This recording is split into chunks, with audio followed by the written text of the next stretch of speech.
already be in line. First of all, we'd like to thank everybody for coming out today. In case y'all didn't know, we do this every week, every Saturday, every Sabbath, live on Discord, Clubhouse, Blog Talk Radio, YouTube, and Rumble. We go on Clubhouse at 3 p.m. Eastern Standard Time. Try to play some nice gospel music for y'all for about 30 minutes. Class starts here on Rumble, YouTube, Blog Talk, and Clubhouse at 3:30 p.m. Eastern Standard Time. If anybody is interested in making a donation, you feel blessed by what you're hearing, you feel like you're being counseled. I'm just throwing that up in there. I just want to show some support, show some love, want to make a donation, you can do so one of two ways. This information will be posted in the chat and on screen by one of my mods. Thank you, Sister Keanu. The first way you can donate, of course, is through PayPal using my email address. Then you can also contact us here. This is Absolute Bible Truth Forever at yahoo.com.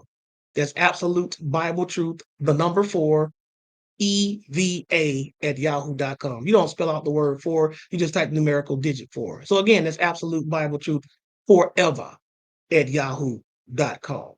And of course, the other way you can donate is how most people donate, which is through Cash App, using the Cash App tag, which is $ capital ABTM lowercase s. Again, that's capital ABTM lowercase s. And in case you're wondering, that stands for Absolute Bible Truth Ministries. And I'm gonna give a shout out to my people that donated. After I talk to the people on stage, get their input, I'll give out a shout out to the people who will donate it. Then we're gonna get to the Q&A. So I'm gonna start first, as always, with my reader. Brother Jeff, anything you'd like to add about today's class?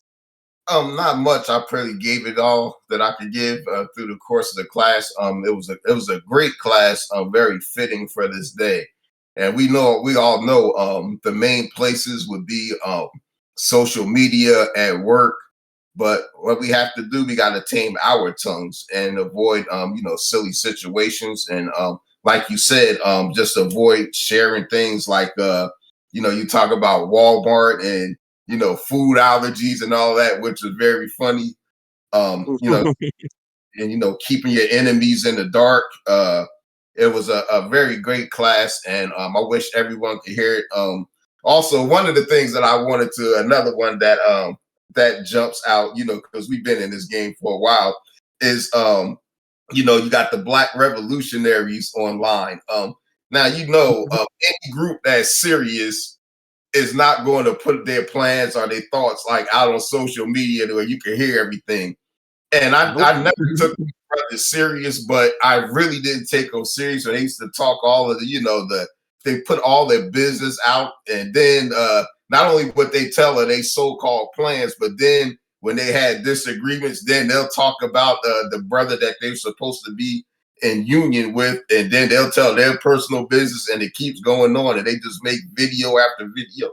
So we've seen this, and thank God that we got the wise counsels from the scriptures, and our teachers, great teachers like yourself, Brother Kev, etc.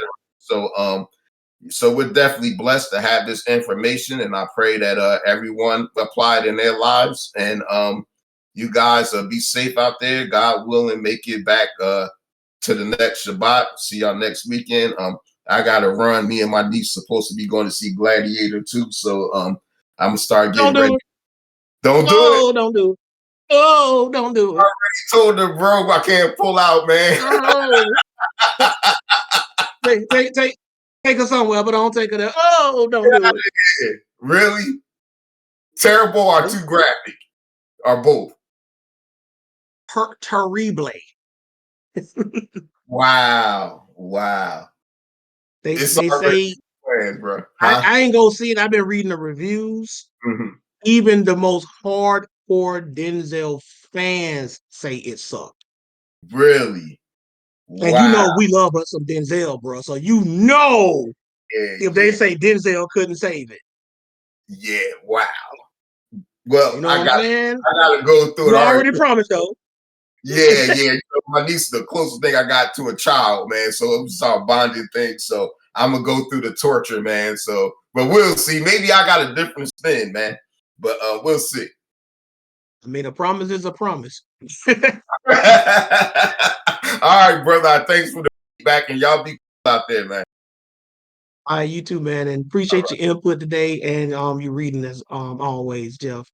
And now we're gonna go on to Kevin J. What you got, Kevin J? Hey, can you hear me? You're good, yes, sir. Man, you just killed me with that gladiator news. But anyway, I'm gonna try to get past. I'm trying to push past that. I'm gonna try to push past that. No, it was a great class, man. And this one in the class was, man, it's so much you left things on the table, but it's so much in the Bible. Like when it talks about our mouth and how we sometimes talk too much. It's just a bunch in there. It was 100 verses you could have went to. And I'm just glad I heard it. But the one that rings out to me when you're talking, well, first when you went to Sirach 25 and 8, when you talked about the babbling and babbling and talking about nothing. Now that put me right in line with 2 Timothy. I don't know if you remember that. I know you do, but that 2 Timothy, let me get to a real that 2 Timothy 2. So you to avoid them. Yeah, that's 2 Timothy. And I'm like, even sometime when you talk to the audience, I think the one thing that really impressed me with what you said was that even you yourself show restraint about like putting out a certain class. Like that great example was the Trinity. As much as we have people busting in there talking about the Trinity, this and that, you didn't give them, first of all, what they was looking for right away. But second of all, you showed restraint by not putting it out too soon. You cared about your audience. See, that's a very big thing. When you don't just throw something out there in retaliation. And what this also showed me is emotion. A lot of times we speak too soon and too much based off of emotion. And I seen somebody talk about that, I think, in the chat about sin. Yes, your mouth can lead you to sin. I want to say that's Matthew 12 and 36, where it says, it says, I tell you that on the day of judgment, people will give an account for every careless word that they speak. That's real talk. Your mouth can send you right southwest. But the southwest, brothers, southwest you can be led southwest to your brother. Then you talked a little bit about the ghetto thing, man. And look, and I mean, I'm from a bad neighborhood. What's that? Let me turn this real quick. Proverbs 13, when you were talking, I'm surprised you didn't have this one in here, right? But you know what it is, Josh. Proverbs 13, let me get you real quick. I thought about this in Chicago. It says, this is Proverbs 13 and 3. He that keepeth his mouth, keepeth his life. Dude, I'm telling you, in some neighborhoods, I'm telling you, you open up your mouth the wrong way, whether you're gonna get gunned down. And then in the bad neighborhoods, what a lot of people look for in bad neighborhoods is those like those guys who be on a low key working for the police, telling stuff, snitching. I forgot, I don't know what name they gave them today, but police still have these guys. They call them informants. Yeah.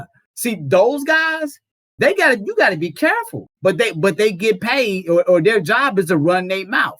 But I'm gonna finish that verse. He that keepeth his mouth keepeth his life. But he that open wide his lips shall have destruction. That's like a tooth in itself. You have destruction to yourself, and you can also cause destruction to somebody else. What I mean by that is, if you know things and you're putting out things that are incorrect or just talking out of emotion, you can cause someone else to stumble walk. So that's why we as teachers here, or whatever, people who know better, all of us out here are teachers to a degree too, because remember that people are watching your walk. And that's one thing that I like about this young audience is they care about how they're representing themselves to the Most High as well. But what comes out of your mouth is one of the biggest representations of God that you can have. So when you go out there and you go out of the line saying whatever, just know that you represent something higher. And I like the fact that you was like, hey, keeping it simple, right? Saying too much can also lead to destruction. You could be talking and don't realize you done messed up until after the police pull you in the room and replay what you said. You know what I mean? You know what I'm talking about. So when you talk too much, you say things that you don't even realize you said until after you said it. And at that point, how many times you watch the First and 48? When somebody thinking that they telling on somebody and they wind up going to jail with the same person. They said too much. You could have kept it real simple, real easy, but you did not. It's another one too here. It's just Ephesians 4:29. Let no corrupt communication proceed out of your mouth, but that which is good to use for use of edifying. Man, I talked to Sister Teresa. We had a beautiful conversation. She was like, Kevin, sometimes you can be more edifying when you're speaking, when you read. And that stuck with me. So what I try to do, and what I'm going to try to do is be more edifying when I read and try to throw more things out there to help connect the dots. Because when you use your words to be edifying, the Lord sees that. I'm going to finish that. To use your edifying, that it may minister grace unto the hearers. Your words are supposed to administer grace. People are supposed to listen to your words and not see destruction and not see carelessness through your emotion. They're supposed to see that you're supposed to be containing your emotion through your words. So that's all I want to say, man. It was a great class. I just wanted to throw a few verses out there, man. And man, this is a great class. I'm glad I was able to take part, man. It was great. Praise God, Kevin J. And like you said, them hood parallels that make it real. And you mentioned that Chicago. Yeah, it's some people. There are some YouTubers. I was talking to them about this. There were some YouTubers right now online. They can't even go to Chicago, bro. Oh, yeah. Like you getting shot on sight. Mm-hmm. You know what I'm saying? Because you don't range them off too much. Like shot on sight, right? And I was gonna go to Keanu. She dropped off. Gideon, anything you want to add before I go to the rest of everybody else? No, I mean, I just think it was kind of crazy, like how I've been trying to implement this in my life, and then you did a class on it. But when you said rappers can't go, I mean, there's some YouTubers that can't go to Chicago. The first person I thought of was DJ Academics. But what was I gonna say? But yeah, definitely, I'm gonna try to be more shorter with my words, but make sure like I get everything across with what I want to say. And I just think this was a refresher for like, okay, you know what? I need to go even more down this path. So that's how I look at this class. Because you didn't even bring it up last night. So it definitely took me aloof when I saw you text me the name for it. But I took a lot. I took how many pages? 1, 2, 3 pages of notes with this one. So yeah, I really enjoyed it. Some loose lips, man. Woo! Praise God, Gideon. I try to tell people, man, the most powerful example to me was Samson. Like nobody alive stronger than Samson was, man. And them loose lips got him in trouble, right? And then I'm going to just give a shout out to the people who've been donating. And then we're going to go to the rest of the people in the Q&A. I'll try to be quick as possible. Kill Abru, I hope I'm saying that right. Kill Brayu, appreciate that generous donation. Also, shout out to Jonathan Atunez, he donated twice. Appreciate that generous donation.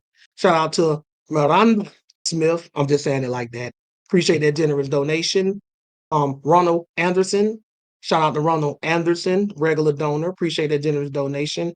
Of course, the lovely Marie Davis, always present, always showing love. Appreciate that generous donation. Shane Burton, recognize that name too. Appreciate that generous donation. And my guy himself, Kevin J, showing support with the blade thumbnail. That's his dude right there. I hope you saw Deadpool 3.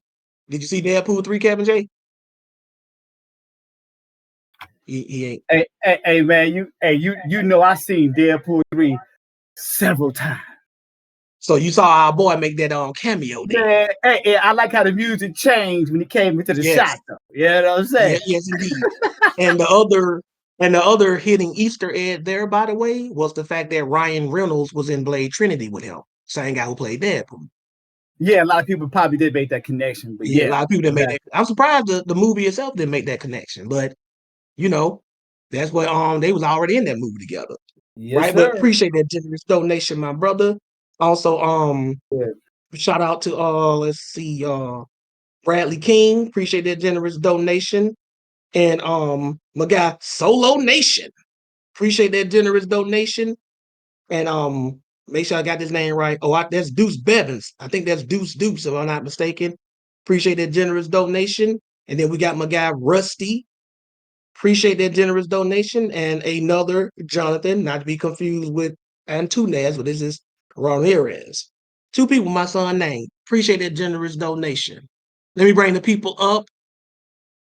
Let's see, I'm gonna bring these first 2 people up. First, we got my guy Neon Lights, and I just tried to bring up Lino Vlogs. We'll start with you, Neon Lights. What's up, Neon Lights? Where you been, bro? I know you've been here, but you ain't been on the stage. No, I haven't. I haven't been on stage at all. Mhm. I've been maintaining. And people in the chat, they say, "Where you been?" Like, I just been laying low for real, keeping it honest with you. Waiting But your yeah, man. opportunity. Yeah, yeah. Wave opportunity.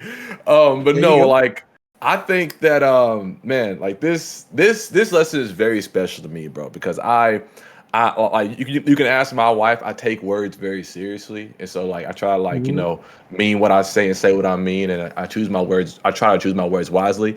But like Kevin J hit something on the head, even towards the end, like as I was listening to it. Like our Mhm. words are supposed to be uplifted, and we're not supposed to like be like domineering or come with destruction with our words, right? Which I 100% Mhm. agree with. I love uplifting people. It's part of the reason why I got behind the camera in the first place. Why I even picked up a camera in Mhm. the first place, because I want to uplift people. But like I've been told before in my past that I don't really use cuss words at all. But people say that like when I'm mad and or I'm trying to be like super direct or blunt, that my words cut very deep. And I just as a new husband and with a wife who does not communicate like on the same level as I do, that can be sort of challenging for me because I can hurt her feelings a lot of times when I'm not trying to. So Mm. like this whole thing about like not like using our words for uplifting. It's like I have to get in a different mode when I'm communicating with my wife. And I was just wondering like if there's any advice you have to give biblically, any chastisements on that you want to throw my way. I'm open to them. I'm open to correction. But I just, man, I just like it's something that I'm like constantly working on, because I don't want to be arguing with my wife all the time. But I do want to communicate things effectively and have us both be on the same page. But like this whole thing about like about having loose lips, Mhm. because she is a woman, I'm learning that women are different, built different than men in real time. Yeah. I'm learning that in real time. She's a lot more emotional than I am, just naturally. And I just sometimes to me like she may be really emotional or very like passionate even about something, and Mhm. I will literally just not care. And Mm. like and when she's like we can say it's about a dog or whatever, and because I don't care as much as she do or whatever, and you can hear it in my voice and my demeanor even, it's just like it comes off as like I could try to say it in a nice way, but it comes off as like well, you like hate it, like no. Dismissive. Yes, like that's a perfect way of putting it, because she'll hit me with it's like you're not even listening to me. It's like, no, I'm listening to you. I can repeat what you said verbatim, so I'm listening to you. Mhm. I just don't have the same energy about whatever you're talking about the same way you do. And I don't want to come off as like this devoid of a human being who can't communicate effectively or who can't understand what you're talking about. It's just that I just don't care as much as you do. And so I don't know, like it's a slippery slope, and like you said, we'll never master it. But I am open to correction if there's like to help me in my journey with communicating with my wife or really anybody else. Well, in my experience, um, and I'm a little different from the average guy because, like I said, I'm low key nosy. I'm slick nosy, Yeah. and I became a counselor so people can invite me to get in their business. Okay. I also Yeah. help people too, but it Yeah. ain't, it's kind of like me getting to do what I love without having to sin to do it, right? Right. What you got to learn how to do is become genuinely interested and intrigued in what she's talking about, Mm-hmm. right? It's an acquired taste. It is not gonna happen overnight, But that's one thing I had to learn to do with some people. It comes more naturally with me, but I'm just interested in people. Try to take yourself out of it and just become engrossed in what she's talking about. Just try to dismiss and forget about whatever's on your mind and Okay. just try to just dig and deep and get into what she's talking about. Women will appreciate that and they will love that, right? Become nosy when it comes to your wife. You follow what I'm Yes. saying? Yeah. I'm picking up Become what you're putting down. right. Be inquisitive. Like ask questions. Like whatever she's talking about, sit there and actually listen. Right? Try to see it from her perspective. Try to see what makes her excited or passionate about what she's talking about. And then do something called transference. What that means is when you take a concept she has, apply it to a concept you have about something. Think about something you're really interested in and get passionate about, and use that to understand why she's so passionate about what she's talking about. That'll help you have some empathy. You follow what Yeah, I'm yeah, saying? yeah, yeah, You'll be able yeah. to see it from her perspective. Get excited about something. Bring something up that she brought to you in the past before that she was excited about. Bring that up to her first. Like, for instance, if she talked to you about, I'm just gonna get real basic, a TV show she likes, and Hmm. she was telling you about it, and you weren't really caring about it. You were listening, but you weren't really caring about it. One day, if you know she's still into that TV show, just like, hey, you been checking out whatever show anymore? Like, what's been going on lately? What you into that now? No, but you into it. Let's sit down and I want to see. I want to know why you're interested in this. I want to see for myself, right? You'd be surprised, dude. Like my son, he'll be like, Dad, you need to watch this show with me. I'm like, Johnny, I'm not into that, bro. Like that ain't my cup of tea, right? Telling you, Dad, if you sit down and watch it, you might actually like it, right?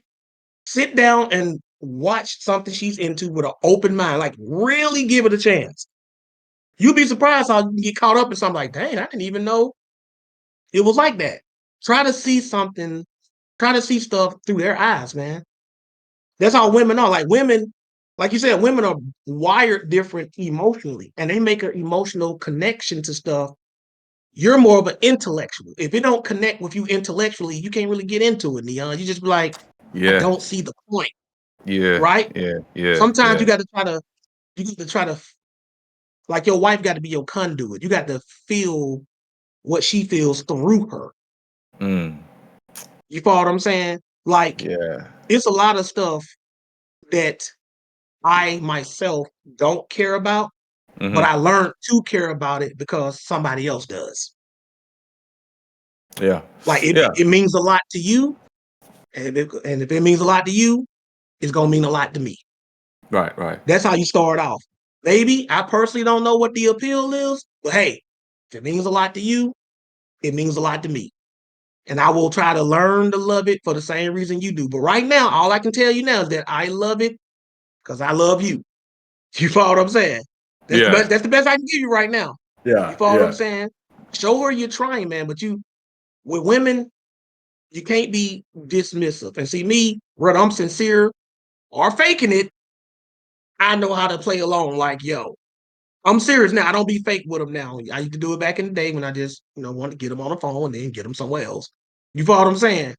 But now, like, you got to learn to develop a curiosity. You married now, bro. It can't all just be about what you're interested in. You got to learn to share interests. Of course, it's gonna always be something that just her, and it's gonna be something that always just you.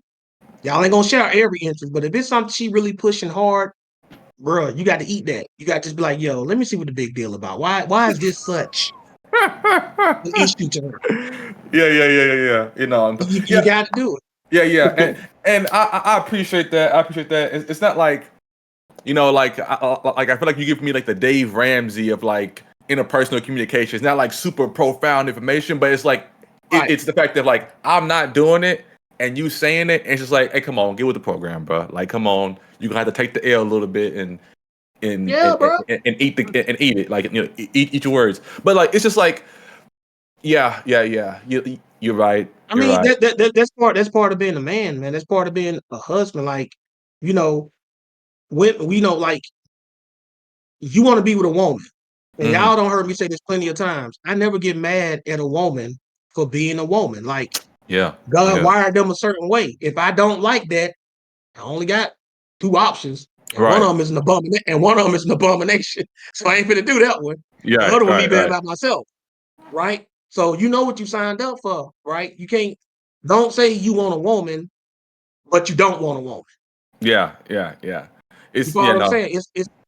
It's some stuff about them that they like. Not all women are like that, but they all got something that they share in common. Just like men got something they all share in common, though they're all different.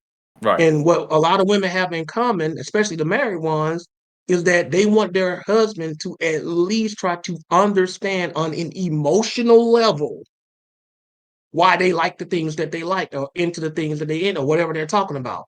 At least they don't want you breaking out and getting all sensitive because then they don't want a man, they want another woman. But they want men are supposed to be emotionless. Yeah. You feel me? Yeah. Yeah. Yeah. We Yeah. just we just don't supposed to be all controlled by our feelings and all sentimental about everything. But you got to connect with a woman on an emotional level, bro, because she's emotional. Yeah. Yeah. That's Yeah. just the Yeah. way they go, 100%. and right. So if she's like, "Yo, Neon, check this out right here. This is what I'm into," you know, if you can't connect with it intellectually, that's fine. Try to feel what she feels. Like try to feel what she feels. Like if she needs you to feel it, try to feel it. It's not hard. Like you don't seem like you just this cold-blooded dude who don't care. Like you can connect with something emotionally, I believe, if you choose to. Yeah. Yeah. If you Yeah. choose to, right? Right. But try to see that. Like I've dealt with it before. I've had, even women at ABT who just talk to me, they tell me about something to check out. And when I first look at it, I'm like, why she sending me this? You know what I'm saying? These are not my wives, they just women. Like they'll send me a song or something. And I'm like, why she send me this song? And then I get to listening to it. I'm like, why is this song significant? Why is this video significant? See, me, I use my intellectual to understand their emotional. Yeah. Yeah. Yes. Yes. Yes. You Yes. follow what And I'm saying? yes. So if she sends you something or gives you something to check out, use that superior intellect of yours to try to figure out why this connects to her on the emotional level. Check out the material, listen to the lyrics, watch the movie, and they say, "Oh, I think I know why she liked it." Because you know your wife. Oh, I know why she liked it. Then you go back and tell her, "Baby, that video you sent me, yo, it was this one verse in here where this was said right there. Yo, that really spoke to me. That's the part. See, I knew you were gonna get it. Dude, I can show you text messages from different people at ABT, women who don't send me stuff, and I listen to it and I tell them a specific part, and they be like, "You be figuring stuff out." And I'm not connected with these women emotional like that because they're not my wife. We're just friends, Right. right? Right. But when they send me stuff, I ask, why did they send me this specifically? Obviously, because they liked it. But what about it did they catch in it on an emotional level that made them send that to me? Right. Right. Women love when you show that you're trying to figure them out. Women, I don't know why. I don't know why, Neon. Please don't get mad at me because I don't know. I don't know why women like for us to work to uncover the mystery that is woman. I don't know why. Even after you get them, you still working to get them. You understand what I'm saying? Mm. It might have went over Yeah. your head. Even after Yeah. you get Yeah. them, Yeah. Yeah. Yeah. Yeah. Yeah. you're Yeah. Yeah. still working to, let me use some sign language. Like, even after you get them, you Mm-hmm. looking at me, Yeah. Yeah. you're still working to get them, Yeah. Yeah. Yeah. Yeah. Yeah. right? Yeah.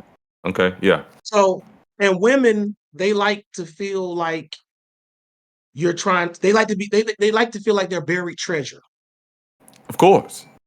And they want you to dig to find it. They could just tell you, right? Yeah. Sometimes they are nice. They'll give you a map. They'll give you a map with the X mark the spot. You still got to go find it. But they like to do that. So you got to be like, yo, okay, gang, I'm going to figure it out. And when I figure it out, I better get the ultimate reward for figuring it out. Ain't nothing wrong with you telling them up front, like, yo, I figure this out. You follow what Yeah. I'm saying? Yeah. Yeah. So It's you got to do that. You got to do it, bro. You got to put and in that work. And I think that like it even showed because like the last time, this is just an example. The last time we were like we watched a show together, like it was the Penguin, and I don't know if you've seen that show, but that show was fire. But it was the Penguin. I think it was gonna be fire. It's like a spinoff of the Batman movie that Yeah, came out. Is yeah. it good? That show is. I mean, it's the best show I haven't seen all year. Like easy, Whoa, easy. I've been snoozing. Yeah, I'm gonna check that out. that's the best show Hey, I've seen all Josh. year. Hey, Josh. Yes, Colin sir. Farrell should get an award. Colin Farrell should get an award. That's a great show. Check it out. Yeah, because he revising his role that he did in the Batman movie, and I liked him in that. Yeah, but Dang, I'm gonna check that out. Okay, okay. but like even in that show, like I watched it because of the fact that I like how they were shot, I like the characters and whatnot, and like how like the City of Gotham and everything was a character like basically like super deep into the whole like intricacies of what the Penguin was. And but my wife, she didn't get interested until she saw me watching it, and she saw like how this one female character in it got done so dirty, and she got Mm, she had an emotional connection to it, and she just took it from there. And so like even in that instance, I mhm. was just like it's like an emotional tie. And so yes, I'm picking up what you're putting down. It's just that I just have to adapt. Like I mean, I grew up in a house where it was like, I was one of three brothers, the oldest of three brothers at that. Me, my mom, and my stepdad. They split, so it was just me, my mom, and my brothers for a minute. A lot of After testosterone in that house, bro. A lot of yeah, testosterone in yeah, that yeah, yeah, house. yeah. You see, yeah, exactly. So my mom's like the only woman I've ever lived with in the house. You know what I'm saying? And so then I go from that to being married, and it's just like there was no gaps. And so Exactly. it's just like like it's like I got dropped in like a whole different pool that I live in now, and it's Mhm. just like I gotta learn on the fly. And so You got to yell. You got to see.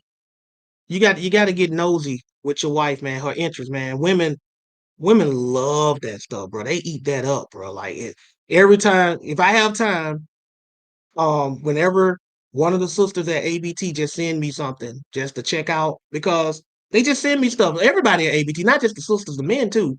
But when the sisters send me stuff and they be like a gospel song or some love song or a video, they don't even tell me why they're sending it to me. It's like a quiz. That's how women do. A woman will just send you something and be like, yo, check this out. I know your wife don't did that to you before. She'll just text you something, a link or something, or tell you to check something out. She don't even tell you why, right? So what I do when they send me stuff, I already know they like it, right? So I watch it, and not only do I watch it, I respond and I tell them the parts that stuck out to me. I give them my own personal highlights, like, yo, this part right here had me funny, or in this particular song right here, yo, she was saying whatever in this song right here, yo, I feel that. I see where yeah, she was going with that, right? You do that with your wife and you nail it and like what she got out of it and you like, yeah, she go, yeah, yeah, Neon, that's what I'm talking about. That's the part right there. Once you get her to say that one time, that reaction one time on something she's saying you're gonna be good. Because then you're gonna yeah, get more and more, you're gonna get more and more capable of figuring out where she's going with stuff. Women like to be pursued, they like to be discovered. Women don't like men, we like giving out cheat sheets on the test. You know what I'm saying? yeah, We like giving yeah. out cheat. Women don't give out cheat sheets, bro. They'll give out hints, but they ain't giving you no cheat sheet. They don't like telling you nothing. I can't tell you how I had to learn. I tell women all the time, just tell me what you want. Just say it. That don't work. That's intellect. We're more intellectual than them. They're more emotional than us. If we know that, then we're stupid. If you know you're dealing with somebody that's mostly emotional, if you know that, and you are an intellectual, let me ask you a question, Dion. Wouldn't you be stupid if you know you're dealing with somebody that's mostly intellectual, mostly emotional, and you approach mostly intellectually? Yeah, it's a little bit counterintuitive, not gonna lie. Exactly, it's counterproductive. You follow what I'm saying? That's what I'm Yeah, saying. See, that's one thing I tell men we don't supposed to be all emotional like that. We don't, because we're men. But if we're gonna be with a woman, I can come up here right now. I can get any woman on this stage, and I can just rattle off a bunch of statistics, a bunch of facts. Women don't care about statistics and facts, bro. Oh, They don't care. So what me? I can show them whatever they can know in their heart. It's right. Nope. So you know what I'm gonna do? Because I knew about pimp game or whatever you want to call it. You know what I'm saying? I'm not yeah, gonna try to connect. I'm not gonna try to connect with her on an intellectual level. I'm gonna connect with her right here. I'm gonna get in here and I'm gonna get in here. That's what you got to right, do. You know you're dealing with an emotional creature. You got to speak that language, bro. right. So here's my big question, and then I'm gonna let Leno take it Okay. after you answer this. So you just said something. Women don't care about facts. All right. Cool. Right. And so I'm stepping on my own toes right now because anytime me and my wife we've had an argument, like I always like lean, I always tell her, and this is probably going like some ladies in the chat don't crucify me. Like I'd be like, oh God, I'd be like, your feelings. This is something I've said. So I probably need to stop saying this in this case. I've said like your feelings don't matter without the facts. And I told her that, and I said, and she's like, why do my feelings not matter? I said, because I've had to learn how to override my feelings, and so should you. And that's what I told her. And so, again, ladies, do not come for me in the chat. Give me some grace. I'm a man. I'm trying. I'm learning. But like, it's just like, it's always been like whenever we had a confrontation, me trying to pull her up on my level, and I've always had resistance with that. And so when it comes to a confrontation with someone who's more emotional than you and you are more logical than them, Mm-hmm. naturally, how do you go about solving that? And but do it gracefully. Well, one thing a woman never wants to hear you say is that her feelings don't matter. That's for one thing. Right, Don't right. don't ever say that to a woman because her feelings do matter. If not to you, they matter to her, right? Mm-hmm. See, if you want her to place facts above feelings, which is how it should be, first you got to get her feelings. See, this is what a lot of men don't understand. Mm-hmm. They know we're logical, they know they're emotional. And I had to learn this too. You ain't gonna get through to a woman rattling off a bunch of facts. You ain't gonna get to her telling her that facts are more important than feelings. You're not gonna get to her like that. So how do you get a woman to accept facts?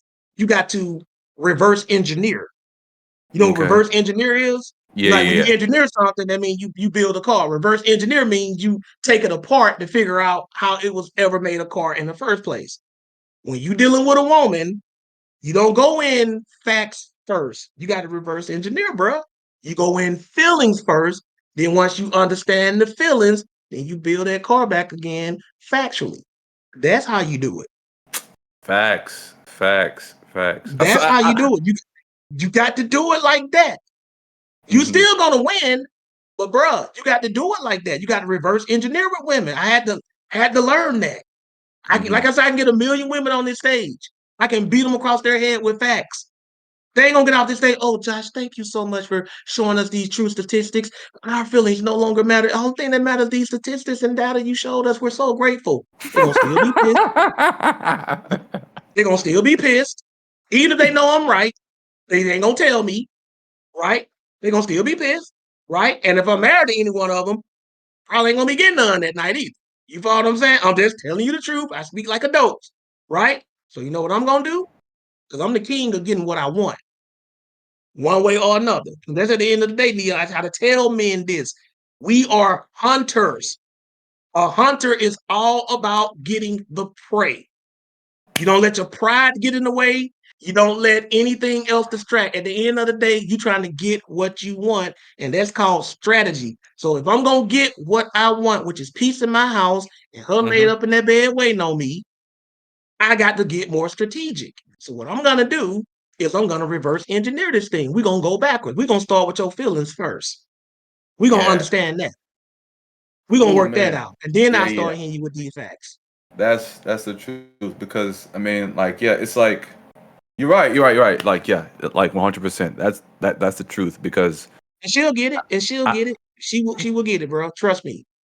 yeah, yeah, That's because all I you gotta mean, do.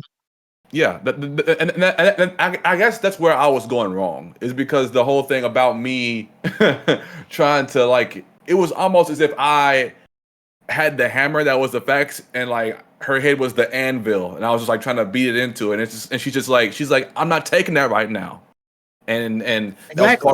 that was part of my issue is that I Bro. was trying to And force feed facts. when women get in their feelings, they're already emotional. But they're not in their feelings all the time. They're emotional all the time, Yeah, but they're not yeah, always in their feelings. A lot of guys make that mistake.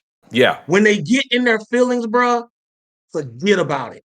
It's Gone done. out of It's here. done. Right?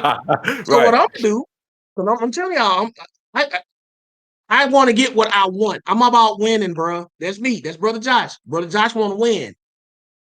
If I had to go through that heart first, and I don't like to use this analogy, but it's just the real, bro. Pimps don't beat their 304s across the head with a bunch of facts and statistics. They just don't. Nothing a pimp says to a woman even makes sense to her. But why do they listen to a man? Because he get here and he get here. That's how they get the women. That's why they listen to men. Now the pimp game ain't nothing but a perverted version of how men's supposed to deal with women. That's all it is. It's just perverted, right? And Right. the key is pimps understand women on the emotional level. That's why they can get them to do whatever they want them to do. Ain't you ever wonder how a guy like that can get a woman to do all kinds of crazy stuff and degrade herself? Ain't you ever wondered that? Like, how does he get her out there doing that stuff? And multiple ones. You know why? You know? Do you know why? No. I had a pimp try to make me his apprentice one time, and he told me the game. Right? Right. It's because they know how to connect with women on an emotional level. That's why, bro. That's the key. We out here super intellectual and logical. If I just give her the truth and I just do it enough, she'll just break it. No, no, no, no, bro. You got to connect with a woman. They're emotional creatures. You got to connect with them on the emotional level.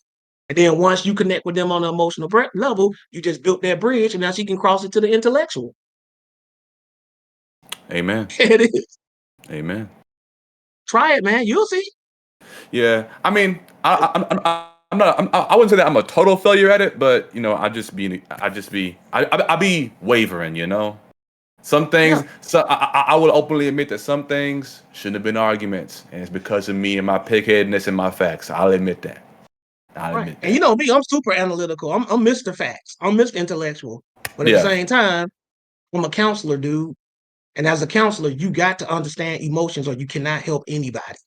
Right. Right. Well, You follow what hey, I'm saying?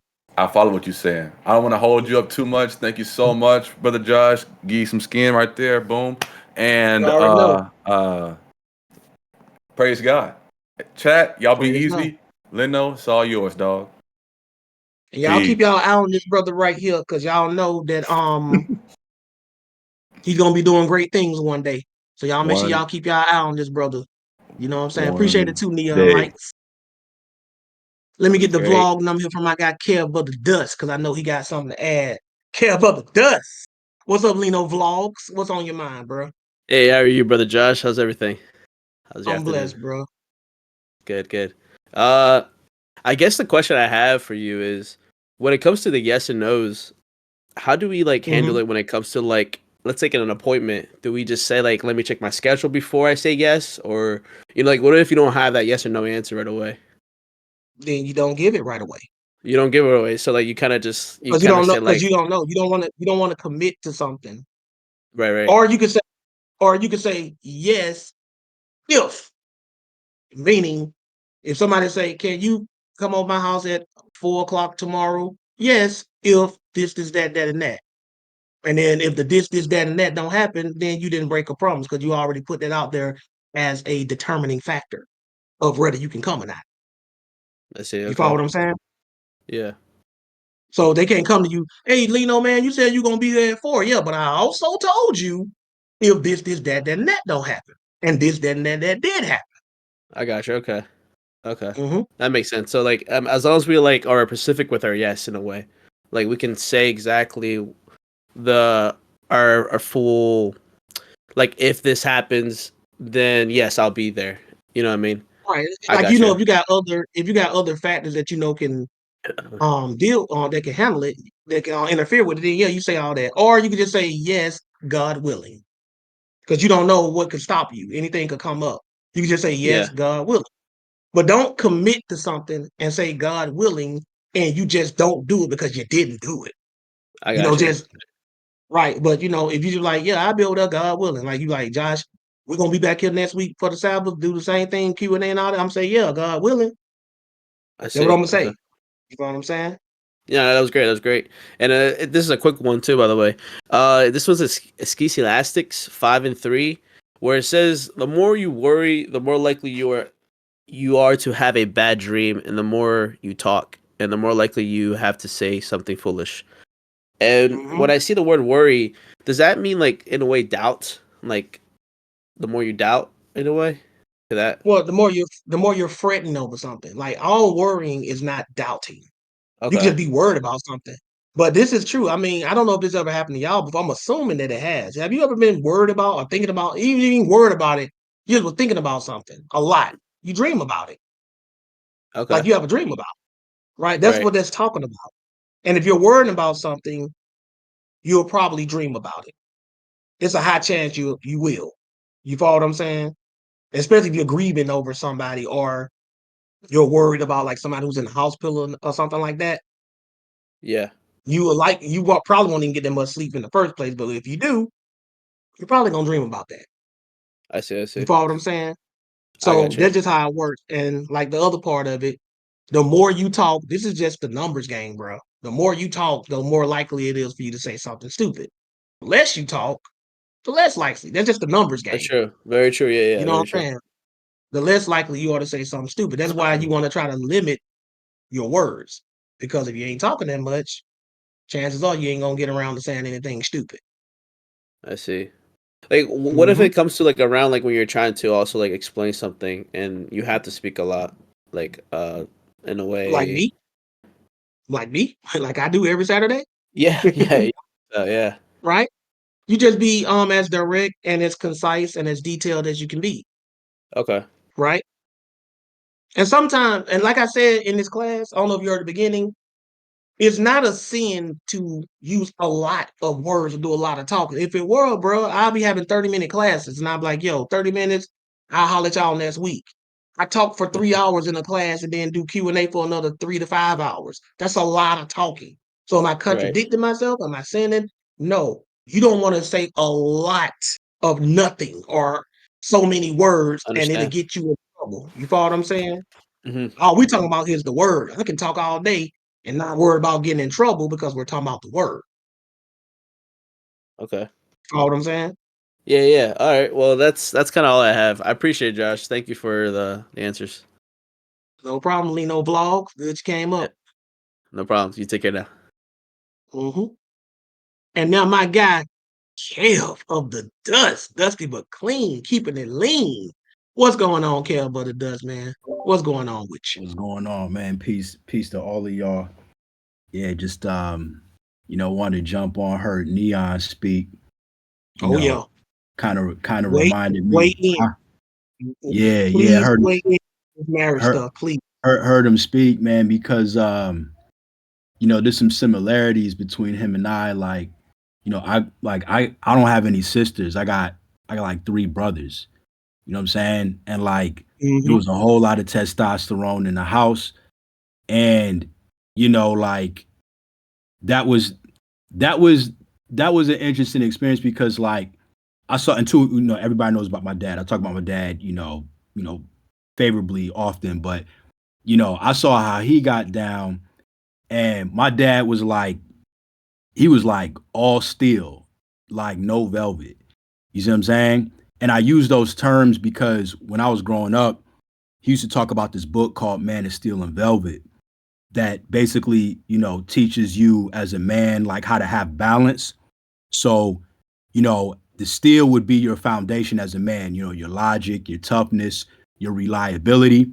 But if all you have is steel, that's not really going to work with a woman because like you have no intuitiveness, like you have no emotional intelligence. You're just all rough, all blunt, or all sharp edges. You have no softness. But you don't want to go completely velvet because then that represents like instability. And I give you an example, right? And I kind of tested this when I had met my wife. I came in I came in and I was pretty much like all still. And there was a time where like we got into some argument and I kind of wanted to test the velvet side of things. And I forget exactly what I said or what I did or what she said, but like I took like a really soft approach with her, like in some argument that we were, having. And she looked at me with absolute disgust. Like, what are you doing? You know what I'm saying? Like, what are you doing? You need to man up. Like, she said something like that to me. And I was like, wait, what? Like, cause I was trying to be like the conventional dude for this one time, right? So I was trying to be like the conventional dude and how, the conventional guy would handle arguments. And she was just disgusted because there was just she saw that as like no strength. She was like, I don't know what this is, but you need to figure this out. So I inwardly like, okay, that's the last time I will ever listen to conventional advice and go against my better judgment. But the reason why I'm bringing this up is because, it's basically about like balance, right? Like you never, as a man, you never really want to lose that toughness, but at the same time, you gotta wield like your emotional intelligence with wisdom. And just to give like an example on the show, and I got all my what are y'all doing? Nah, man, like good night. Got my kids all crawling my back. Sorry about that. Anyway, yeah, nah, they all throwing me off. I'm like, dang. Hey, you heard me say it earlier. I love hearing the kids in the background and stuff. You know what Oh I'm yeah, saying? they're here. They were here. They left now, but just barge in the dude room.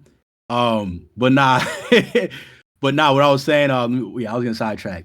So yeah, so basically it's like this, like TV shows, right? Just to use a quick example, and then I'm gonna pass it on to Solo. When I was in college, when I met my wife, she used to watch this show called Meerkat Manor. I don't even know if it's still on, but it's going back years. And like, I'm not really into Discovery Channel or watching animals do anything. I'm not an animal guy at all. Don't ask me to pet your dog. Don't ask me to touch your cat, your bird. I don't care. I don't care about your animal at all. Like I'm that guy. So she was like, oh, she was like, babe, we should watch this show. And I'm like, but it's about like animals, just like digging in the dirt and whatnot. Who cares? Right. So, but she really liked it. So I was like, all right, man, let me just like not ruin this for her. So I shut my mouth and I just watched it. And it was mildly interesting. But one of the things that, I really tried to do is not shoot down her interests. And that would be the thing I would say to any guy. Like, you never really want to shoot down your lady's interests, right? Because like we wouldn't appreciate if she shot down ours. But even if you're not interested in it, like Josh, you were saying, you could still show interest without really being that interested, if that makes sense. You don't have to fake it though, because there's a lot of times where like I just won't watch stuff. And I think I saw Keanu and I think it was Levels Up basically talking about this, like, hey, if somebody's not interested in something, like they're gonna keep it moving basically. And they sound like my wife, because like my wife will watch like 90 Day Fiance and all of that. And I'm just not like, I'm not gonna sit on the couch and watch that, dude. Just not gonna do it because I'm not interested in any of that stuff. But I also don't shoot it down. Like I'll come in every now and like, oh, what's going on with this? And she'll tell me about, whatever, conflict is going on. And I listen intently and I do pay attention, even though I'm not interested. I don't shut it down because I don't want to make her feel bad. Like, oh, well, Kevin, the only thing that matters is what you're interested in. So, I try to be real delicate with that situation. But yeah, that's it. I think somebody said, like, Kevin, why? I guess you were talking about animals, because I have no desire for animals. Animals are a waste of my time. I had 2 parakeets. That was my animal experiment when I was a child. I had 2 parakeets, got bored of them. They sat in the dark all day and they died, and it was one of the happiest days of my life. Get these birds out of my life. I don't care. Dang. Right? I don't care. Right? So, like, yeah, I'm not so don't ask me to animal babysit, whatever y'all furry parents do. Don't ask me to do any of that. I'm just not that guy. Okay, old man ran out. Your turn, Solo.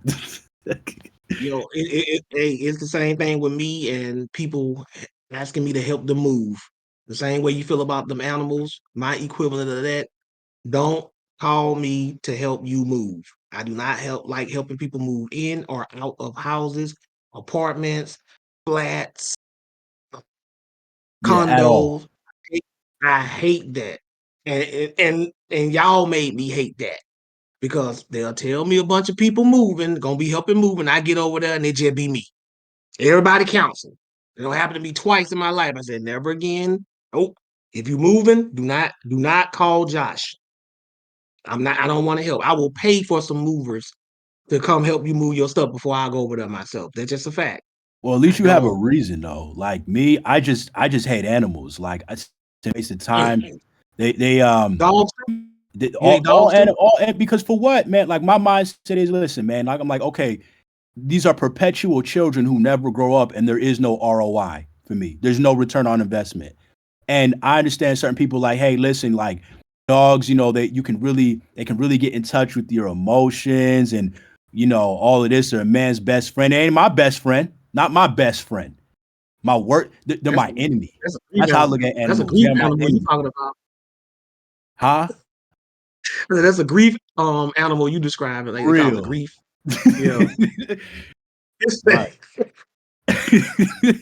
no cats, no dogs, no parakeets, no goldfish, no No pet ferrets, mice, nothing no hamsters, no at all. gerbils. None of that. None of that. My kids were That man yeah. said 86, all that cat. Get rid of them all. Get rid of them Hey all. man, yeah, but the dub bro. So he ain't trying to hit, man. You got Keep it. kids, that cold blood, usually parents get a little soft because kids love their animals and stuff. Care, but they're like, I do not care, bro. They are not gonna be up in here, bro. At all. Like, Hey, we were at the park yesterday, and I'm gonna land on this. Promise. We were at the park yesterday, and where oh I live, man. there's this little lake. And I had went back home, because I need to use a restroom when there's no restroom at the park. Oh So, man. I'm like, dang, man, like, I can't do anything out here. I gotta run all the way back home. So I said to my wife, hey, I gotta do what I gotta do, I gotta pee, and I'll be back. So I do it, I go home, and then I come back, and then when I come back, my kids are like feeding ducks, with they had like cracked corn in their hands, and they were like feeding ducks. And I'm like, Okay. what? I'm like, where these guys come from? How'd this happen? Right? So they were like, Daddy, look, all the ducks, you want to come feed? I was like, nope. I'm gonna stand right here with my hands behind my back like an old Asian man, and I'm gonna let y'all handle these ducks. I You didn't wanted even no want to part of feed that. the ducks. You didn't No want to ducks, feed the ducks. bro. No ducks. No Why? petting zoo. No petting zoos. None of that, bro. None of that. None of that. I will observe. I want nothing to do. I'm not gonna touch no stinky goat, no funky horse, no terrible, horrible giraffes, elephants, none of that. None of What's that. wrong with him, y'all? What's wrong with him, man? What's going on with him, man? What's All right, wrong Solo, with him, you got man? it. Solo, you got it. I'm gonna mute up. I don't think I Hey, man, ever heard Kev go on a rant like that one, man. me either, Kev, man. man, Yo, what I did not happened, even bro? know. I've been knowing this dude for years, Kevin J, man. I did not know the hate was that strong toward the animals, bro. I did not know Kev Butter does. This is news to my ears, bro. Yeah, Dang. basically, it's like when I see what God created in Genesis 1, I skip that. I'm playing. Wow. Wow. Savage. Solo, Kevin J. Well, do y'all hear this dude? This dude's, man, you know Hey, what you are, man? You're an animalist. Where's Peter at, man? We got. He's an animalist. He ain't a racist. He's an animalist. We got to get somebody for Peter in here, man. It's getting real stuffy in here for the animals. That man an animalist. Hey, bro. Hey, Kevin J. I ain't know that serious, man. Dang, that cat said no goldfish, no gerbils, no hamsters, no pet mice, definitely no iguanas, no dogs, no cats, no parrots, like all pets. Like this is a no pet Hey, zone. Josh, make sure you No say pet Kev zoo. of the Dust. I like dogs, at least. Hey, don't get me confused with Kev of the Dust. Kev of the Dust said none of that. I at least like dogs, Peter. So if y'all listening, Kev J likes dogs. That's it. Kev of the Dust said none. He said he skipped the creation part of the animal. Now, the hate is strong, ain't it, Kevin J? It is strong. The hate is strong. Dang, bro. That sound hey, Kev of the Dust. That sound built up, bro. Sound like you didn't want to get that off your chest for a minute. Yeah, I mean, I keep it out like, hey, keep it outside and we could be cool. I think what it is, man. Like, yeah, outside, yeah. Keep it outside. It's cool. I think like one of my best friends growing up. I don't know, man. They just stink, bro. Like, I think they just stink. Like, I don't even have a coherent reason. They just stink.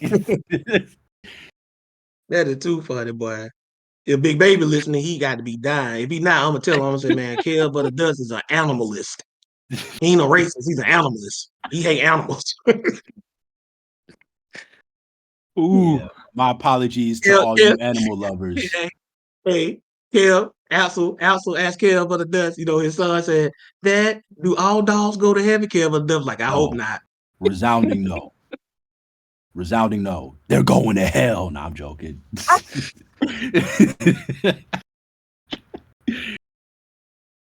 Oh, Antoine with me though, so I'm not alone. You know, never mind. He loved horses, man. Horses. Man, y'all stupid. Said no. They ain't care about that. I did not know it was that serious in the Iton household, bro. I did not know it was real in those streets like that, bro. Dang. Yeah, told my wife, hey, you know, no pets at all. No pets at all.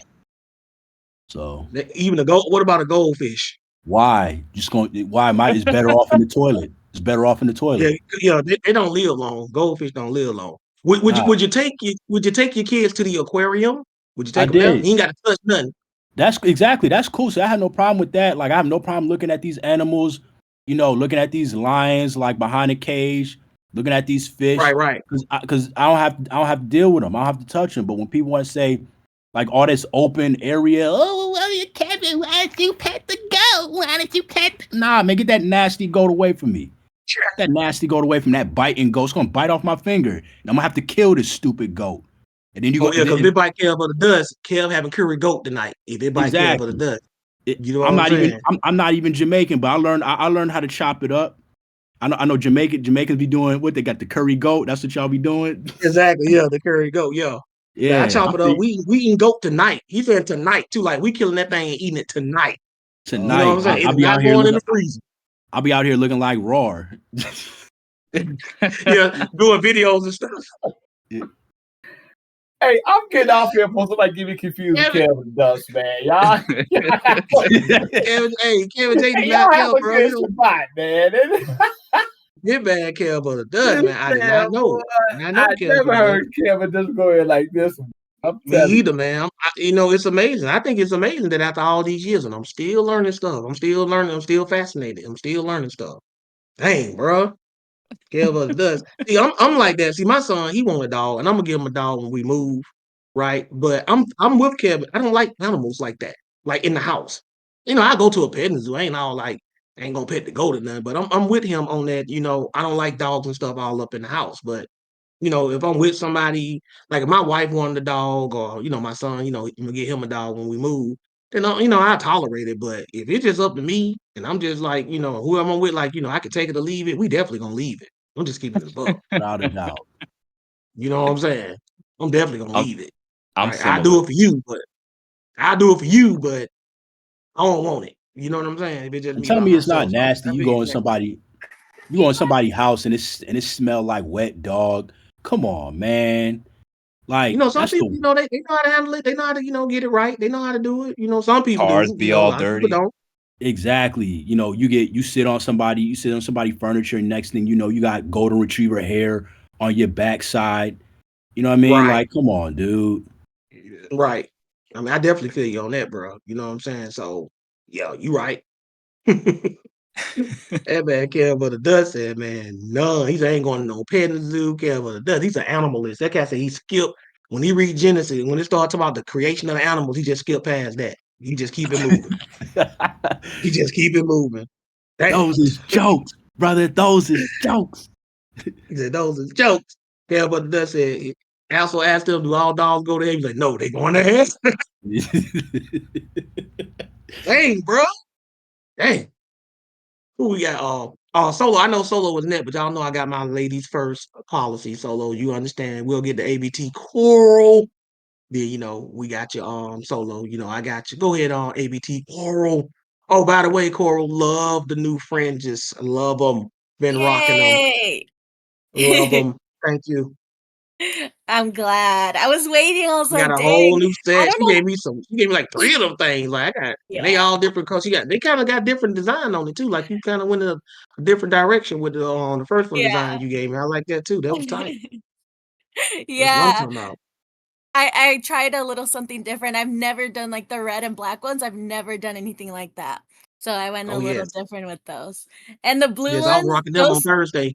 those blue ones I knew like I was like, he's gonna love those. Oh yes, indeed. I love all them. Coral, Y'all Um, better get I'm down. getting some more too, Coral. I'm getting some more too. bet. I got mine. I like the ones you see me. They're fantastic. But yeah, I'm coming back. I'm coming back. I'm coming back. Mm-hmm. Praise God. No, it's honestly like Mm-hmm. I just started making them just like for my husband, and then I realized like it's amazing being able to be so creative and just praise God. I praise God for that because sometimes I be coming up with something I'm like, dang, how'd I do that? And I'm like, that's all God. Yes, them things nice. I love them. I was rocking them on Thursday. I had like a reddish, like burgundy shirt I was wearing. Y'all don't see me wear it before. And when I opened them up, because I had them the whole time. I just hadn't opened it up. Cause I just said, she probably just sent me, one little set. You know what I'm saying? I'll just get around to it when I get around to it. I'm about to Yeah. open them up. I said, oh, they go with what I'm gonna be wearing. Hold on now. Straight rock them. Praise God. Straight rock them. You know what I'm saying? Like, okay, these things right here nice. Y'all, hey. She got her own. What I like about her, she got her own little spin that she put on. I like when people get creative with anything that's already known. Million people Okay. selling fringes out there. You know what I'm saying? But she got real creative with that, so I can't do nothing but respect that. Praise God. Praise God. Thank you. Well, Mhm. yeah, first of all, that is crazy. What Kev of the Dust just said, that is crazy. Like he's gonna be mad in the millennial. Boy, yeah, but the dust was like, man, he ain't gonna care in the millennial. It's gonna be all good. It's gonna be a whole different ball game. Then God willing, they're gonna be a resurrected immortal. He ain't gonna be thinking about no animals then. You know That what I'm saying? said, that said, I True, just thought true. about this. I might get ran up on by some cherubs. And be like, hey man, heard you had something to say about these animal faces. Exactly. Like I'm good with y'all. I'm good with y'all. Right? First of all, we got But a the thing about it, problem. you ain't got to pet them though. You ain't got to pet them That's or nothing true. though. The That's cherub, true. And they're not True. gonna you know stink. what I'm They're saying? not gonna stink. And they ain't gonna stink exactly. You know what I'm saying? So it is what it is. But dang, boy, I learned something new tonight. Right. Right. Dang, that's gonna Um have me rolling. All right. I had two things to say. So one was about the lesson. Mhm. Great lesson. Great lesson. I love these that like Praise make you, God. like make you think about your own standards for yourself as a person, as a follower of Mhm. God and emulating Christ. I love it. Something that Mhm. made me think of too is like being someone that has loose lips reflects not only in like your loose lips but in your character. Like if Mhm. you have loose lips, more than likely you're a woman, you're going to be a loose woman. If you That's have right. loose lips as a fat person, like more than likely you are loose in your standards of your diet. If you have loose Mhm. lips, like everything is going to be reflected in everything you do. Like it reflects like lack of self-control. And I think that's like Mm-hmm. the big one. It's like the loose lips are not just like, it's not just a lesson that just, okay, you talk too much. No, it's a lesson to make you think there's a deeper issue. If you felt convicted in any way, and I think we all did, to be honest. I don't think there's a person in here that can say like I'm perfect and I don't struggle with anything in self-control. I think we all have some kind of lack of control in some area of our lives that we're working on.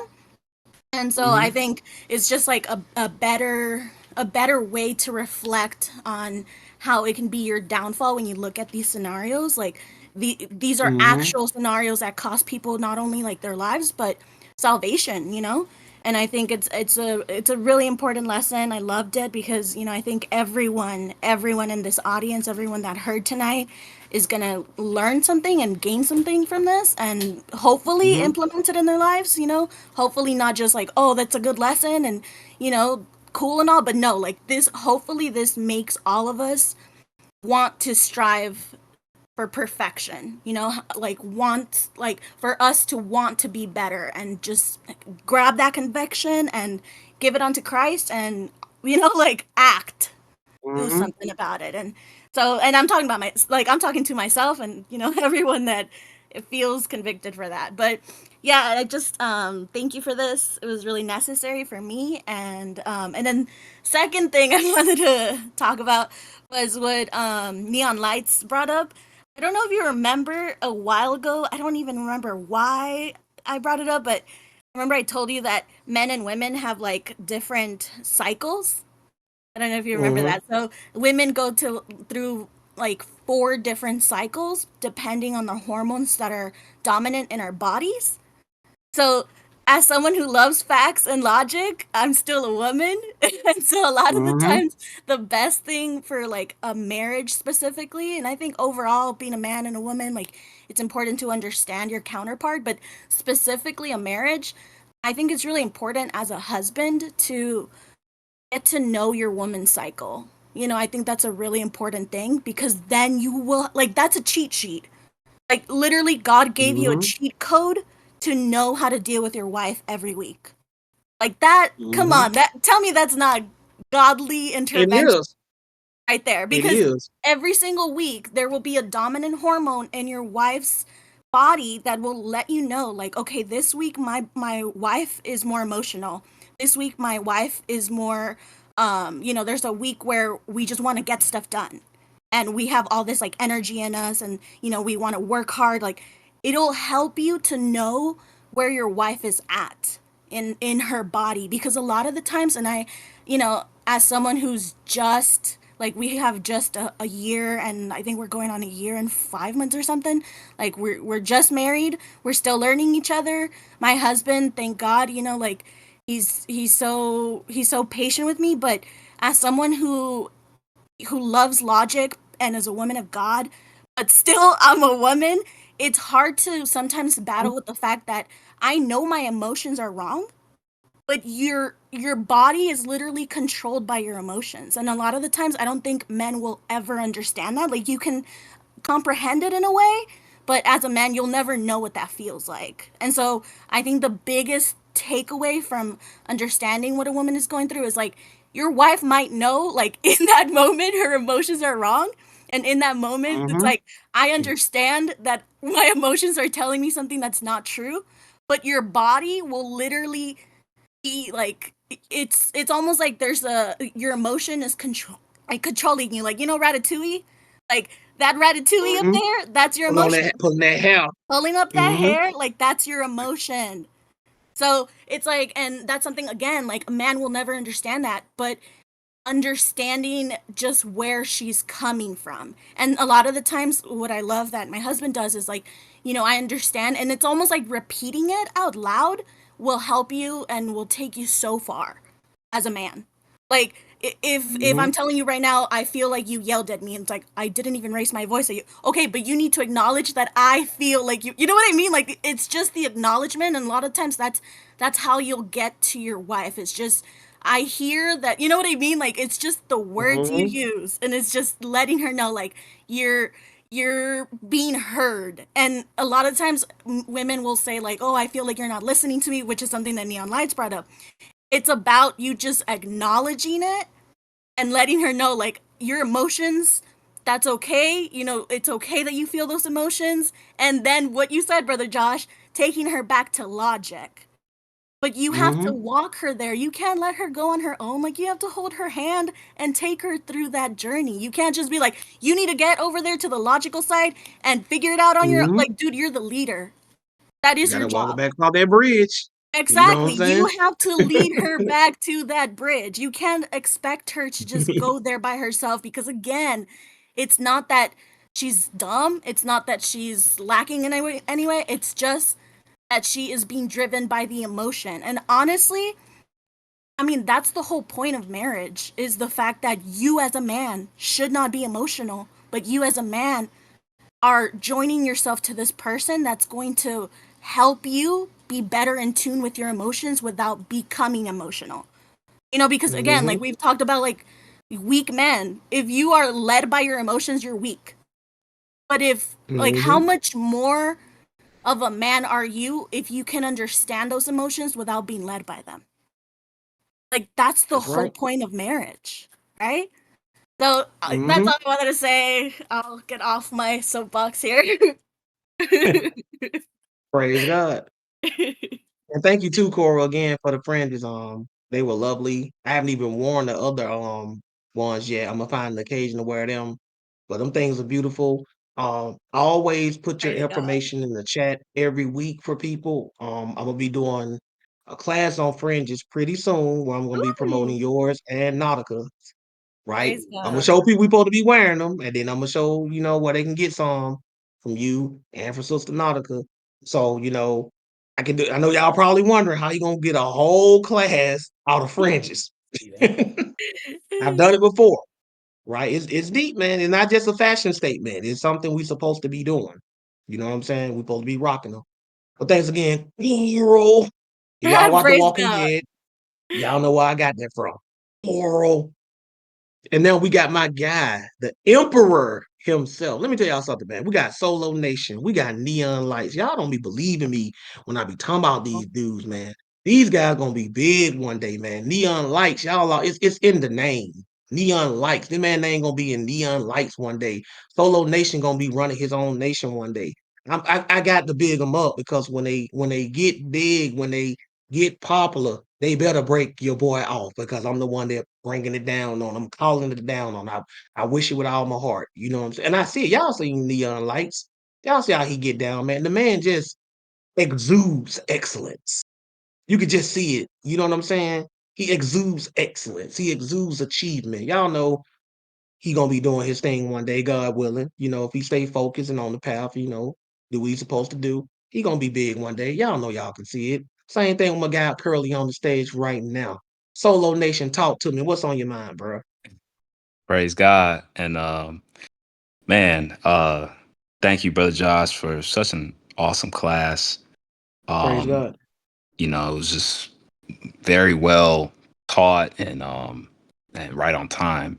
And you know, like with all the classes I really enjoy. I think I heard Antoine say this in like I was listening to a class like way back on your blog talk, and I'm glad they're uploaded on YouTube now.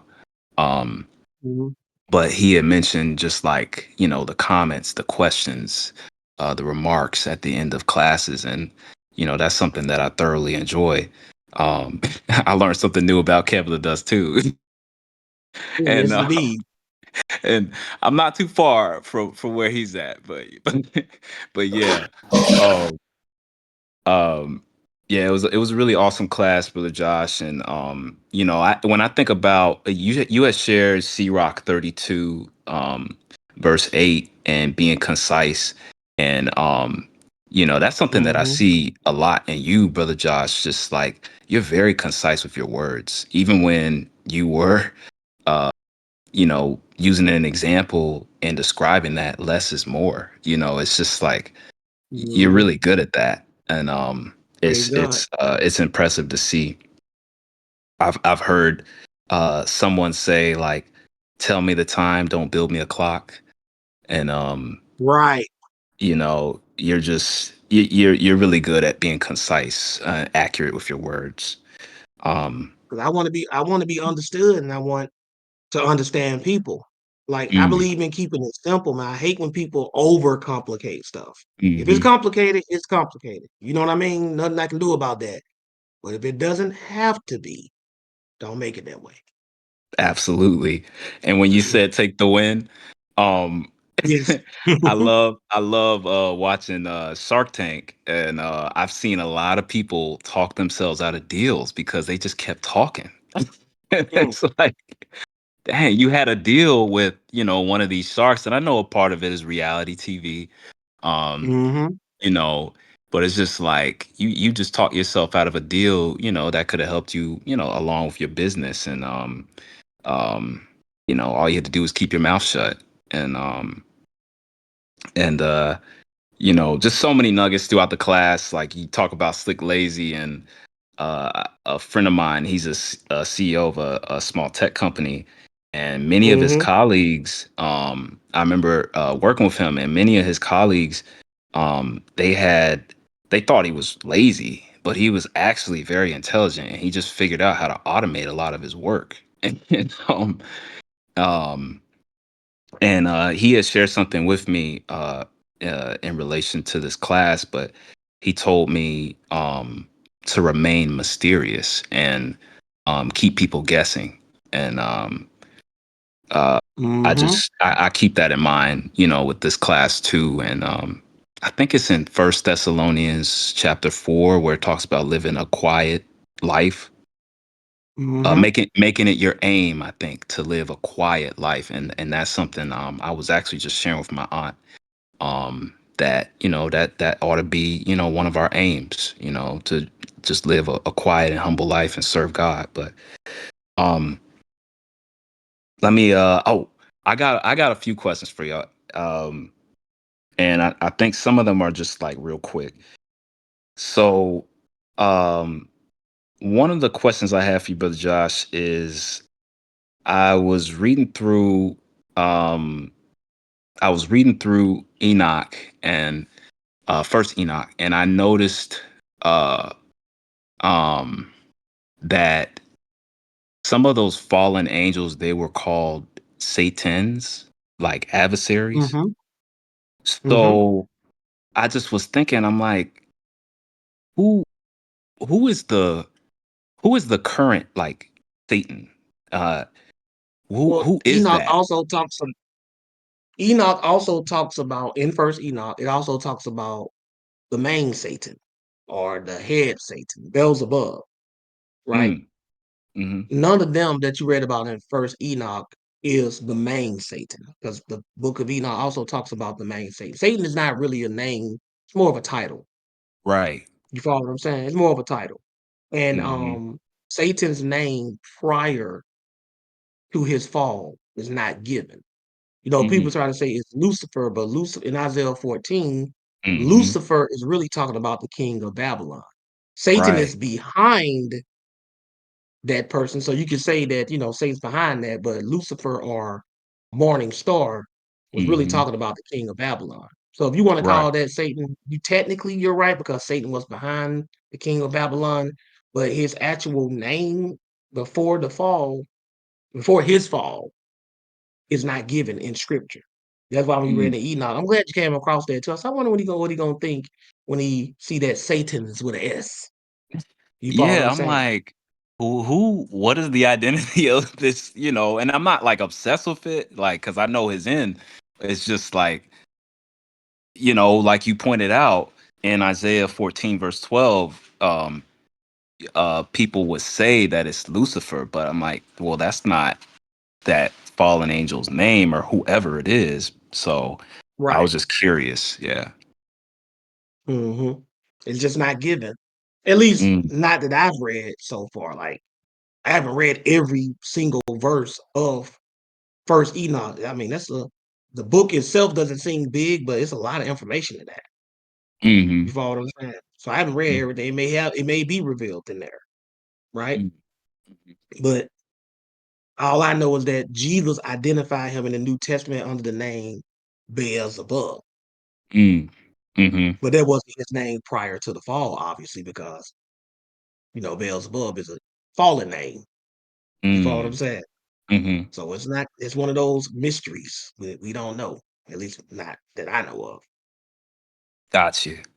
And second one. So speaking of mysteries, and it might not even be a mystery to you because you got a lot of wisdom. Um, what's up with Leviathan? Kev, he actually kind of got me thinking with, creation and how he was joking, but he skipped over creation. But Mhm. what's up with Leviathan? Like, what is the point of that creature? Hmm. Ever hear something called a dinosaur? Yes. There you go. Mm, okay. What's the point of any creature? Mm, Ever that's a thought of good that? point. That's a good point. That is a good I mean, point. we have uses for them, Hmm. but what's the point of them? Yeah. Somebody chat said for care but the dust to hate. That's the point of them. Yeah, I was gonna say something like that, but I was like, let me. I got Oh distracted. man, dang, care but the dust, man. So, Kev, if you lived on a ranch, would you not like to have cows? I If you wouldn't lived live on on a a ranch, ranch. I wouldn't live on a ranch.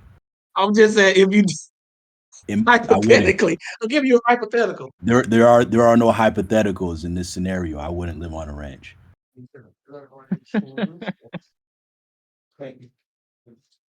Number one, I have no farming skills at all, like at all. Also, the rural settings they got like weird spiders and insects that somehow make it to your house. You Mm, know, out here in Texas, you got like giant tarantulas and whatnot that just camp out in people's homes. Nah, I'm not with that. Not in a rural setting, not at all. I feel you on So, that. so there is no hypotheticals No. where you would be on. Okay, so I guess that kind of answered that question. If your yes be yes or your no, no. I'm kidding. He was like, I wouldn't live on a ranch. You know what I'm saying? So he's not gonna be around any animals. Like this. This is an animalist.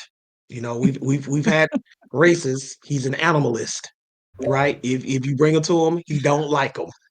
Y'all need to just know that. He No don't like taking. them. They can't. They cannot. If they knock on his door, the door will get slammed in their faces. It's just as simple as that, right? Don't make him Yeah. put a sign on his lawn. Hmm. Hmm. You ain't gonna put a sign on your lawn, right? You know how people have signs on their door saying beware of dog. Y'all ever seen it like on the gates and stuff? He gonna Yeah. have a sign saying dogs beware. Or beware of gun. Beware of gun, all dogs. Yeah. Oh All Oh man. man, I dogs wish do this not go oh to man. heaven. They do not go to heaven. You know what I'm saying? They come on here, I'm sending them straight to hell. Dang, Oh man. dang, man. Is Right. this something Um. like you just always is this something you've always been, or is this something you just came to be? Do you remember a time in your life that you ever was a fan of animals or Nope. you know? I've never liked animals. And going back to the parakeet thing, I think that too was an experiment. Like, let me see if Dang. I'll actually like these things.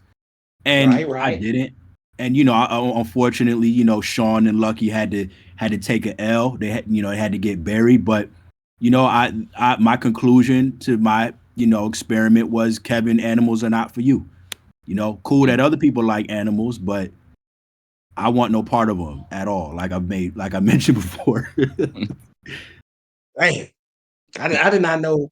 I mean, I've heard people say, I just don't want no dogs or any animals. I've heard that before. That ain't what's, really just got me all, like, wow. It's the conviction in which he's saying it. Like, I don't like animals. Like, None of them. Like this dude, he's not just a non-dog lover. He said dogs, cats, parakeets, hamsters, gerbils, Not feeding the iguanas, ducks. pet snakes.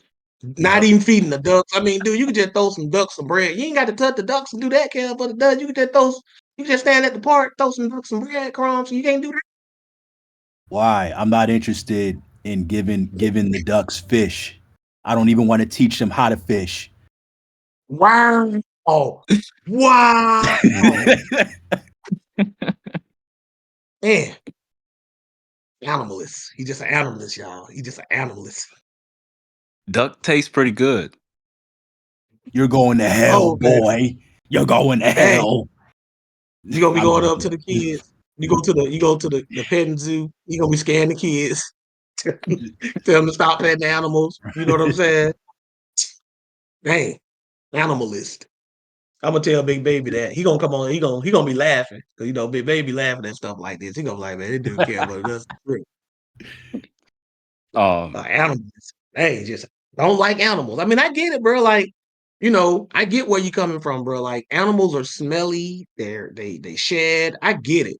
They doo doo and pee in your house and stuff. I'm with you, bro.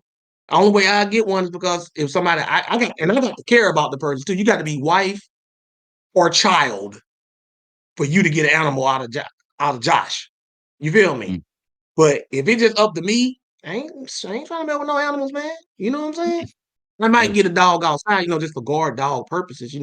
It's always good like to have a dog or something outside. They bark and stuff. Somebody trying to do something, but other than that, See, being head of household, it is up to me. So no animals. But you know what it is like in all seriousness, yeah, I don't like animals. But like I said, oh, I man. will take my kids to the zoo, and that is a cool experience. But again, I don't want to touch all these animals. But I think going back to it, like, because certain people have asked, like, dang, Kev, like what happened in your childhood? And nothing dramatic is, but I think I had one of my best friends. He had a lot of animals, a lot of pets, and his house, like I said, that smell, man, I could still smell it. He had like two boxers. They always stunk. Like I could smell their processed food in the bowl. Still to this day, I could smell the dirty water. And then he also had like birds, but not like little birds. He had like these tropical, dang, they, he might have had I don't know if it was a toucan, but he had these big birds that were loud. Oh, I think it was a cockatoo. That's what it was. Right. Cockatoo. Or them things like their whistle sound can get Oh like my, ear bro, piercing. like they are so loud. And like I remember we used to be up like just talking, and this bird would be like, "Gah, gah, gah, gah." I'm like, man, if you don't, and what he would do, he would like bang the cage, like, shut up, why are you so loud, shut up. I'm like, bro, it is 1 a.m, and I don't think that's gonna help anybody sleep at all. So all of these things, I'm like, dang, do I really want to deal with all this like as a pet owner? And the answer was a resounding no, man. Right. So shout out to Jeff. Shout out to my boy Jeff growing up. But yeah, man, you're the main reason. You're the main reason. Right. Man. I just hit Big Baby up and told him, I'm waiting for him to reply. I said, man, Kev but the Dutch is tripping. He on some type I hate all animals too. All animals. If I can get him on the phone, I'll let him speak on it. You know what I'm saying? That guy said he hate all of them. You know what I'm saying? Yeah, shout out to God for his creation, but I'm glad he gave us choice. If he was like, thus saith the Lord, thou shalt own animals. Dang. He would be like, you know what's so funny too? Kev but the Dutch, y'all didn't know that, but Kev but the Dutch is one of the reasons why it says it is not good that man should be alone, even though he had all them animals. He was thinking of Kevin the Dust. Kev but the Dutch was like, yo, Lord, this ain't gonna be enough, man. I don't like these animals. You gotta do me something else, man. You know what I'm saying? Kev but the Dutch was like, it ain't, I'm alone. He said, all these animals, I'm still alone. You feel me? Kev but the like, I don't even see him. God said, from dust you came, and I quickly finished, and I shall return. If you're gonna You give me follow what I'm these saying? animals. I don't even want to meet them. Like, you know what I'm saying? See, Care But the Dust is proof that even though, and this is real, even though all these animals, and they were created before man, Yep. Mm, God still considered man to be alone. mm. Right? Mm-hmm. So that's Care But the Dust. Like, he don't even see the animals. Yeah. And so He don't even see them. He it's don't even also see like them. I also recognize that, like, I can afford to be this way, given the fact that I was born in the time I was born, in the modern society I was born in. You know what I'm saying? So, like, Right. I don't like animals, but I keep in mind that it's it's like a privilege to not like animals. You know what I'm saying? like it's a it's like a privilege. I am privileged to not like these things, because, like, if I was back in Israel's time, I mean, if I don't like animals, then I just don't live, because I need animals to work. You know what I'm saying? Right. So, Mhm. Yeah, this is a luxury. He this is a hate of convenience. Oh man. Oh man, I Care just But the Dust. Y'all crazy, man. I got two Dang. more for you. I got two more for you, brother Josh. All right, Um Solo. one of them is so after you showed me that whole apotheosis of Washington, I can't unsee a lot of stuff. Yes, you And cannot. Exactly. so it got me thinking about with Nimrod. Um is well, first let me just say something about the Capitol building, because uh Mm-hmm. when I went there, I've gone there a couple times, and I think there's like a hall of statues, or the hall of statuary or something like that. And it's a Mm-hmm. bunch of statues, and I remember the largest statue in that area was King Kamehameha from Hawaii. And Which is where we for got some, the Kamehameha from, by the way, Care But the Dust. I don't know if you knew that or not. what maybe, I Did you don't know. know that? like the Hawaiian king or something like that? That's where Toriyama got the Kamehameha name Yeah. from. Yeah, I did know Mm-hmm. that. Hmm. Okay. Oh, Go ahead, Solo. oh man, but yeah, the statue of freedom is it has a lot. She has a lot of different names, and so Mm-hmm. when you had shared with me that whole thing, I can't believe that's just sitting in the dome of that building, like just up there. That's crazy. George Yeah. Washington, and in that that mural, there's a bunch of other um, Greek or Roman gods that are in uh, Yep. that mural. Is really crazy to me. Um, and it just made me think back to Nimrod. It Would you say that there was an apotheosis of Nimrod? Like, did they see him as a god? I've, I've done a whole lesson. I'll just tell you this.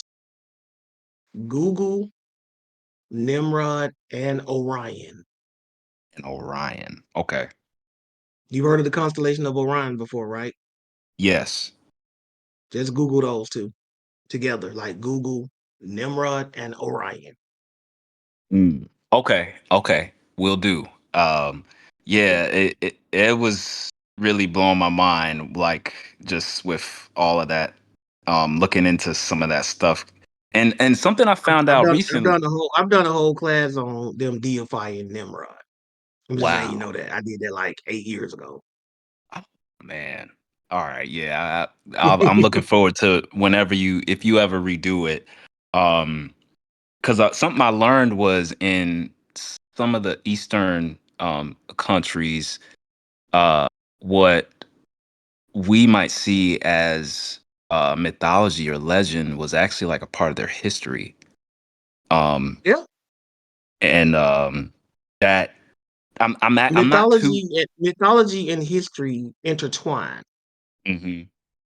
The key is deciphering which is which. That's the key, right? All mythology is based in truth. We just don't know how true it is, but all mythology has some type of root in truth. Mm. You know what I'm Mhm. saying? Yeah. Like, we don't know how much, but it's rooted in truth. Few things are just made up. It's based on something, right? Then people start to fabricate stuff over time. That's why no matter where you go in on the planet, almost every ancient culture talked about the gods coming down and intermingling. Right. And I guess it kind of makes sense because at Babel, that's where, you know, well, I think at that time, I think I heard in one of your classes at that time, there was like 70 languages. And so when Mm-hmm. everyone was dispersed, you know, they probably were telling the similar story about the same person, just in their own languages and They cultures. were. They were. And then as time went on, people started to modify the story and add paganism and stuff. But anybody who's reading all these different legends and myths can clearly see they're talking about the same thing. Mm, It's the that's same thing with the crazy. flood. It's the same thing with the flood. That's how we know. I mean, it's scientific proof that it was a worldwide flood. But Mm, even without that, every culture on the planet talks about a worldwide flood. mhm, Almost all of them talk about a time when the gods came down and intermingled with mortal women and produced giants. mhm. You follow what I'm saying? They even talk about the languages being confused. Wow. You follow what I'm saying? Wow. They Yeah. all they might use a few different names, and they'll, like a specific here or there might be different, but anybody can see this is a core truth that they're borrowing from. Mm. You follow Yeah. what I'm saying? So they're all talking Every about culture uses every culture uses Saturday. It means in their language like worship or rest it. in Mhm. every single language. Yep. Mm. That we got for Sabbath, and the name in a lot of languages look like Sabbath. Mm. Mhm. You follow what I'm saying? Like even in Spanish, Sabaton. like my Spanish people, Mhm. what's the Spanish word for Saturday? Sabado. What does it Mhm. sound like? What does that sound like to y'all? Sabbath. Sabbath. Sabbath. So, and it's the same thing in Latin, right? So y'all tell me we don't know what the Sabbath is, and right there in y'all language, y'all day for Saturday is named after Sabbath. Mhm. You follow what I'm saying? Just Google this stuff. Just Google the names for these for Saturday in different languages. I did a whole class on it. I called it the Sabbath in all languages. Oh, nice. Yeah, where Uh, people can see it. Their seventh mhm. day, right? Mhm. That's That's crazy. mm, Post what you found in the chat. Google on what you get. Like a lot of them do. Some of them got like names sound so weird you can't even recognize it. But Google it. mm. You follow what I'm saying? But let me get to my guy Duster Buster, and then we got What Antoine on here. one last thing, brother Josh, if I can. It's a quick Okay. one. Okay. Um, so uh in First Corinthians 15 and 29, speaking of classes that you said, you've been waiting for the right time. Mm-hmm. When do you do you think that you're gonna do a class on this anytime soon, or is it still just On what? you're Do a collecting class the on what? data? Uh, Do a class on First what? Corinth First Corinthians 15 verse 29, the where it talks about the baptisms for the dead, Oh, the right, second right, right. chance. Like they believe that, yeah, I might just get at you in a session. I don't know if they Okay, ready for that. There might be a session class right now. That's one of them. You know, that's privileged information for certain people. Because some people they might not be ready for that. got Right. you. But it does seem to imply, I can just say this in front of everybody because I don't hide when I be thinking about stuff. But it does seem to imply that the people in Corinth believe that they could do proxy baptisms. And Paul never condemn the ideal of that, just the fact that it doesn't make sense to do it if you don't believe in the resurrection. You know what I'm saying? Mhm. That's the only thing he pointed out. But like I said, that's another session. You know, obviously that's another lesson. That's another session. Got you. Well, yeah, I appreciate you, brother Josh. Thank you for a great class, and peace everybody on the stage and in the chat. You too, Solo Nation. Duster Buster, where are you? Did he just drop off? He just dropped the freak off. It might have been inadvertently. I don't think he meant to do that. Yeah, he didn't try to do that. I brought him back up. And then while he's at it, bring Isaiah up too. There you go, Duster Buster. What you got? Sorry, the gloves are hard to push buttons with. It's 23 degrees out, feels like 13. So You in Chicago, right? yep. So Mm-hmm. what I wanted to do, I promised you guys last week that I would show you around the area I was in before Tampa. So let's go. This is the street I was mainly used to around here. There's Stormy's Mm-hmm. Tavern and Grill, Jocko Nano over there. We got the glasses shop, and over here is over here is the crown jewel of the area, the Hap Inn on Hap Road. Yes, indeed. I never really liked the food there though, so it kind of makes me a heathen in the area. But yeah. So this is kind of the area. It's home. I like it. Apparently, when I was gone in Tampa during election day, they voted to either put a roundabout where Main Street was or not. Thankfully, they voted no. I don't know who thought that was a good idea. But yeah, okay.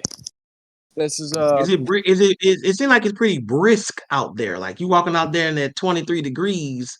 It's pretty brisk. Like you're feeling alive out there, bro. there's a wind chill. It feels like 13. Woo. But yeah. The microphone fell. Sorry. So I'm because I'm in my old hometown. I wanted to ask a question from my hometown. Okay. When I first saw Gideon's video and when I wanted to become Christian, I attended my high school's Christian fellowship, and this is Mm-hmm. when I was doing a full year Bible reading, things like that. And the one question that came up in the class and that no one could really ask or like answer. I mean, to be granted, the fellowship at that high school, it was a very ragtag organization. There were 5 students in total. It was run by a guy who he had dyslexia and he still went through the entire Bible and managed to put together a lesson each week for us. So I'm very just amazed at his accomplishments with that. But the question I want to ask is in Deuteronomy, when the Israelites slaughtered the Canaanites to claim the land, could they have went Mm-hmm. about that a different way, a more peaceful way? Well, if anything that's involving God, yes, it's possible. Because God can make things happen any way he wanted to happen, but God is the one that told them to do that. Yeah, but like where it gets kind of I guess this is like looking at it from a modern lens. But like, especially that scene where they march everyone up the cliff and throw everyone off, including it mentions the women and the children too. Like that's kind Yeah. of hard to read from a modern standpoint. And I guess as Yes. modern Christians, we like to think that at least the children in the Canaanite situation could have been like, brought in and converted or something like that. But was there no Well, other you way? also have to understand. You also have to understand that when you're talking about God sending the Israelites, did he send the entire nation of Israel or just the armies of Israel? I'm assuming just the armies, right? And the Canaanites who were fighting the Israelites, were the entire nation of Canaan fighting or just the army? It would be the army, but why would they do that to the It'd be- people then? Well, here's Or the was it the thing. entire nation? Or here's the thing. You're here in the United States, right? Mm-hmm. Foreigners invade this country. Who they got to go through first? The civilians or the army? The civilians. If foreigners invade this country, who do they have to go through first in this Uh, country? What's our the first board. line of defense? National Guard, army. The military, our Yeah. militaries, right? Before you even see a foreign soldier trying to harm you, they got to get past our military first, right? Right. You get word that our military is losing the fight. What do? You would probably either arm yourself or you would leave. You would become a refugee. What do you think the Canaanites did once they got word, the women and the children and the civilians? What do you think they did when they got word that their armies were losing? Did they leave? Yeah, because it said drive them out the land. See, when Got you it. read the stories of Deuteronomy, it tells you the instructions of who the children of Israel were to kill. How many actual women and children does it tells you in these campaigns that they killed, though? I couldn't remember. You know why? Why? Do you know why? Why? Because except like the Midianites, it doesn't tell you. It just tells you the marching orders they were given.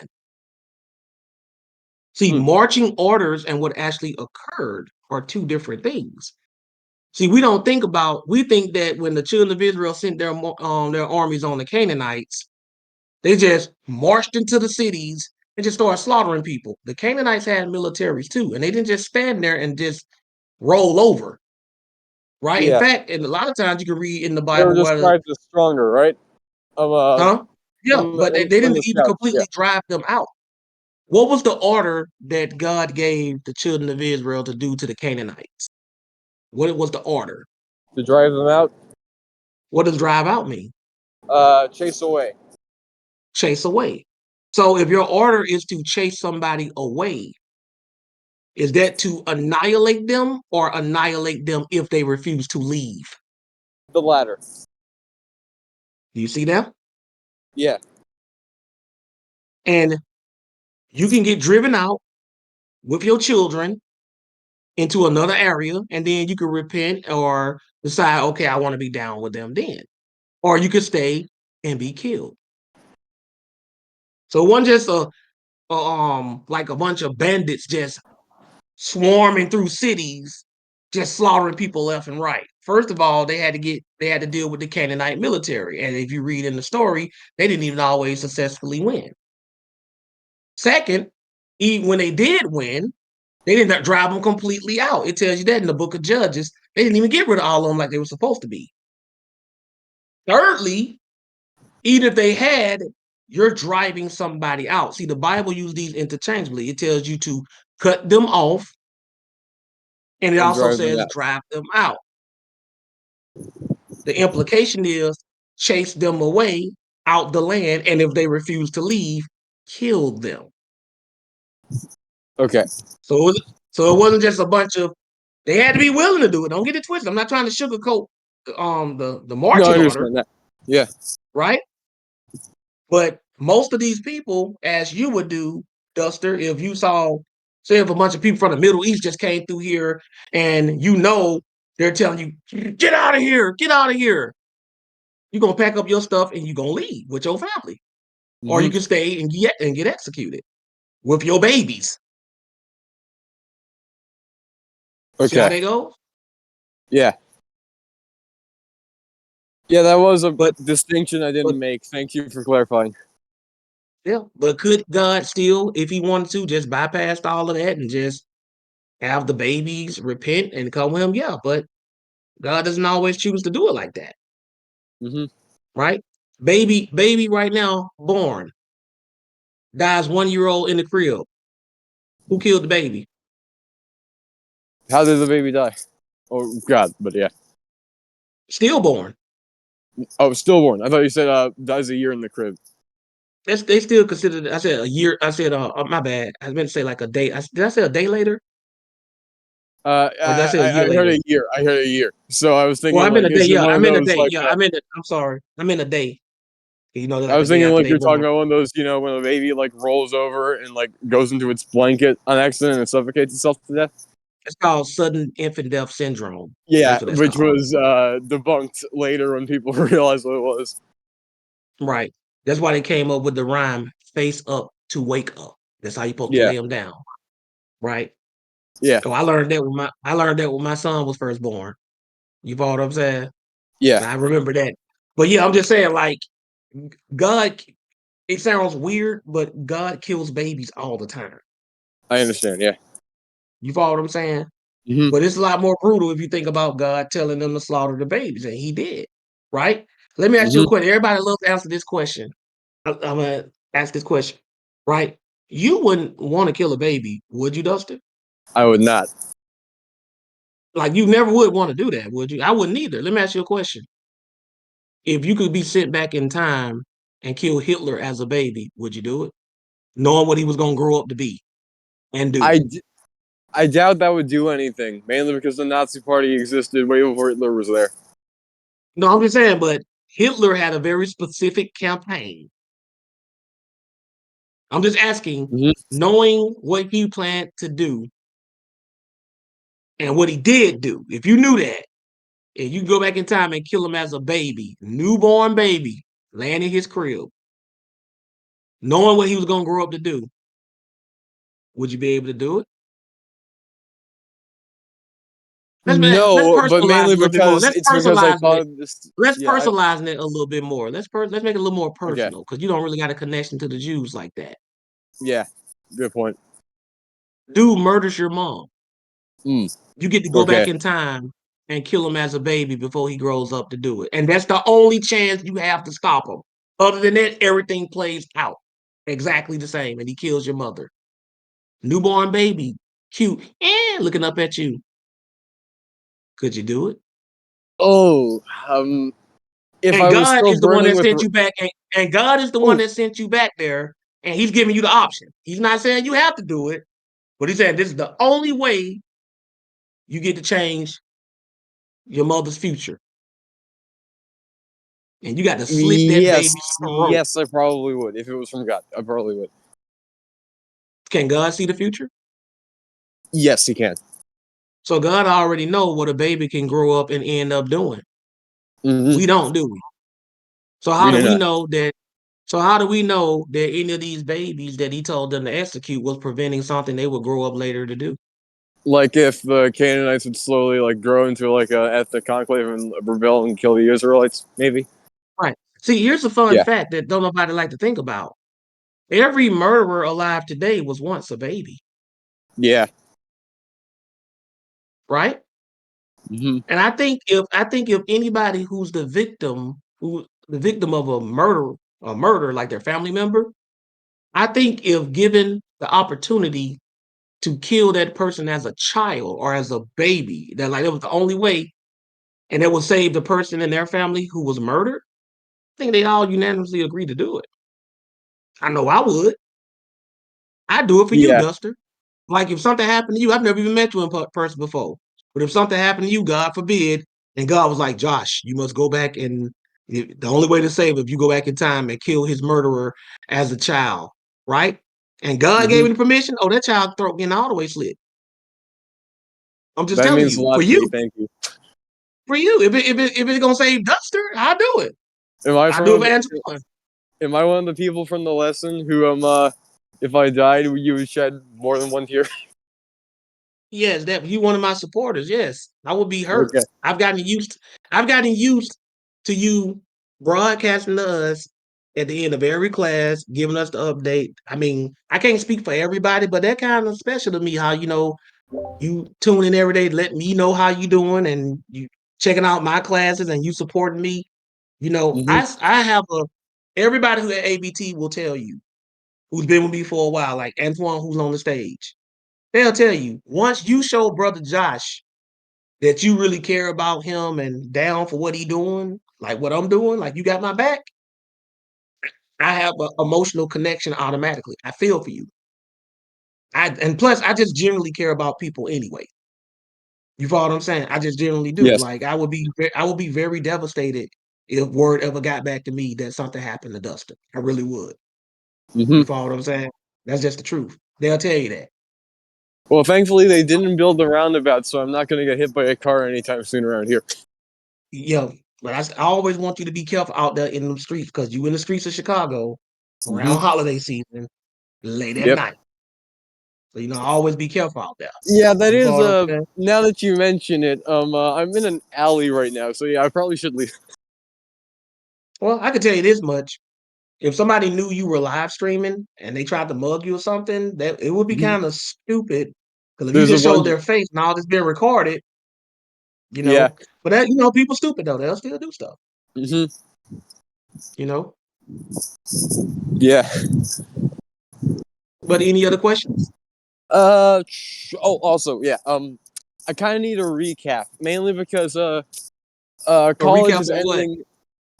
So the semester's ending in Florida, which means I'm gonna be living up here in Chicago in the winter for about another month. Oh, So oh boy. with fabric mixing in the Mosaic Law.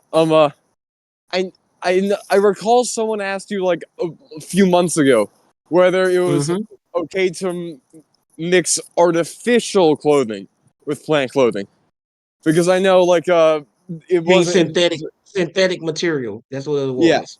mainly because all the And I used to, animal fur stuff is really warm, but I can't wear it if I'm wearing entirely cotton stuff.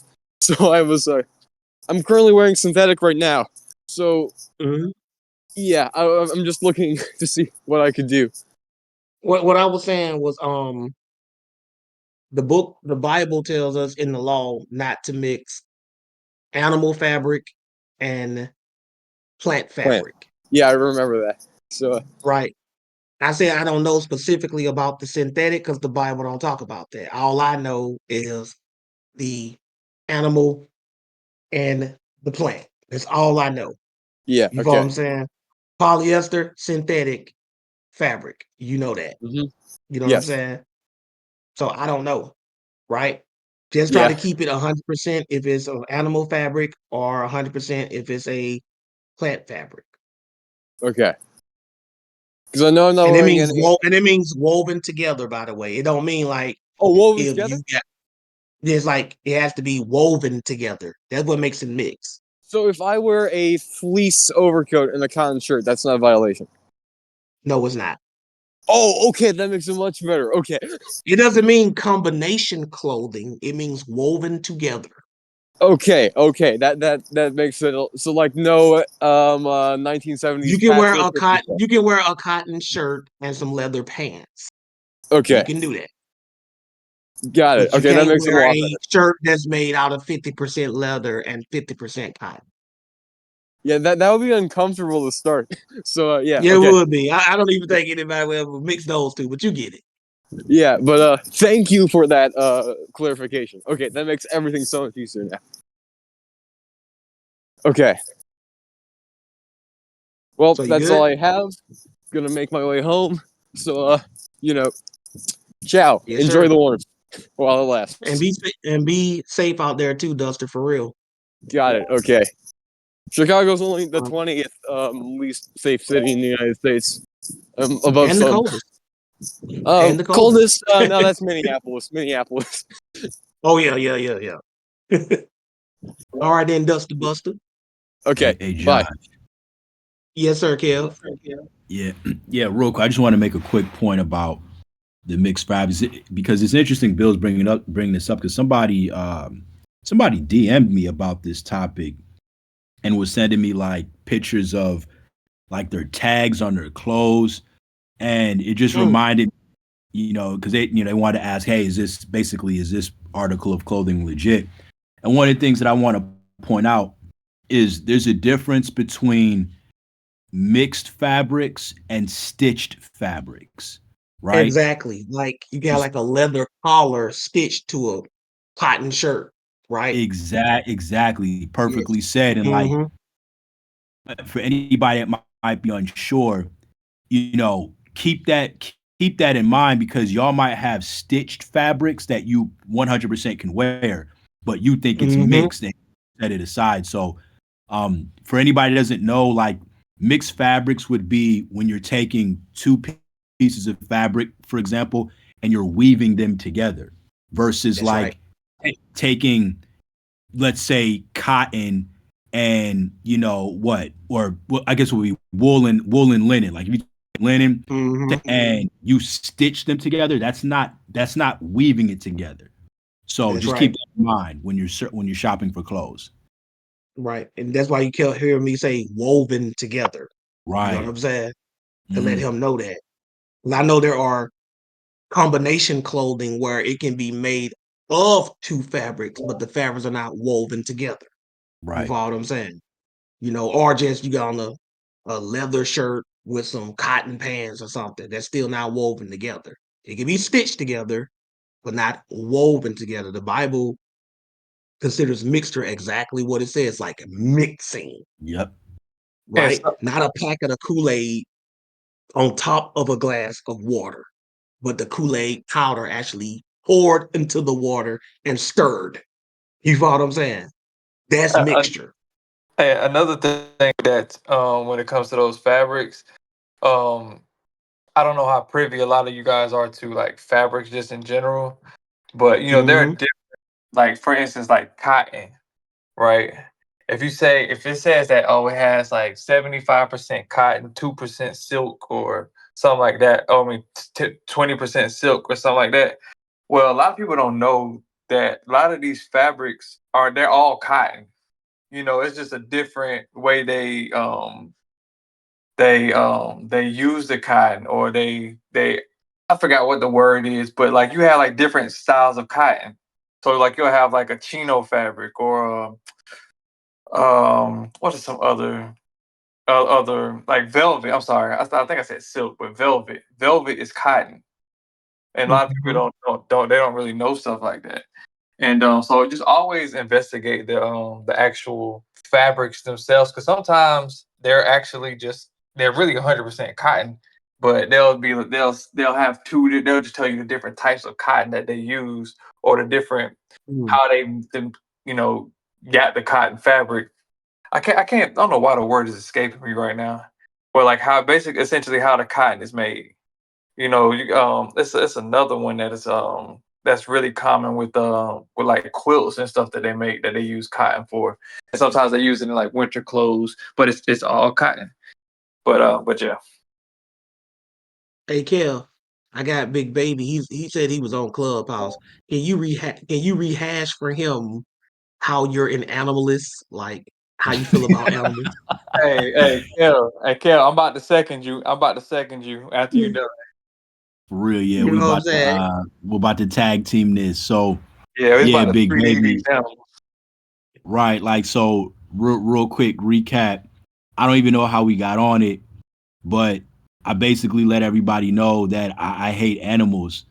And like like let me back it up. So I don't mind going to the zoo, looking at animals, like and all of that. But don't ask me to touch your funky animal, your dog. I don't want any part of that. Cats, dogs, rats, elephants, giraffes, mongooses, herrings, ducks. I want no part of it. Keep your funky animals away from me. Right? So yeah, that's it in a nutshell. So obviously people they didn't know that What about about me. hold up? What Huh. about feeding the ducks at the park? What about feeding the ducks at the park, Kev? Nah, so yeah, so real quick on that. Yes, Josh is bringing it up because yesterday, I took my kids to the park with my wife, and there were ducks like by this pond, and they were feeding Hmm. like the ducks and all that, and I had my hands behind my back because I don't want to feed ducks, dude, at all. Why? They can go get their own food. Why I have to feed them?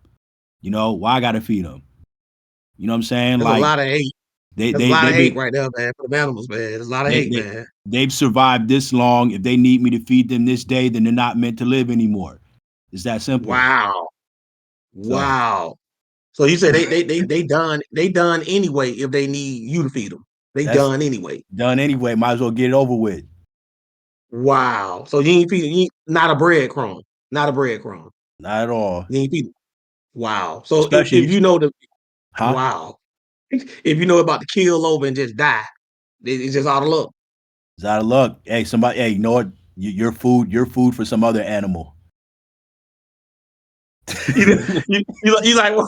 You like one of the people who be filming like nature. You don't intervene. They gonna let it, Right. they gonna let it die. They ain't care what it does. Care like it's wild. Care like it's real out here. Right.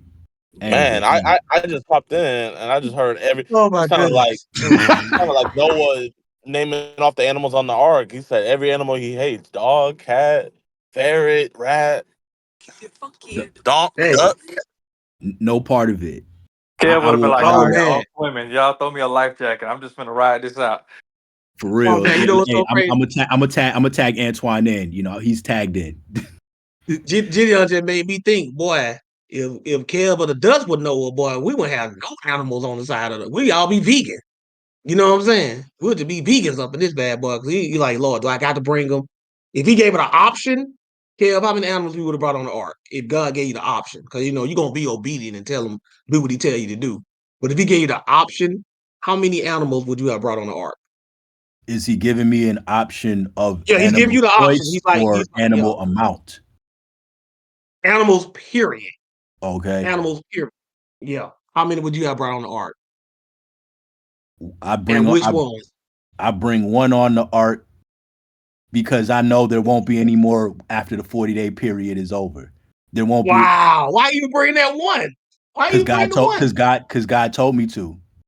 No, what I'm saying, what if he told you you ain't got to bring no animals, like at Oh, all? then it's gonna If be you eight. don't want to, if you don't It's want gonna be to. 8 of us. It's gonna be a nice boat ride. It's gonna be a nice boat ride, and it's gonna smell good in this ark too. That man an animalist, man. He just animalist. Hey, that don't make no sense. So what we were gonna eat on the other side of the flood then? Just we gonna be Bring vegan? plants and get on the air diet. Wow, man. So you mean to tell me you hate animals so much that you'd even give up meat if that's what it meant that you got to bring them on the ark? If you had Yeah. two things, bringing them on the ark or being a vegan, you being a vegan. Or like I said, hey, if I gotta bring one, I'll bring one animal. But if that's not acceptable, hey, you know what? It's a plant diet from here on out. That's 40 Wow. days. That's 40 days. That's 40 days, man, on a boat with every animal possible crapping everywhere. I was thinking I'm about that about the arc before too, man. Like, yo, it had to be funky on that arc, bro. You know what had to. And I'm saying? you're just hearing every animal noise possible. And I already mentioned about the crazy cockatoos. You're hearing that like times 10. I'm good, Oh dude. man, I'm good. I'm hey, so glad. I'm hey so man, glad. And I listen. I'm spoiled because God allowed me to live in the time that I live in. Like I said before, if I had to be a farmer, I wouldn't be thinking like this. I got the privilege to hate. I got the privilege to dang, hate.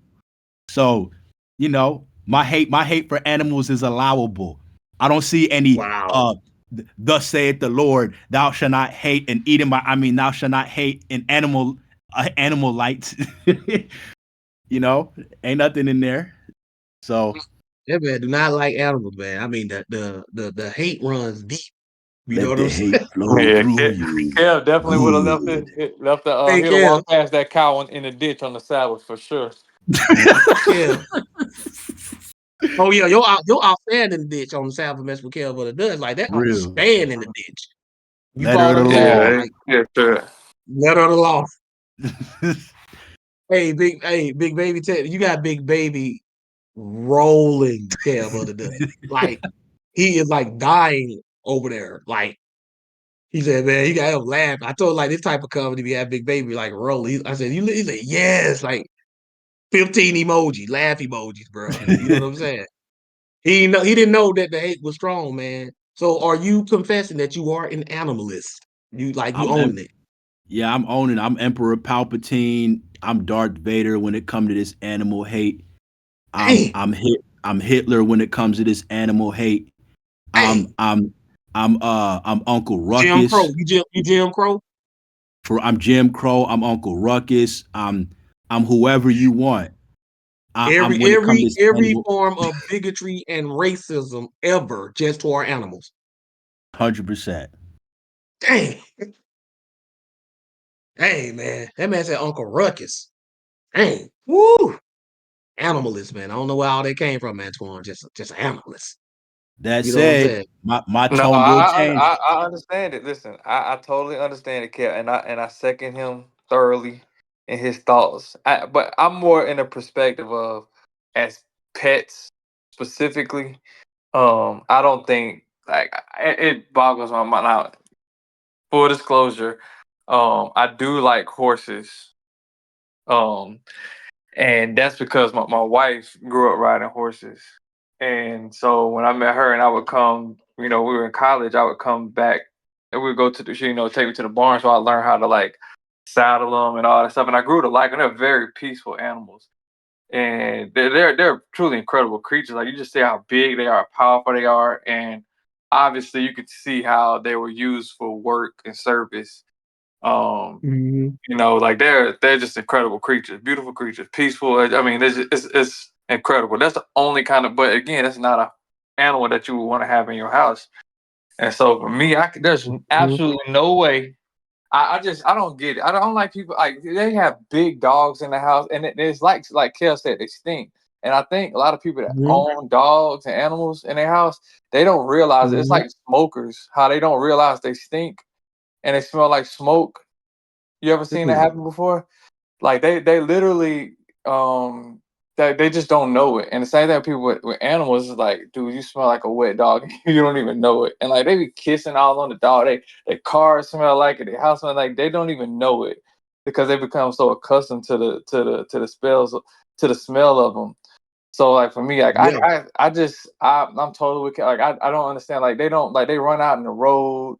Like my mom wanted a dog so bad. I'll never forget this. We got a dog when I was in 8th grade, and because my mom wanted one so bad, and I'll never forget. We got in the back. I got in the car. We were leaving Winn Dixie, and I was like, why we got dog food in the back? She's like, we don't have no dog. And like where I'm from, like Uh-oh. we don't like dogs like at all. Like somebody dog, we see somebody dog, they be like, where's his owner? Where's it like is it on the leash? If a loose dog, like I mean, we used to run from dogs like, on the regular. Um Mhm. like every dog was like the beast from Sandlot to us. But when I got in the car and I saw she had that bag, I was like, what are we doing that? So I got a surprise, and then she had a little puppy when we got home, and we were terrified of it. Mind you, teenagers terrified of a little puppy, and we're like, man, what is going on with it? I mean, the dog crapping all over the house, peeing out. Mm. Obviously, now my parents was doing it also to try to help us be responsible. So even though we didn't even ask for this, and so we after we doing it, we taking care of the dog and all this stuff. We grew to like the dog, grew to love the dog, and I still didn't like the dog in the house. I was kind of like, but it's whatever. The dog ends up dying like my freshman year in college, and I was hurt. I was like, oh man, I said, you know what? I'm never doing this again. Like I'm not getting emotionally attached to the animal. Like if you really look Mhm. at it, like Kevin said, there was no benefit for me or for us at all. It was just another bill for no reason. You know what I'm saying? Like it's just another bill. People coming over our house, Exactly. they're scared, they're terrified of the dog too. I'm like, oh no, it's all right. I'm like, wait, I'm saying all this, and I go over other people's house and I'm scared of their dog. So why am I doing this? And like I was just like, and then over time I've grown to be like I'm even more just like ugh, like why would you want to like people let their dog sleep in their bed? I'm like, oh, what is going on? These things Mhm. have fleas and ticks and you got to get shots and they smell bad, and like I understand some of them are domesticated and stuff like that, but it's like to me it's just like I don't understand the purpose of them. Like animals just they're just something. I mean I get it for the service part. Like you need a service dog. Um, or some I know it helps out some people having pets or PTSD. But for me, it's a complete no go. It's like, bro, you got to chill with all these animals and stuff like that. The only thing that I do want, and this is a little bit different, but I just want this in a man cave one day. If I ever had a dream man cave, I do want an aquarium, with a like a fish tank aquarium, and I want to put a shark in it. But outside of Man, a that, whole shark. I want like a mini shark, not like a big, Jaws, but like I want like a big, like Okay. huge, like 50. I mean, however big I gotta have for the shark, to go. But I want like one of the little small mini sharks. Like I want a shark tank. I've always wanted a shark tank. I have no idea why, but I just want one of those. And but it's not. I mean, that would be something like fun. To, like I would enjoy feeding the shark and like watching it, like go around and do what it do. But everything else, it's like I don't want dogs. I don't want cats, rabbits, hamsters, all of this stuff. I go to people's houses sometimes, and like I just like Mhm.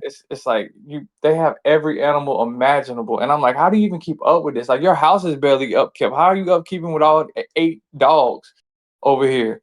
Oh, and don't get me started on cats. Oh God, they're disgusting. Um, but Mm. anyway, I just wanted to back Kev. Like I'm with you, bro. I said I do like the horses. I do like those. Very Mhm. expensive though, creatures. And I do want a shark tank. Everything else y'all can kick rocks. That's just ugh. Anyway, Hey, but to the lesson, got a man. lot of animalists.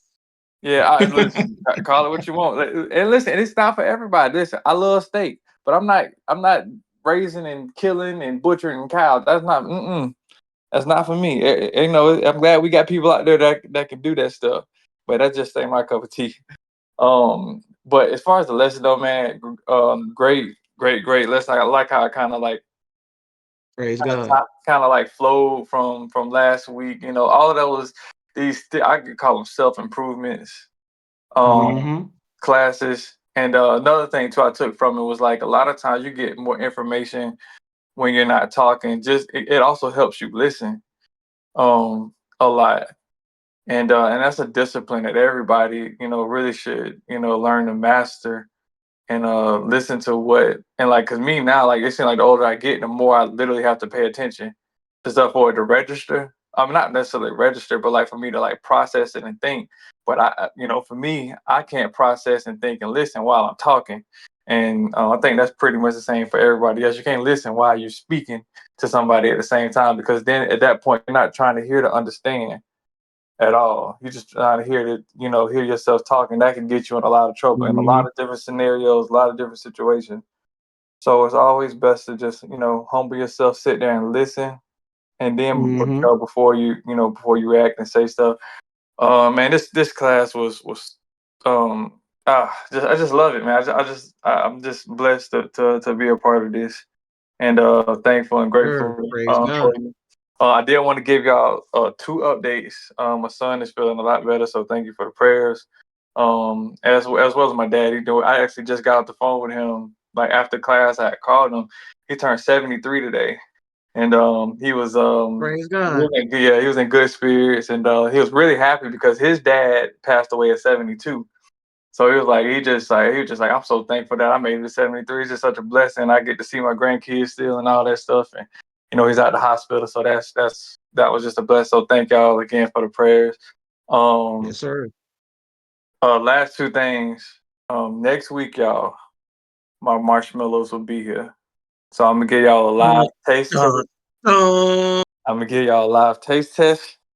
So Yes, sir. we're gonna get full reaction. I'll let y'all know how it is. Um We want you to come on camera. You got to oh do yeah, that on yeah. camera, I'm gonna come on full thing. live. I might get Brooklyn to do it with me too. Like she'll sit there and eat it Yes. and get her Yes. reaction. But so yeah, we should be good to go with that by next. I know it'll be here for next class, Lord willing, we here. And, and I And know where you can get the invitation. The Lucky Charms with the marshmallows and the cereal. yes, I know. I know where you can get the invitation there too. where You know what I'm saying? what you I talking mean, about? it's like a different kind of cereal that the cereal part, Right, like it's like a off brand.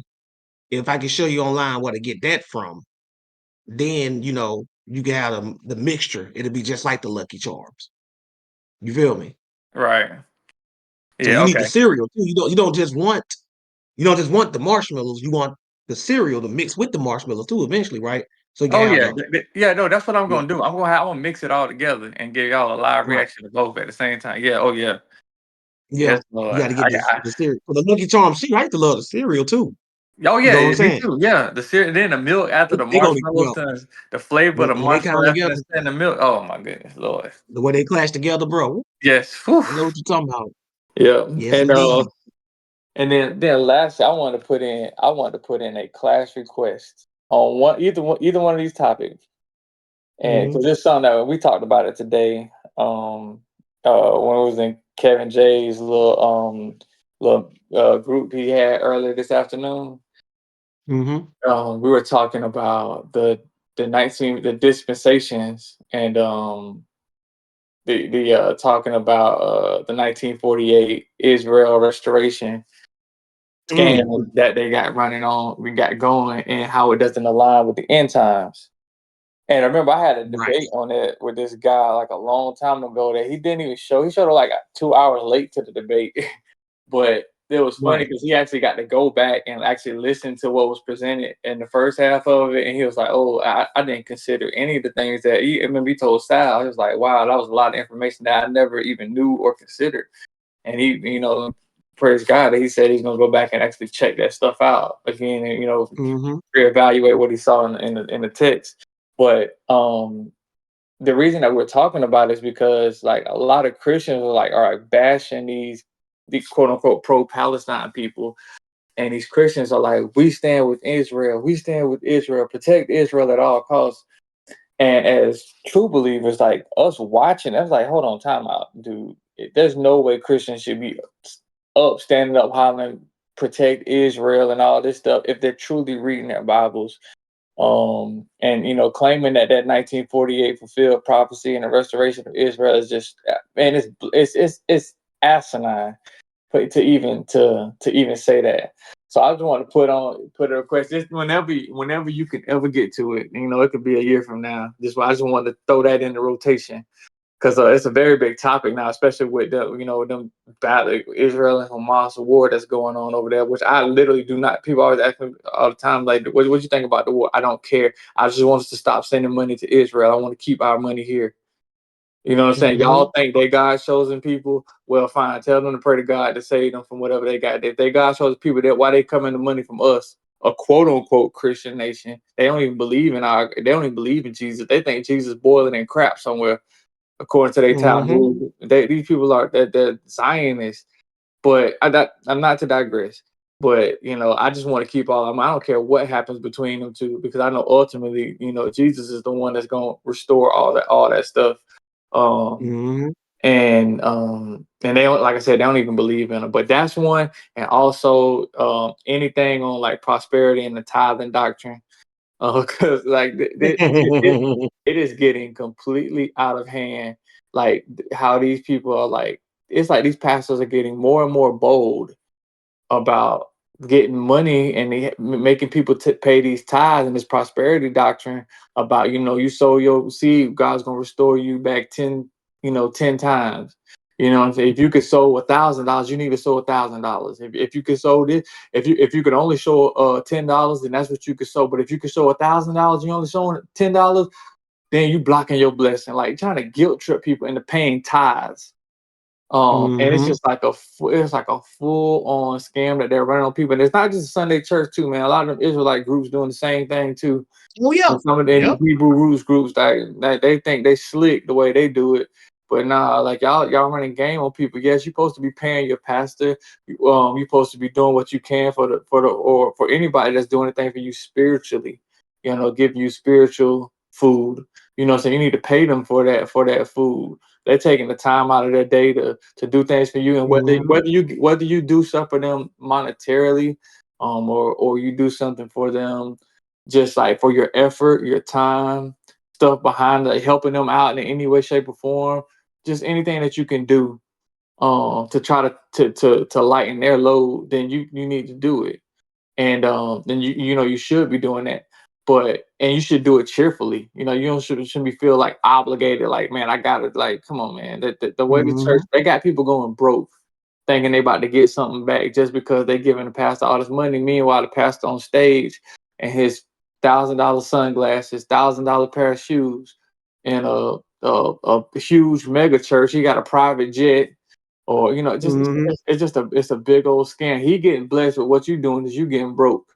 and you're not learning anything spiritual. Like you're not getting anything at all. You just go in there, you get this music. It's like a teen club in a lot of these churches. They got smoke, they got the worship music going. The pastor get up there and give you a philosophical speech after reading like 1 or 2 scriptures, and then y'all go home. Not you might feel better about yourself. You might have an emotional experience, but what are you better for? What did you learn? How is your behavior gonna change? Are you being told to repent? Like none of that stuff is going on. So and they just robbing folks from it. So it's just I wanted to throw that one out there as well. But yeah, that's all I got, man. Yeah, I'm with you, Kev. You know, we can DDT, 3D these animals. I'm sick of them. I saw a deer running the road the other day when I was driving my work truck, and I was like, what? I was like, come on, like, and he's just sitting there looking at me. I'm like, dude, move. Like, why? Like, just get out the way, Bambi. But you know, That's why you are you an animalist too? yes, I'm third, except for horses.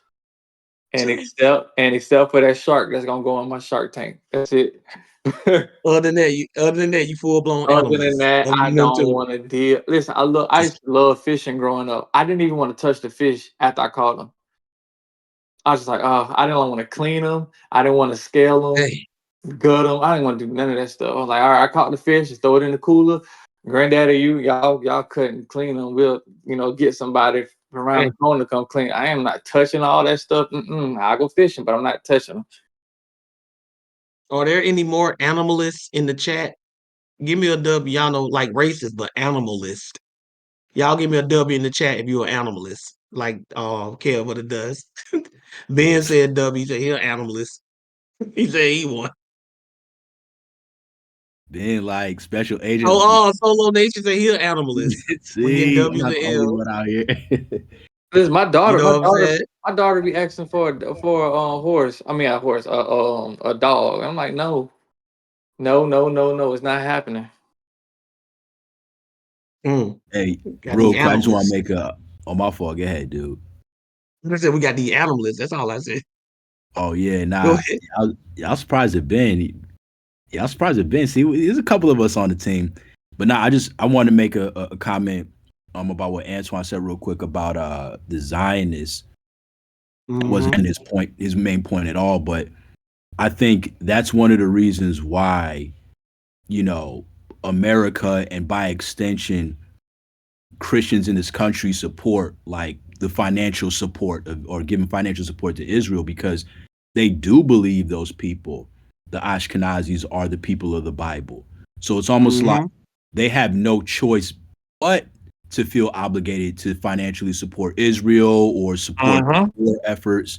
So I think the only way for that to be broken is for people to really find out in a big way that they are not the people of the book. And there's so many different ways you can prove that, but admittedly, Mm-hmm. it's not something that'll happen overnight. You kind of got to dive a little bit deep because simply saying things like, "Hey, hey, you really think Moses was white when he grew up in Right. Pharaoh's household?" Like stuff like that, even though like it is true, or like when it says that Paul, was mistaken for an Egyptian, people aren't gonna buy into that because like, well, wait a minute, like they were, when they look at the people in Egypt now, like, at least the Arabs, they don't really look black at all. Like these people are Turkish, really, if we're gonna get down to it.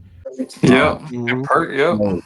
So it's kind of like, you kind of just gotta go, you gotta go out and study on your own, and people just aren't gonna dive that deep, man. So in the meantime, they're gonna keep supporting what it is that they think is right, and that's And all Kev, Israel's exploits. Yeah. Kev, do Mhm. you know that? Did you know about the There were a bunch of like when they were going into the land in 1948 and like I think it was like May or something. Did you know that there were also a lot of Jews, Messianic Jews? Now they didn't believe in Jesus that were like completely protesting them actually going back in it. That was saying like, oh no, this is not fulfilling prophecy. They were even upset about them making a flag and putting that Star of Rephaim on the flag. No, I Did you was know not about aware of that? that. These were Ashkenazis that were saying Uh, this. yeah, they were either Sephardic, or Ashkenazi, but some of them that were over there, they were like protesting. They were like, "No, this is not it." this is not what's going on. There were several of them. I'll send it to you. But there were like people like protesting. They were protesting the flag that they made and everything Yeah. because they were actually keeping Torah. Like they were actually really Torah observant, and they were like no, they were messianic, but they were like nah, like this is not what the scripture is saying that how we supposed to go back into the land. They literally coming from one country because like mainly all of them came from Germany. The Right. text clearly says they're gonna be coming from all countries all over the place. They're gonna be led there by the land. There's gonna be peace in the world. I ain't seen a world peace since 1948 at all. Like this is it's just so much stuff that just goes completely against what the text says, but people buy a hook, line, and sinker, and then Israel's been pimping us for all this money. They run everything. They run the media, they run Hollywood. Just like even the most prominent. It's crazy because a lot of the prominent Jewish people in America today, a lot of them are atheists. They don't even Right. believe in God at all, but they're Jewish. You go look at their last name, Harvey Weinstein's. And are Even the suffering dude, yeah, none of the financial curses at none all. of them suffering nothing. DJ Vlad, I remember Max Kellerman. These people are atheists, but they're Jewish. You know what I'm saying? And they always like they're making a mockery of lesser cultures, and they are always exploiting other cultures. I don't know if y'all know. I remember Ice Cube just spoke out about that too, and Kanye West. They were trying, but they tried to cancel them for saying stuff, about it. Oh, you can't. And Kyrie Irving, same thing with him. They tried to cancel him Mm-hmm. because Right. just because he said something about like you. Wait, you mean to tell me that you can't say a single thing about these people at all, or else everybody's getting canceled? And it's crazy because as conservative as they are, or they say they are, like people like Ben Shapiro, and they always want to talk about people that are, having a victim mentality. I'm like, dude, y'all, nobody has a bigger victim mentality than these Jewish people all across the world. Because if I sneeze by them, you're anti-Semitic. Like what? Dude, first of all, time out. You want to be technical? I can't be anti-Semitic to you because you don't even descend from Shem. So that Exactly. doesn't even make any sense in the first place. Number one. Number two, why is it that every time somebody even like hints that y'all doing something wrong or acting wrong, Rabbi Shmuley, all these people that work for Sony, like these people are evil, wicked people, and you can't say anything about them without them talking up, or criticizing them without not just them saying you're anti-Semitic, but the whole entire media will come down on people and call them anti-Semitic. Like it is utterly ridiculous, and fair criticisms too. Right. Fair and just criticism, like, hey man, y'all need to stop doing it. And of course, you're not talking about every single Jewish person, but Of if course not. Israel does something bad, or a Jewish person in general does something bad,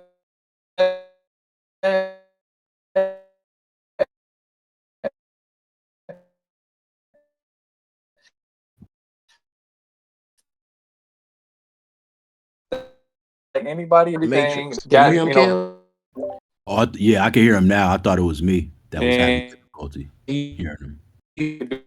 hear do him? whatever. My bad. Yeah, you breaking up on my end, Antoine.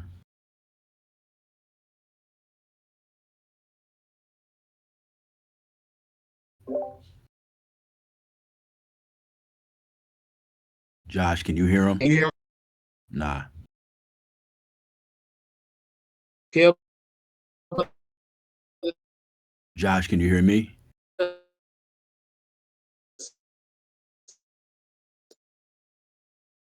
Yeah, can you hear me? Yeah, it sounds like you're breaking up, but I'm probably breaking up on your end, right? Somebody, I'm breaking up. Let me see if I Now, can leave it. now you're clear. Now you're clear. You're clear now. I'm clear. Yeah. Am I clear to everybody? Just give me a W if you can hear your boy. Give me Yeah, a you're W. clear. Okay. Cool. I'm bad. Cool. We just had some interference. Antoine, say Hey, something. they were listening. They were listening to us. They running interference. Dude, they don't care nothing about us. They need to go out to ISUPK. They be going in. It's all. But you know what? Like the thing about that too, like, see, because it's well, let me back up and then I think I'm gonna Right. Antoine was finishing the point. Um, that's see, this is why, like, I think it started making a whole lot of sense to me when I started diving into the genetics, because genetics just cuts through all of the nonsense. Like, if somebody who's Ashkenazi is going to tell you that they're Shemitic, then their Y DNA should prove that. But it's problematic when they say, "Well, you're Jewish based on what your mother is," when that's not how the Bible does things at all. Also, they got Y Right. DNA. They got their Y DNA in large part is the J haplogroup, which in many in which is definitely going to take you back to Eastern Europe, but Europe in totality. And there's so many other groups of people who don't identify as Jewish who have the same Y DNA that the so-called Jews have. So it's like something doesn't add up, man. Like all of y'all supposed to come from Jacob, but some of y'all have E haplogroup, some of y'all have J haplogroup, others have T. You know what I'm saying? Others have R. But like all of the Y DNA is supposed to be the same because you're going back to the same man. How do you have all these different haplogroups? So like it's clearly a lie, man. But like again, like I was saying before, most people aren't going to dive this deep, dude. They're just going to see, oh, you call yourself Jews. You live in a land called Israel. You say you're the Jews, so you must be the Jews. And that's as deep as it's going to go for many.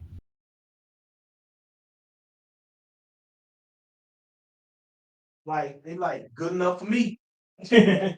Right. Antoine, you back? Yeah, I'm here. Can you hear me now? Yeah, clear. Clear as day.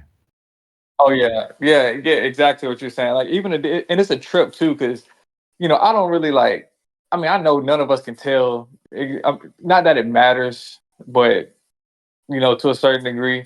But like, it's funny. Like when you actually do the DNA testing, like there are certain traits that you can like that trace. It's funny because we had to do genetic testing for my daughter Brooklyn, right? And they were testing like see if like our history, our family history, where we go back to and all this stuff. But there was a common trait. We were worried. I remember my wife was worried that there was something that popped up, and it was like, okay, we might have to do further testing. And because this is a common little trait that we have that's common between, and it was only two groups of people, and it was like it was African Americans and some Jewish people. And I'm like, wait, how in the world do we have the same type of, the common, genetic code that's causing this little discrepancy every single time? And I kind of said it like over the phone because later we had to do it over the phone because my I want to say it was like 2020 when this was going on, and so we were doing like our consultation over the phone with the whatever the health clinic was, and they were like, oh yeah, well it's like, well obviously there must have been some mixing and mingling over the years which caused this trait to happen. I was like, huh. I was like, oh yeah, I know it was because those people converted over there in Eastern Europe when Jews were actually over there, like, which is this is all common history, but I just thought it was funny that happened the way it did. But it's just mind-boggling to me that how Christians just blindly support those people over there. Like it just it I just I or not just even the support or even why they even care in the first place. Like those people hate Jesus. Like I stand with Israel. They don't stand with you. They don't stand with Right. Jesus. Go to one of these Jewish neighborhoods to see what happened when you walk up next to them. They go. I remember when I was in New York, I used to have my friend that's on. The Jewish people, they would just stop and look at me. You know what I'm Yeah. saying? And start doing. And Josh, remember that and remember I sent you a video a while ago, and it was this guy. He walked up to one of these Jewish rabbis, and he was like, "Hey, you're not the real Jews. I'm the real Jew." And Mm-hmm. the Jews that Jewish rabbi, I mean, with a straight face, Kev, he walked, he turned and looked at him. He said, "Then do what the book say," and then kept walking. I was like, "Oh my goodness!" Mm. I was like, "Wow!" And I was like, that was actually a He asked about cold his cut he fringes. He's gave. like, "Where your fringes at?" He even Yeah, asked about that, real. yeah. He showed these. Said, "Where your friend is at? Do what the book say." I was like, "Oh." I was like, wow. But that's how we also, that's how we all supposed to be behaving and doing what the book says. But like I had no problem with the conversion. Like I know it's Jews for Jesus and all that stuff. I know all of them aren't bad and all of them are Zionists. But the people that are running things over there are the people that are running Hollywood over. These people are deep into the Kabbalah and all kind of witchcraft and all this that Babylonian Talmud and stuff, man. It's just a lot of evil, wicked stuff. But they, Christian church, they're just like gung ho defending these cats, and I'm like, dude, these people hate Jesus, but here y'all are thinking thinking that Israel and the churches are separate. Israel. I mean, Israel was always referred to as the church. Even in the Old Testament, all throughout the Old Testament, they were referred to it as the church. Like even when you look in, I think in the Septuagint, Kel, you could correct me if I'm wrong, but it says ecclesia, Yep. Every time. ecclesia. Every Every time when it time. talks about it in the Old Testament, it's the church. Israel's always been the church. There's been one church, always. We just, the Gentiles were grafted in. It's one body, different parts. All this stuff we grafted in, but they thinking that Israel is just their part. They just don't understand Jesus. Man, like, dude, that's the most important part. The crazy part, these Christians believe Jesus is God. Y'all believe Jesus is God, but they don't believe in Jesus. But here y'all all ready to fight protesters, give all your money to all these people that can't stand your Lord and Savior. Like, it just makes no sense to me. Because in their mind they're the natural branches and don't boast against the natural branches, Right. lest you get tossed out. And that's why, like, they're just not gonna get it, man. And like I know think there's some, I think, special agent, a couple people got their hand up, Josh. I don't want to eat up all the time. Like Isaiah, he's been waiting. I'll come back later, man. I'm gonna let these other people get up here and talk, man, because they've been waiting for a while. Yeah, me too, man. I go back now to the audience, man. I appreciate y'all. Love all of y'all. And yeah, forget them animals. Peace. Word. Animalist, full effect. Go ahead, Isaiah. And I'm about You to hear me, bring brother Josh? Special Agent up. He disappeared. Can you What hear did you me? say, Isaiah? I can hear you, sir. All right. So, yeah, I talked to my mom the other week. She said like she doesn't really care what we celebrate as long as it's with family. So I'm kind of like confused on where to start with like Hanukkah. Like I don't know. I was gonna ask about that, like, because I haven't personally looked into it, and I don't know like anything around it really. So I was just gonna ask for any input on your side. About the Hanukkah celebration itself. Yes.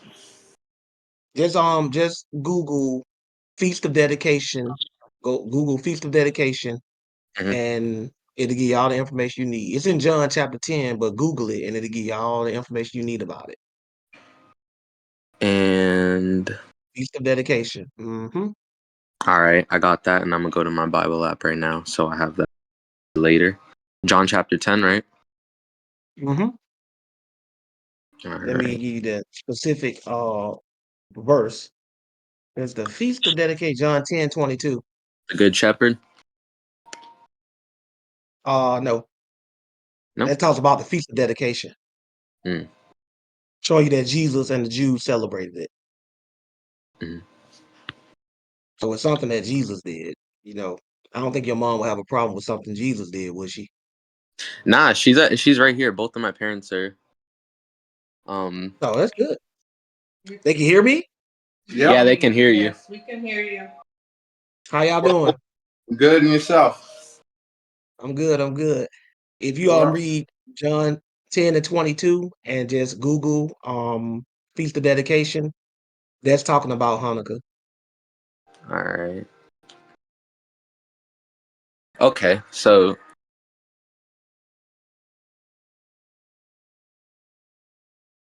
yeah, so my mom says she doesn't care about what I. It's not that she doesn't care what I celebrate, but she doesn't know enough about religion to like tell me what to celebrate.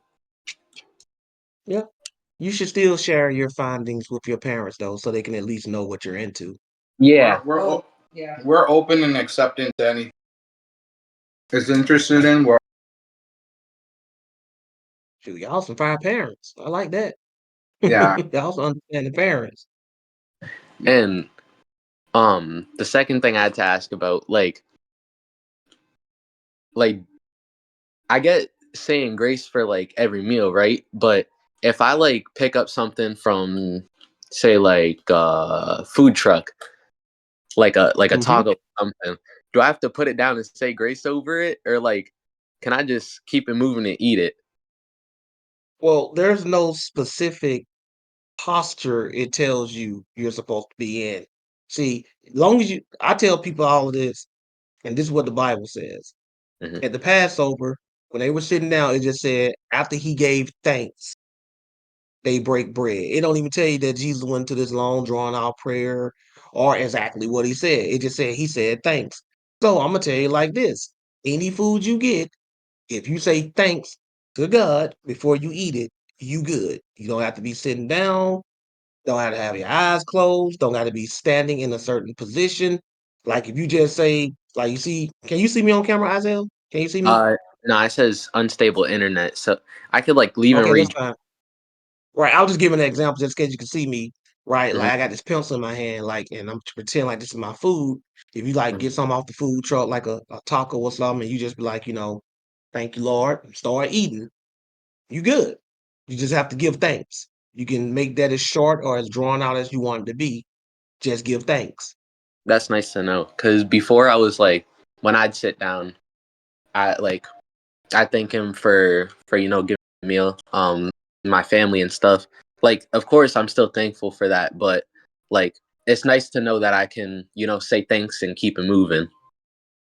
Yeah, you know what I'm saying? Like, if you're on the move and stuff, then yeah, but if you got the time and you want to be like, more solemn about it, then you can take your time and go into detail and stuff like that. Like I've been with people before, I've blessed the meal before, I've done the detailed blessing drawn out, and I've done the short and sweet. You follow Hmm. what I'm saying?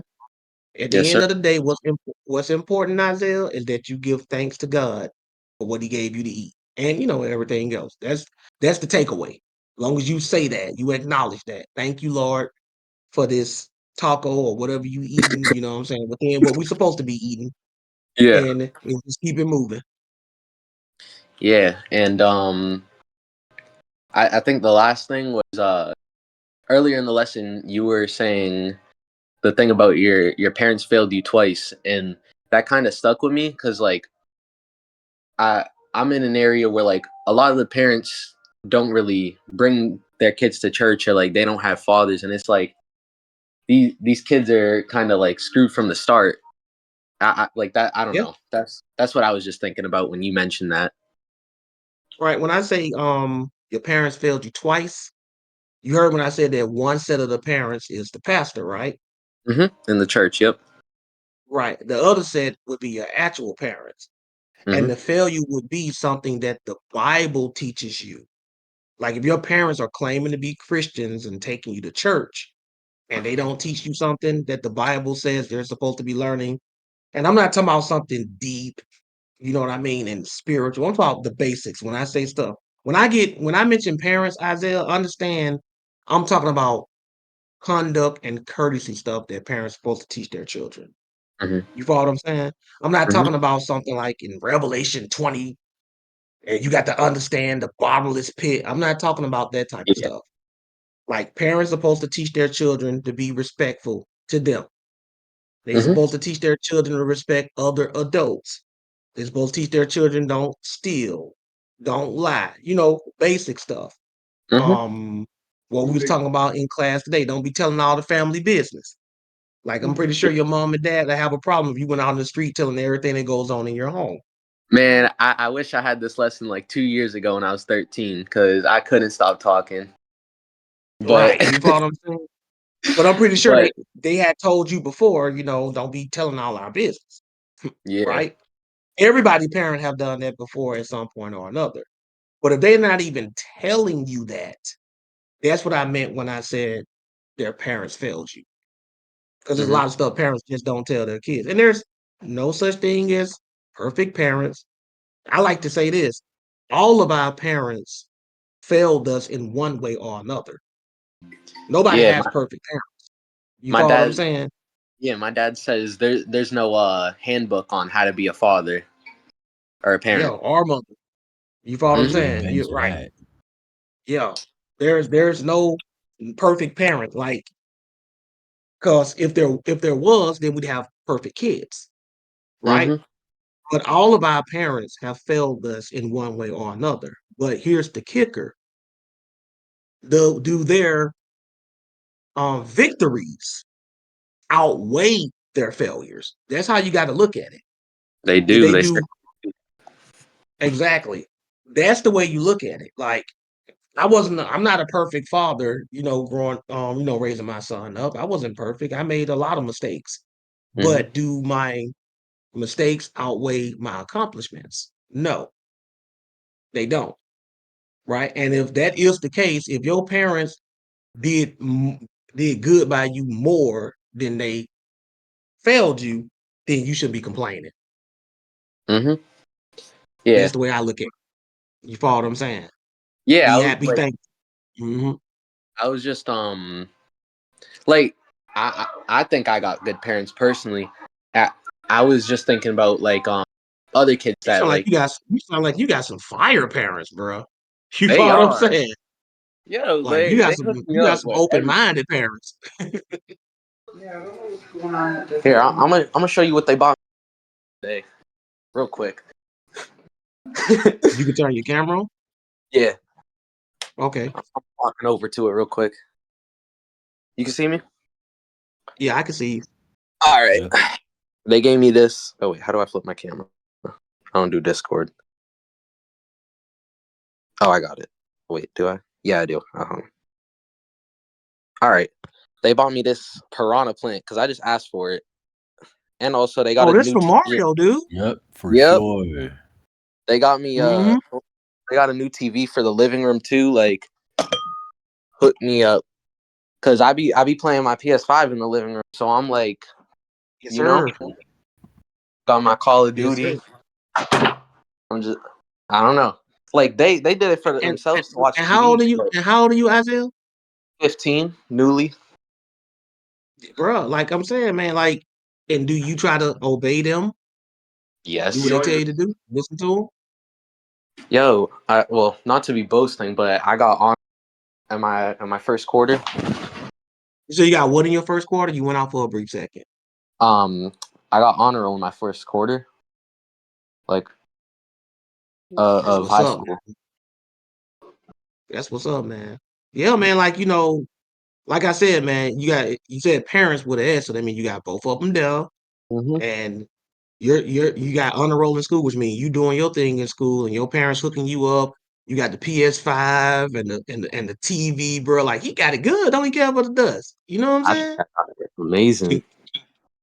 You know what I'm Right? saying? Like, Shit, hey, I think tell anyone would go for this position. I might have to send you my address. Tell your parents buy me something. You know what I mean? Exactly, man. They they Give me they something. hooking you up. And then to top it all off, You learn. being an honor roll student, to top it all off, you're showing a genuine interest in trying to learn about God and the Bible even more. That's prodigy level stuff right there we be talking about, man. You prodigy Mhm. status. You know what I'm saying? And you got the academics to back it up. Psst. You know what I'm Yeah, saying, Kev? What it does on the honor roll and learning this level of information that we talking about over here, Right. Young ABT, man. Like these kids is man. something else. You know what I'm saying? That's some young anime prodigy level right there, like the chosen type thing. You know what I'm Real. saying? That's what that is. praise God. But yeah, man, when y'all get an opportunity, just Google that feast of dedication and you'll learn. It'll give you all the information about it. And Yeah, I because pulled it up. we're celebrating Hanukkah this year. Hanukkah actually falls on Christmas this year, Kev. Did you know that? I did not know it fell on Christmas. But just on The the whole 25th. Hanukkah thing. Oh, I'm sorry, go ahead, Isaiah. My fault. You got it. Oh no, I wasn't speaking. Um, Okay. I was gonna make a quick point about Hanukkah. I did not know, Josh, that it fell on Christmas, but every year my wife is like even more so than me, like, I think after Halloween, she's pushing Mhm. Hanukkah. She got every like even where we live, she got the happy Hanukkah stuff up, the menorahs. 7 candle menorahs, by the way, y'all. Like, don't be fooled by these 9 candle menorahs that are out Right. here. You know, that's not legit. But she pushes it because it's basically a way to counter like just the Christmas culture that we as Americans grow up in. So Yes, yes, indeed. We need to be you know, educating the people on the holy days of scripture. You know what I'm saying? You know, we talked about this, Kel, but it does get into the spirit of it.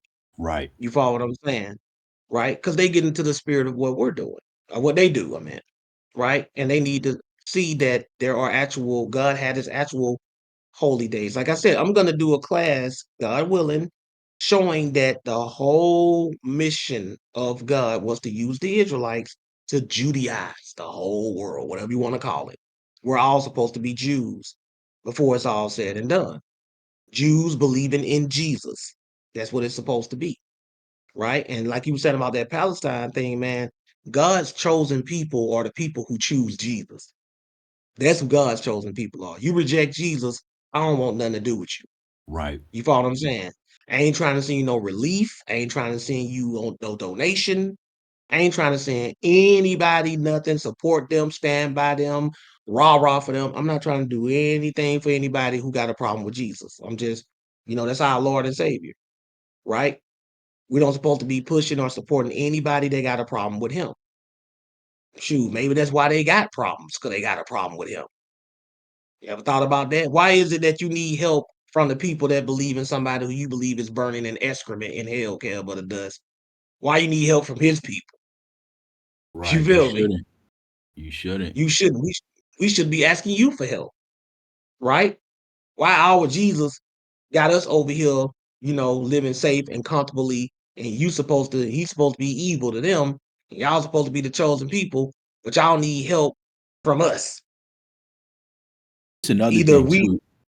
You Sorry, know go what I'm ahead, saying? John. Maybe they doing something they ain't got no business doing, right, Kel? Maybe y'all ain't got something y'all ain't doing got no business doing. Right. And I think and I wonder too, because like even with the land of Israel, like I learned this recently. I did not know this that the Ashkenazis had to plant something like 200 million trees. You know what I'm saying? Like in the land, and they have to do Hmm. all these things from from an agricultural standpoint to basically have modern life. So I'm like, man, like y'all, like you're doing things that without technological advancements would not be able to be done. And it reminded me of like just the curse that God put on the land. So it just makes me wonder, like, is God like is God giving them hardship because they weren't even supposed to be there? In addition to, Right. all of the evil things that they say about Jesus, just makes me wonder. Right. That's what I'm saying. Like everybody's always claiming that their religion is right, but they're the ones suffering the most. I don't get that. Like if you're doing which means either your religion is wrong or you're not listening to your God, and that's why he's punishing you. Those are the only two conclusions I can reach. Either you're serving the wrong God or you're serving the right God the wrong way. You shouldn't have to you shouldn't have to beg your enemies. And yes, we are their enemies if they don't believe in Jesus. You should have to beg your enemies for help. That doesn't make sense to me. Right. And I don't understand why anybody who's a Christian today, now, of course, like if they were just over there just hungry, and like as Christians, we try to help anybody. When the missionaries go out to help the African people before they were Christians, they was into voodoo and all kinds of pagan stuff over there with those tribes, Right. right? So we're not looking at that. But when you're trying to get all political and religious about it, why in the world would we want to help a group of people who hate our Lord and Savior? I wouldn't even help somebody who hate my mama, and I'm supposed to love Jesus more than her. We don't ever put anything into perspective. Isaiah, anything else you want to add before we put you down? Um, no, I I appreciate the lesson, and Praise God. think that's all. Thank you for answering my questions. Thank you, everyone. Good night. And oh, I need a reminder. What does Shabbat Shalom mean? I know it means peace or something, but just Shabbat Shalom is just another way of saying peaceful Sabbath or happy okay. Sabbath or Okay. prosperous Sabbath. All right. Good night, everyone. Shabbat Shalom. See you later. Good night, Shabbat man. shalom. Enjoy that PlayStation 5 Call of Duty. Will You Right. do. follow what I'm Praise God. saying? Dang, man, dude, like I love that age, man. Like before Mm-hmm. responsibilities, especially somebody like him, man, doing good things. Seems like a really great kid, you know. Yeah. Great Seems like a parents really too. great kid, great parents. Yeah, I mean, I hope my children, you know what I'm saying, are like that at 13, 14, 15. It's not guaranteed, but that's my prayer. So I always like to see these young kids really just hungry for the word, you know, and listening to their parents. That's my prayer too, man. Especially for my ABT people and their children. It's just amazing, you know what I'm saying? Dude on an honor roll. He got some understanding and open-minded parents that's let him, you know, pick his own path, so to speak. You follow what I'm saying? Like they're not trying, you gonna do this or you gonna do that. They're letting him discover for himself. They're there guiding him, obviously. You can tell that. They sitting right there, listening with him, but they're giving him room to grow. I mean, with all this crazy stuff out here, there's plenty of worse things you can come home and tell your parents you went to. You feel me? For You know what I'm real. saying? And this young man right here is deciding to put his trust and faith in the word. He's like, yo, I'm trying to learn about this Bible. And he's an honor student. Like, I see big things for him, God willing. He's still on this track, man. Honor student, supporting parents, seeking this word like this, man. He say he's 15, newly. Psh, 5, 10 years from now, he gonna be doing some damage in these streets. You feel me, Kev? If he keep it up, he gonna be doing some Right. serious damage, right? We got two of your disciples here, Kev, with the dust in their name. I know you see them. We got Dust to Deuce and we got Dusty AC. For real. I didn't even The notice that. followers of the dust. Followers Dutch of the tribe. dust. Dutch The tribe. dust tribe. Dutch The village. dustites. The dustites. I don't know. Deuce the dust. Dust the deuce. What's up, man? I got you up next. What you got, man? Yeah, yeah. So the Dustians. The Dustians. um, right. I think Hidden village in Dusty. the dust. That's what it is. Hidden village in Yeah. the hidden village in the dust, Kel. That's what they called it. Right. Hmm. I think Dusty AC can go before me because I ain't gonna lie, he had his hand raised way before I had my hand raised. My So bad. I just to just go go first by to how they talk. got them arranged on the stage. Dusty AC. What you got, man? Dustin Tosh. Did it say Dustin Tosh? Yeah, he Wow. did do that. Dustin Tosh. Not Macintosh. Dustin Tosh. All right, then. What you got, Dustin Tosh? What you got, man? Hello, can you hear me? I can hear you, man. All right, Stay off man. the chain. ABT Dustin Josh. It was good, Josh. Today It's was all good, man. a really good class. Not Praise gonna lie, God. really good class. And I appreciate you for dropping that biblical rizology. You know, putting us young Oh, for brothers on. sure. I really appreciate that. I took some notes on that as well. Appreciate that Yeah, game. and I want you to win, Dusty. I want you to win, bro. Yeah, yeah. I'm sure my wife's going to thank you, man. Indeed. All right. Well, the question I had, it wasn't about the class. But earlier Mhm. today, my mom was reading Matthew 25, and Okay. we read Matthew 24, and we took that class you're doing. It was a really good class, by the way. Matthew 24 is Mhm. good. I had a question on the parable.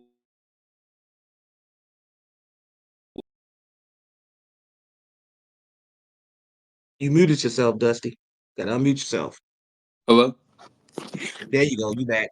I'm sorry. Mhm. Please excuse me for maybe 30 seconds. All right.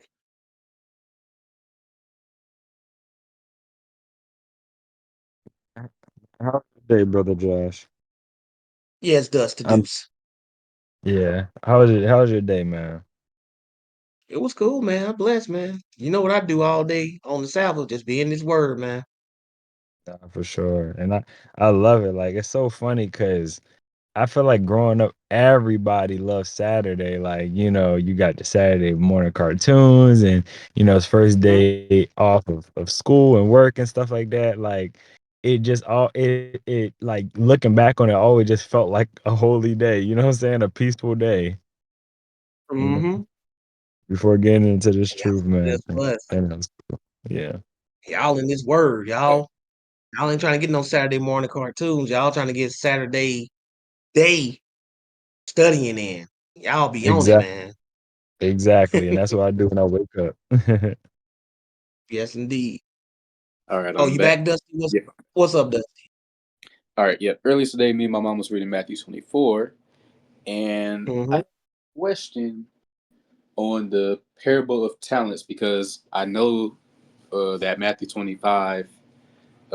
We was reading Matthew 25. My fault if I said 24. I know Matthew 25 is coming like straight after that, so I want to keep it in context because I'm assuming that it's in the same segment of speech as Matthew 24. And Mhm.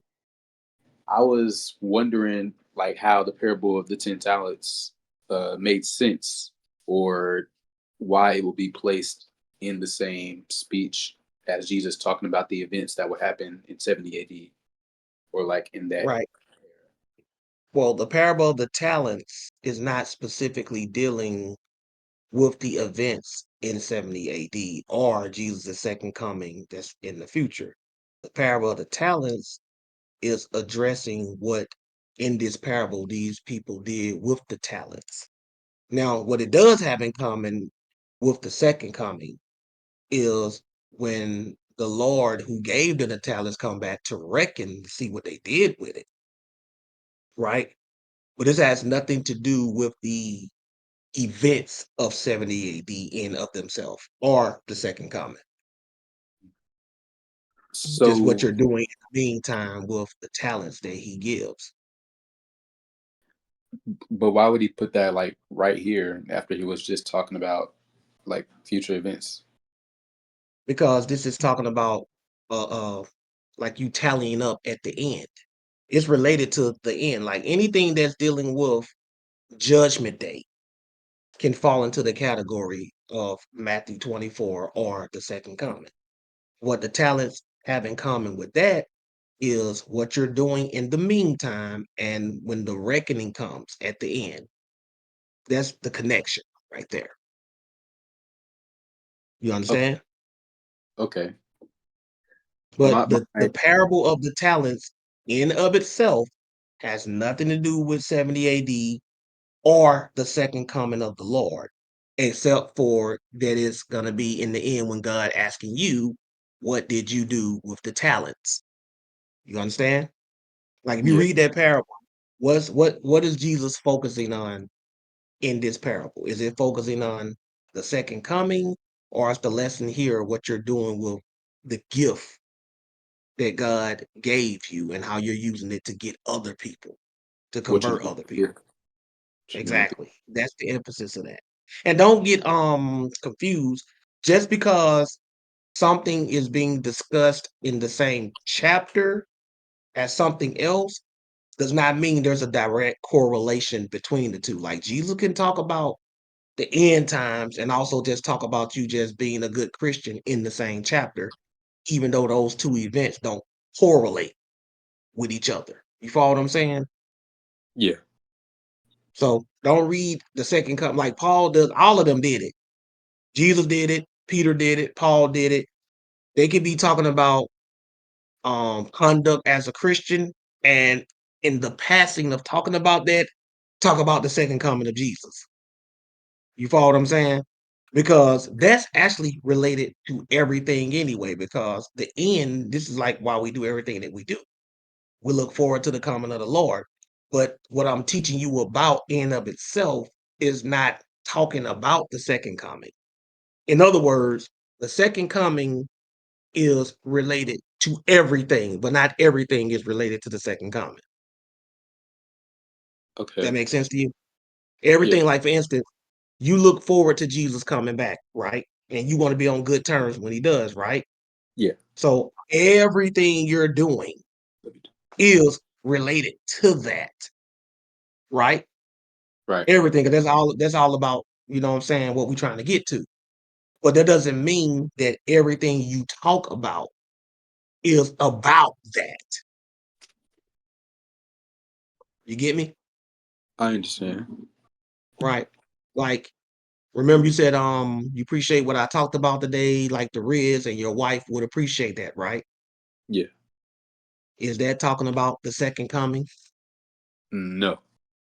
But does it relate to the second coming in the sense that you want to try to do good by your wife? Don't be commit adultery, be good to her because you know you want Jesus to know that when he comes back, right? Yes.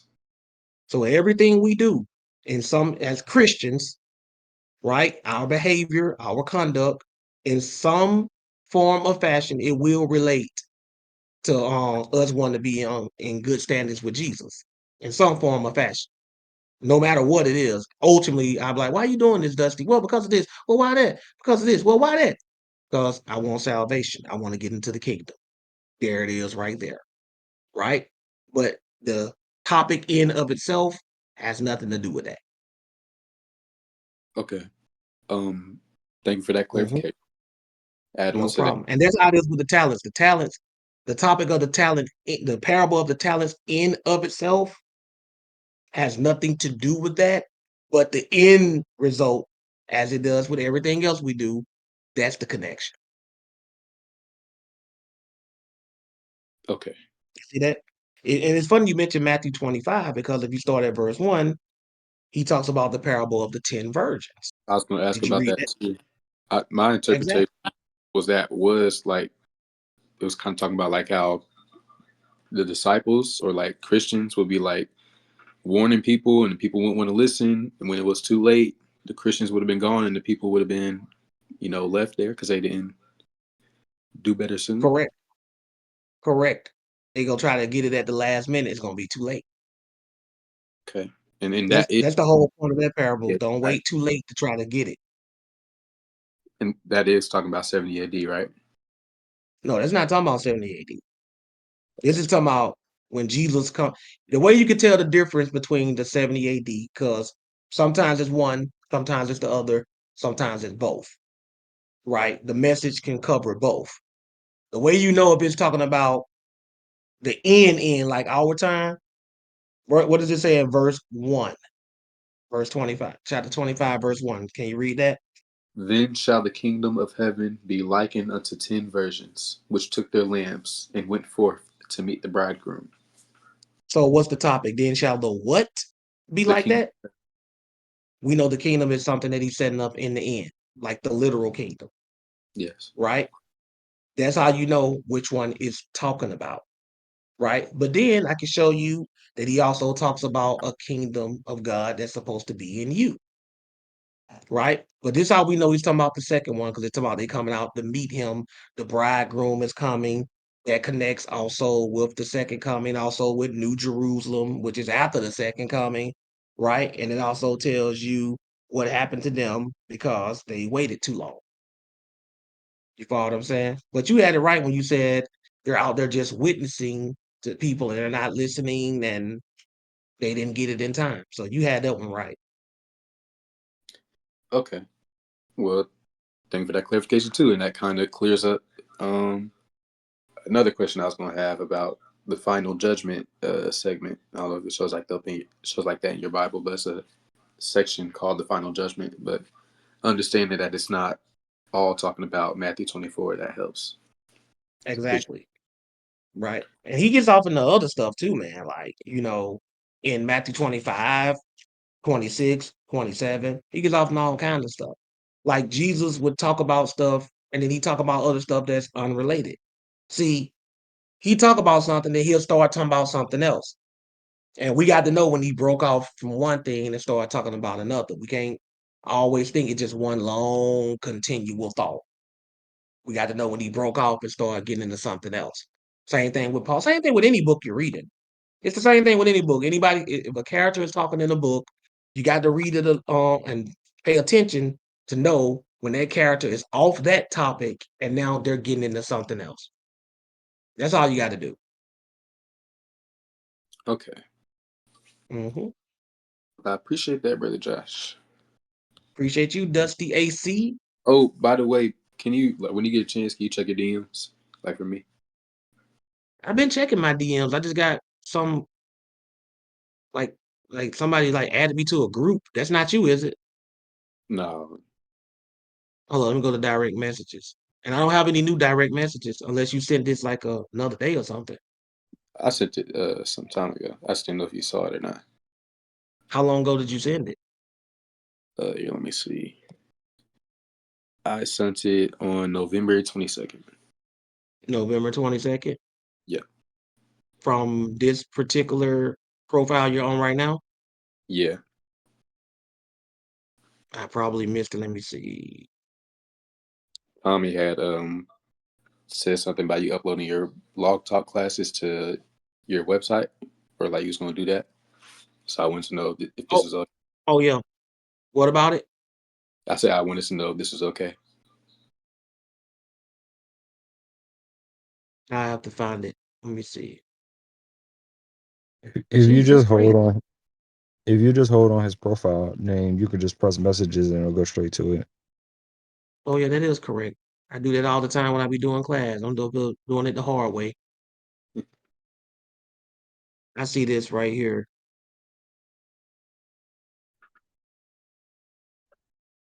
I saw this. I thought I had responded to this. I guess I read it and didn't respond.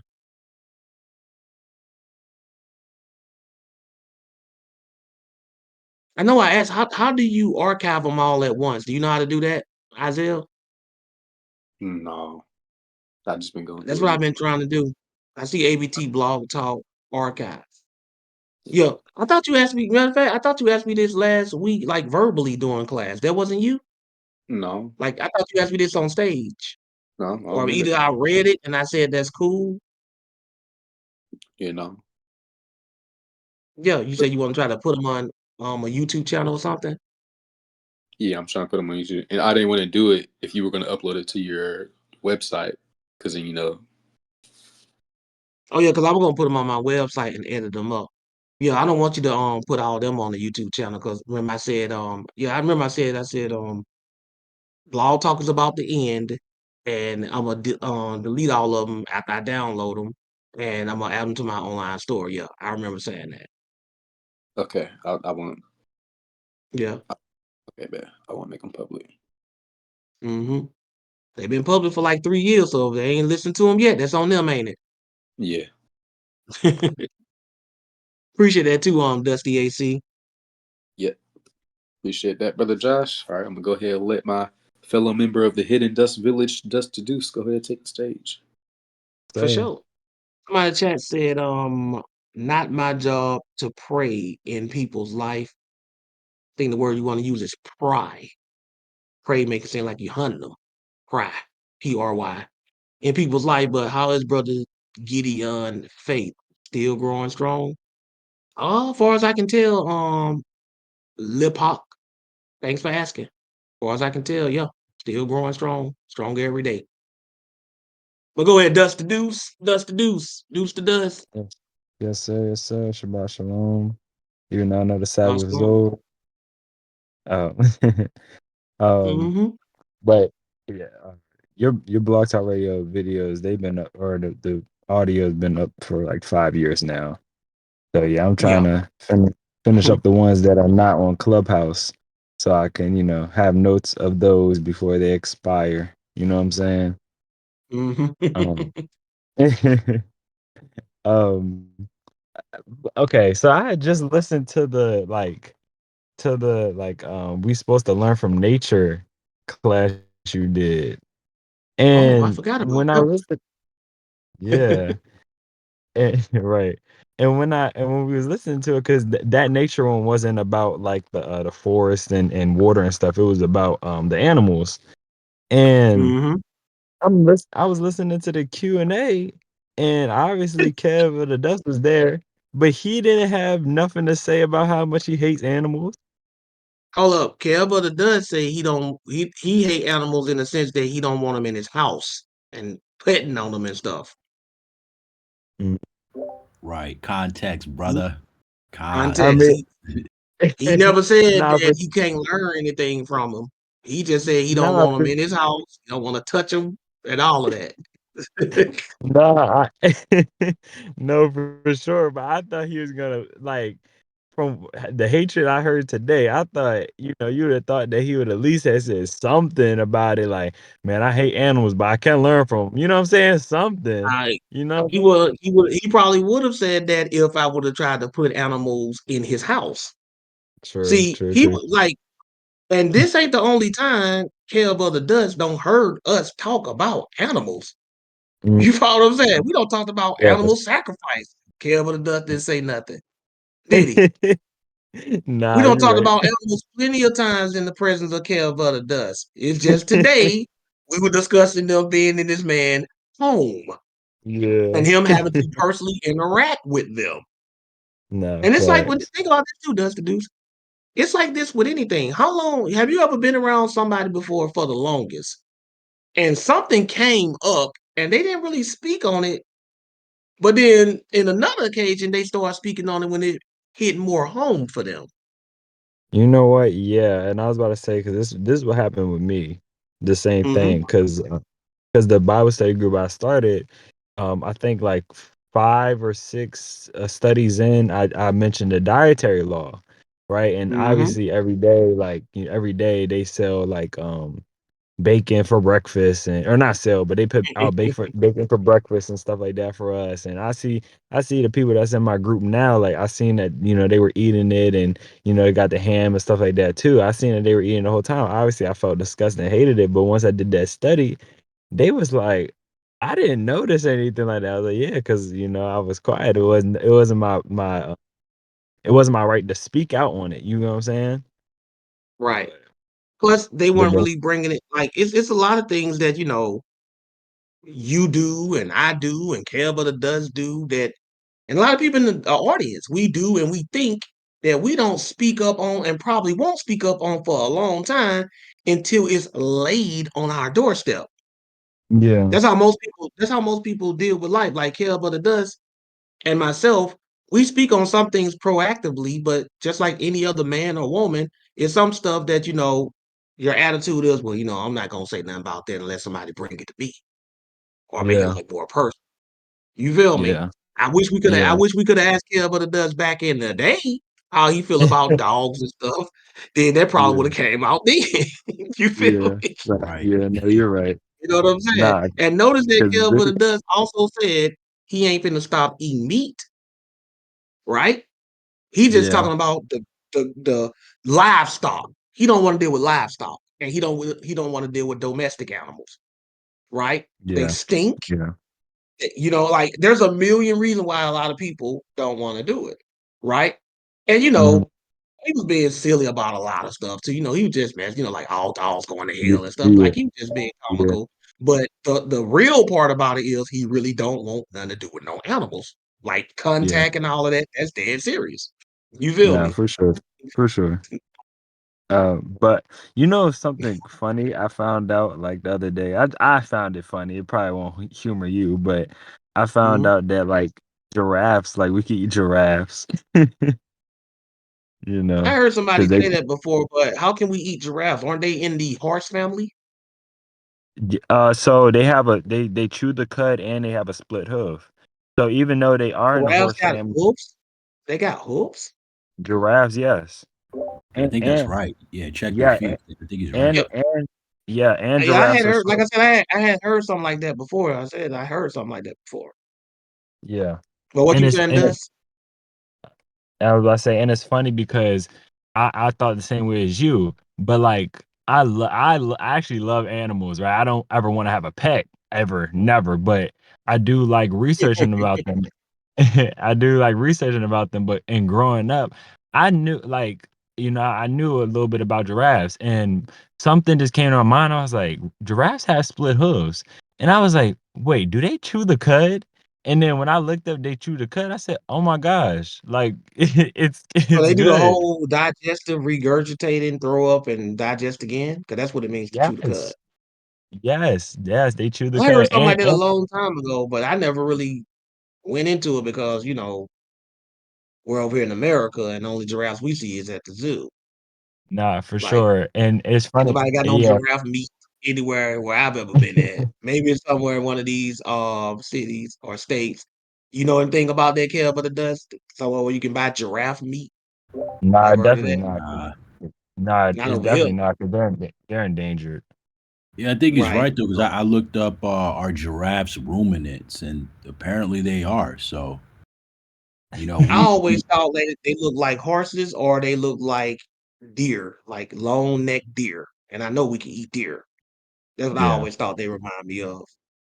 You yeah. follow what I'm yeah, saying? wait, let me correct myself. I technically, because they, I guess certain people think giraffes have four stomachs. They don't.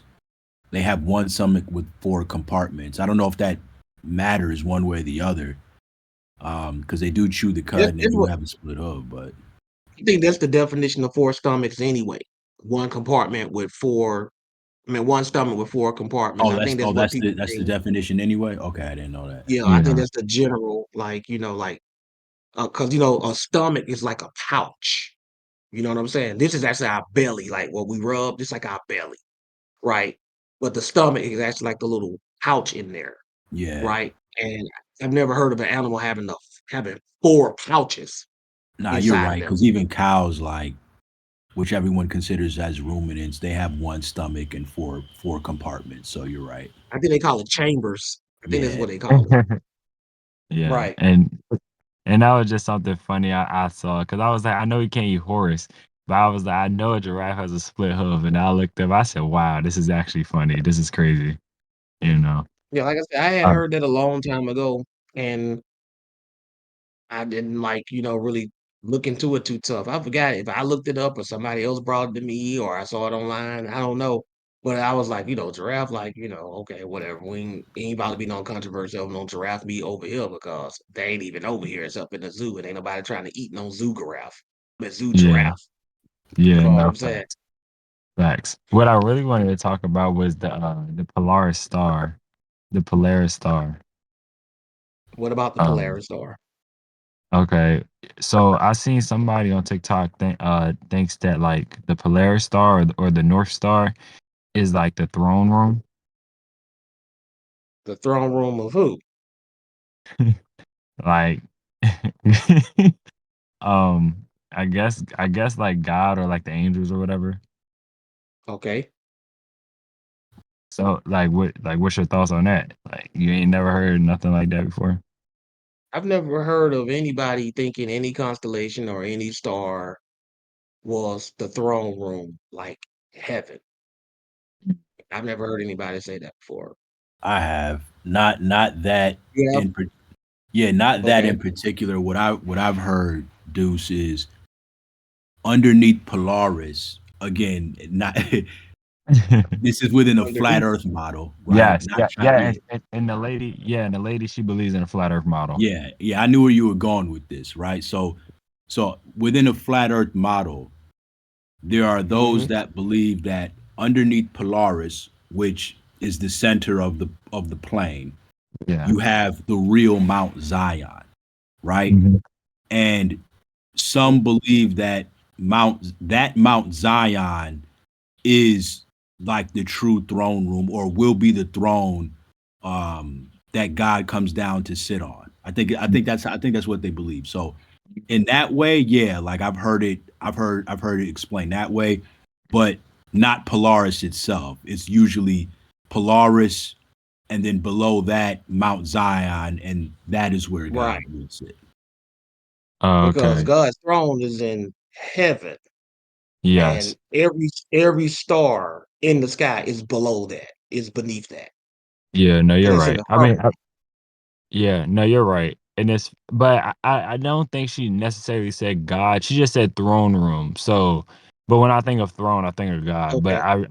I know she was talking about the angels for real. But I'm not sure. I just Well, wanted to angels see are in like heaven, so yeah, I've never yeah, okay. heard. I've never heard any. I know the pagans believe that um their deities lived among the stars. I know that. And they believe that they had kings who died that lived beyond the stars. Even in the Mhm. Lion King movie, remember? They made a reference to that. When they were laying in the Yeah. grass, Timon, Pumbaa, they looked up at the Yeah. stars. They believed the great Yeah. kings of the past were up there. A lot Yeah. of pagans believe that the stars, like their kings or whatever was up there. But I've never heard anybody say that that was the throne of God. Yeah. That's above that. That's even higher than that. Oh, okay. That makes That's sense. And that's it's on funny. that's outside the firmament. That's on the other side of the dome, so to speak. Yeah. Yeah. And it's funny that you say that because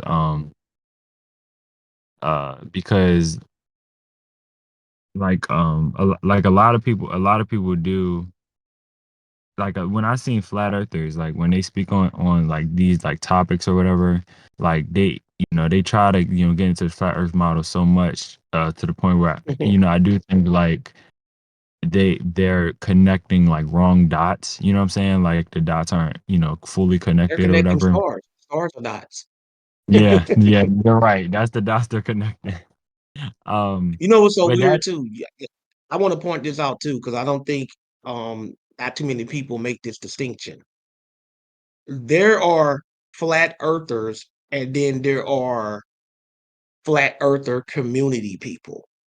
yeah, I don't like the You term. Right. follow what I'm saying? Mhm. The community people are the ones that really be more on point, and they really Um, um have more information and more accurate information on it. There's a difference. They even have like a different, similar but a different model. And a lot of people just group them all together under the same umbrella, and they're not, right? yeah, I don't even call myself a flat earther because the Bible doesn't call it flat earth. I just call it the truth.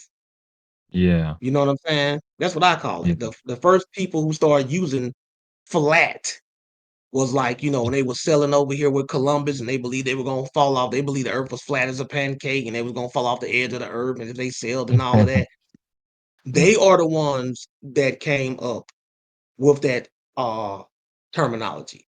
But even Yeah. today, Uh, if you look at horizon, um, what is the horizon? Why is it called that? it, What does horizon it, mean? oh, I'm not sure. I was just gonna speak What on word does that sound horizon. like?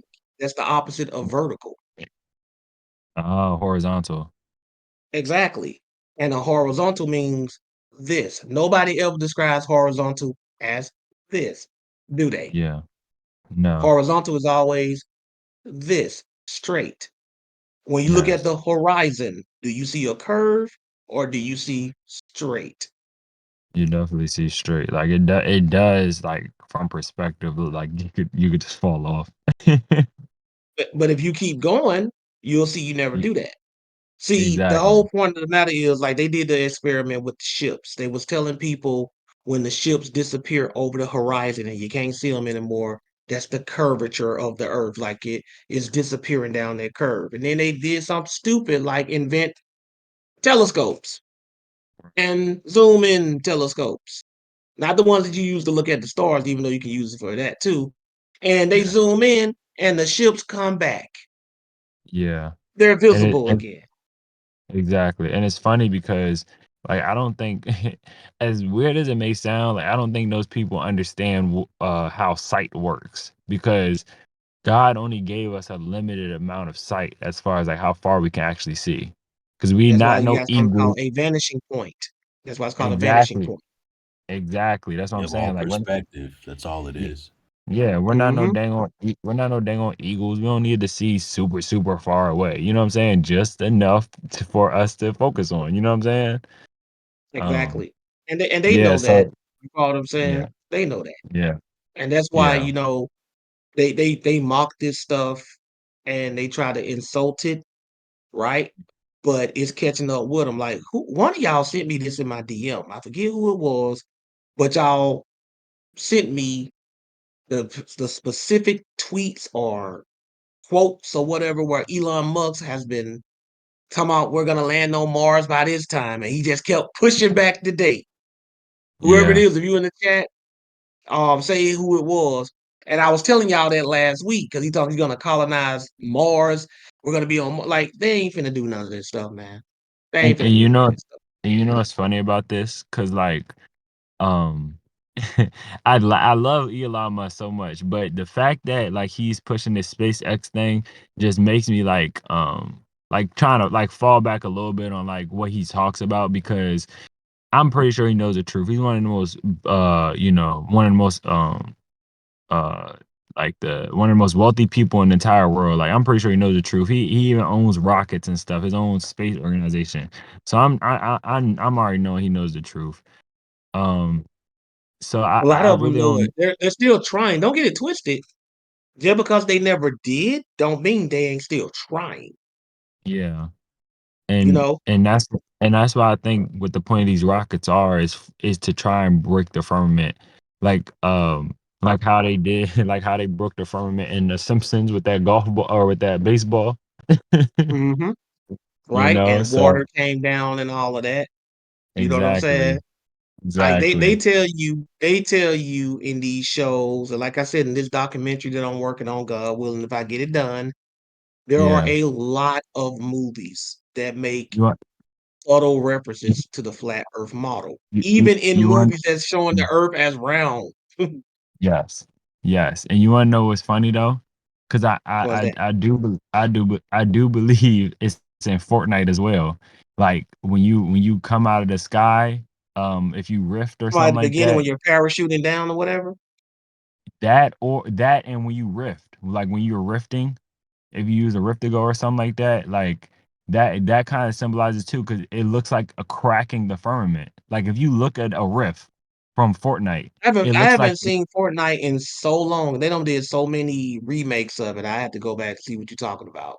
hey, if you look at a rift, right? Somebody that rifts, right? I'm not talking about when you first get into the thing and you coming out of the bus. No, when you're rifting it and you look at the rift, it looks like you're cracking the air, like with glass. Somebody's showing it right now. Somebody's showing it in the chat. Yes, Yeah. Oh, you saw how it that looks like looks? Hold up. You saw it shows the sky, what that looks like. Can yeah, you see it, Kev, of the dust? Yeah, it's like you're cracking through glass. exactly. Hmm. That's what I'm talking about. Mm-hmm. So I think that's like another subtle reference to that as well. Like when I seen, I said, bro, they put it in our face. You know what I'm Of course it saying? is. And if you look at that, you see what that looks like? There's like that little explosion and how it's spreading across like that. Oh, it's like water. Yeah. Not just that. Google on YouTube Operation Fishbowl and look what Oh the yeah. Oh, explosions look like inside the rockets up hey, there. It looks just like that. hey, I was just googling that. I was just googling the fishbowl thing a few weeks ago. Project And don't it Fishbowl. look like Cause that? Don't the explosion look just like that? yes, and yes. Why? Yes, because it looked like a big old like thunder, like you know what I'm saying, like Right. I'm a asking you, shock. why would Fortnite just throw that in? Why is there some kind of barrier in the sky above them? And if you look at It's this on mm, repeat, it looks like it's a dome. You can see the dome shape over it. yes, Why would they do yes. that? Why? Right. That's what But I'm even saying. if oh my fault, Deuce, go ahead, my bad. I was gonna say this is not even what I was talking about, but this gives you so much more information. Like what I was talking about looks like shards of glass, but you know it's whatever. Like he actually Using the shattered it. Like he actually shattered it. yeah, Somebody else will yes, find it. Y'all good at it. yes. I need somebody else to put that in there. Yeah. But go ahead. I was just gonna say, you know, like there's so much on this topic, but what makes it interesting about like those of us in ABT is we all believe the Bible, and I'm gonna keep stressing this point as long as this topic keeps coming up. Like, if y'all are gonna spend, and I'm not saying you're doing this, Deuce, or anybody else, but if you're gonna spend more time researching this topic by looking up declassified government documents or scientific videos that deal with this and not digging into the Bible to see if we're even talking, we see if we're even telling the truth, then to me you're kind of like not getting to the root of the issue. Like, there's many Christians who don't believe that the earth is flat. They think that the spherical earth is what is actually true, but they haven't proved it with the Bible. they're believing what they think they're seeing. So like I'm going to continue to say like all you have to do is study it out. And it's going to require like time and patience because you're not going to do it overnight.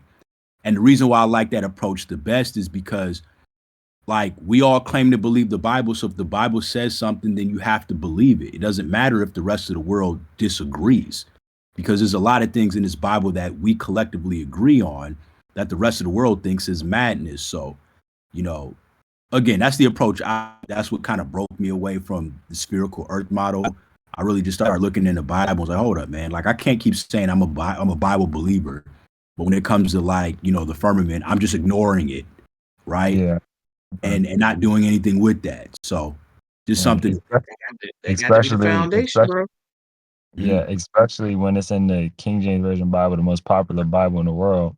And also, if you look at It's, other it's translations, it's actually more evident in the newer translations because they be I, putting stuff I, like vault and dome I in was their about to say, translations. I was about to say, because even when you look at the newer translation, it says dome. You know what I'm saying? Like, Exactly. You can straight bro, say it. You know what I'm saying? it don't get more clear than dome. You know what I'm saying? Like, it really don't. Right, like Um, yo, I seen one translation that said a bowl, really? like a bowl. Yes, it said a bowl, Oh, bro. so we on it. Like We dang, like but God to grabbed me, the other. bowl, you'll be. I think a bowl is more known than a dome is, because more people got bowls in their house than they got domes. You feel I, me? I was I was about to say it's like God put a cereal bowl, a clear cereal bowl over us. You know what I'm saying? Exactly. Right. So I'm just like, yo, like I said, like I'm still gathering information for this documentary, but I still got a lot as it is. I just want to, what I'm saying, it's gonna be one of those. Yo, y'all got to buy this one. Yeah, for I don't want sure. to put Okay. this. It's some stuff that I just don't want to put on YouTube because I know how people try to run Yeah. interference. You follow what I'm Yeah. saying? Some stuff you just got to watch in the comfort of your own home with no distractions and influences, so you can make a informed decision. Yeah. But let And me what get I to my would guy, Holy I, Taliban, too. Does produce. wait, can You I got one thing you want to say? Yeah. Yeah, Hmm. yeah, I was gonna say like before you upload that documentary to YouTube, I would say like have like a backup file for it or something like that so you can save it because say if it does get taken down. And I'll also encourage like maybe like posting it on Patreon as well. Like that Patreon don't care. You know what I'm saying? Um Right. But I'm not gonna put yeah. that one on YouTube anyway. I never planned on. You follow what I'm Okay. saying? It's gonna be Yeah. on my online store. That's where that's Oh, gonna be at. okay. Oh, okay. Cool. Yeah. All right, Along well, with some more documentaries I plan on working on. Right. man, That's what I'm praise trying to God. do. Like, and my documentaries, I go in. Everybody know that. You know Yeah. what I'm saying? All But right. I we gonna appreciate continue this dust to deuce, deuce to Yeah, dust. for sure. For sure. Good night. Tonight. Holy Taliban. You gonna be the last one. Taliban, what you got? Yo, what's up, bro, Josh? How you doing, man? I'm blessed, man. What's going on with you? He's the new cutoff Kel, by the way, Kel, but it does. He like always be like the last guy. Well, for real, he took the mantle now, man. It's all yours. Yeah, Yeah, he be showing up last, yeah. I don't like to be first, bro. I just be like the best for last, bro. Not to puff myself up or nothing, but I just like to go last. He would like to wait for his opportunity, like he said in that class. He wait for his opportunity. Even when What's I'm in going on with school, you, bro? nothing much, but like, even when I'm in school, like I just let all the kids walk in class, I walk in last. I hear that. I definitely hear that. But anyways, bro, Charles, bro, I want to tell you about an experience I had last night. That's all I really got to tell you. Like, I just want to see what you feel about it. Cause, bro, Johns, Okay. bro, I think I had sleep paralysis last night, man. Like, it wasn't long. I've had that before. Right, right. So like it wasn't a long experience. It was actually very short, and this my first time. But like it was just so weird. It just caught me off guard. Like, okay, look, I was sleeping, right? And I already told you about that one weird nightmare I had before, if you remember. But I had another dream, and I don't know what it is, but about my dreams, I'm always in school for some reason. But I ain't gonna really get too deep in the dream. I'm just gonna get to the jump. Like after Mm-hmm. like after the dream, I was so dazed. I don't know if the sleep paralysis happened right after the dream, or if my dream just stopped and I was just sleeping normally for a while. Then I had the sleep paralysis, but I just had the sleep paralysis nonetheless. Like out of nowhere, I just woke up in the middle of the night. It was in the middle of the night. I'll say it was like 5:40 something, and I just opened my eyes and I turned my eyes like to the corner of my eyes on the left, right, and I Mm-hmm. just this tall, slim figure. Like it was kind of triangular looking too. It was like just a very slim, tall shape. Like I That's couldn't get creepy. right. Like I wasn't able to see him fully, but just from the corner of my eyes, that's what he looked like. So I just turned to the left and I'm like, bro. So I tried to turn my whole body to get a better look at it. And next thing you knew, like I was not able to move. I was just not able to move. Like I was turned to the right. Okay, my eyes was turned to the left, staring at this thing. I was once I found out I couldn't move, I already knew what it was. Like I'm having sleep paralysis. Like it ain't no doubt. Like I heard too Right. much testimonies. I heard all the stories. I already know what this is. It So was just your turn. yeah, it was my time. Like first time for everything, man. Like Your turn. You had it. I've had that before. I've had sleep paralysis. I have lucid dreams. I have a lot of lucid dreams. Like hmm I don't know if it's something that's normal, but I have a lot of dreams where I know I'm dreaming. yeah, You know what I'm saying? I'm gonna try to get one of them one day. I'm gonna really try, but It you just know, happens on its own. It's like something in the dream lets you know it's a dream. I can't really explain it. It's like you're see right? the thing about lucid dreams is they are a paradox. A lucid dreams means you're conscious while you're unconscious. But yeah, That's what it right. means to have because dreaming, because That's sleep cool. by definition means you're unconscious. You follow what I'm saying? Uh-huh. And when you have a lucid dream, you have a state of consciousness in your state of unconsciousness. It's the weirdest thing. It really is. Kind of like it's Right? kind of a contradiction. That's what a paradox is. It's a contradiction. Two Hmm, contradicting statements. Right? Like I'm gonna do a class, God willing. Remember, I told y'all about the divine paradox. right.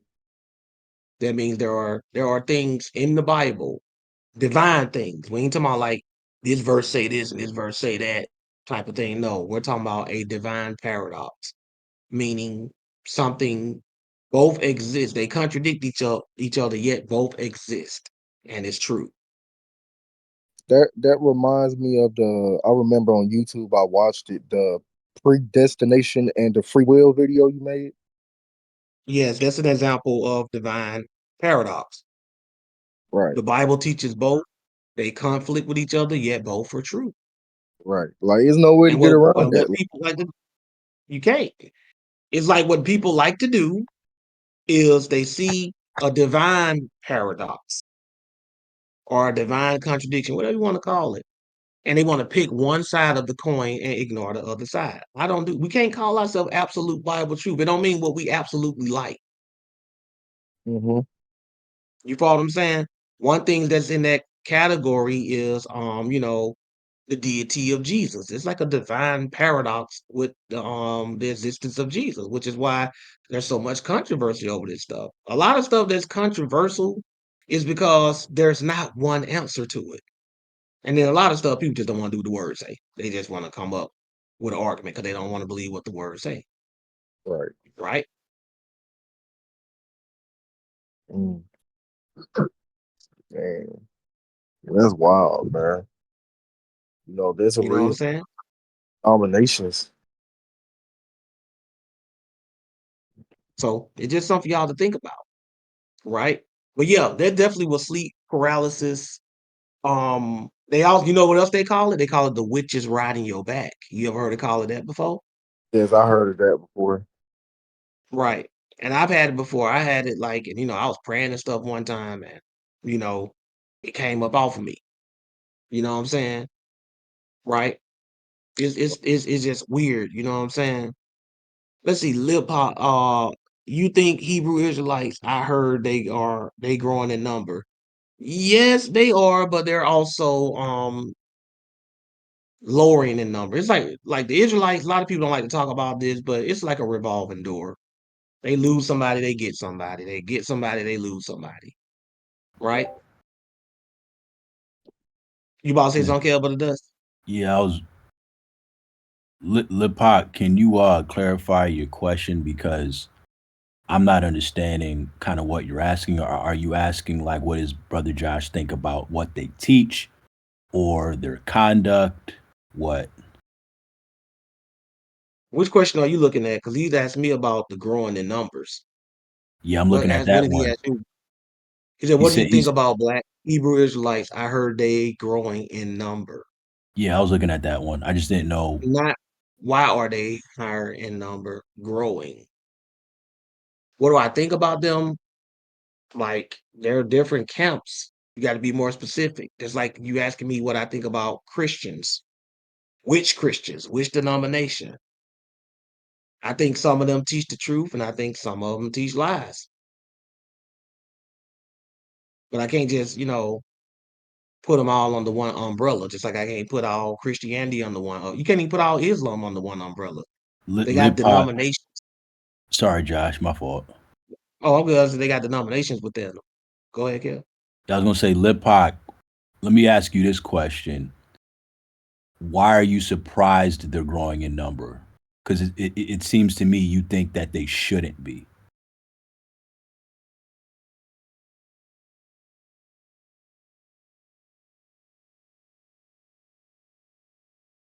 You said yes. Yes to the surprise, or they shouldn't be. I don't understand. Yeah, I'm I looking at don't special understand ed. either. Well, How did well, you handle leaving your camp in terms of finding the truth? Oh, I just left on special agent. It wasn't no argument or nothing. I had one last conversation with them to debunk something I was teaching, and they couldn't. And I just left. It wasn't no arguing, no bad blood or nothing like that. I just left. Is it because they bring Bible out of context and how they follow these kinds of teaching? still Christians vague. do that too. Yeah, Christians do that too.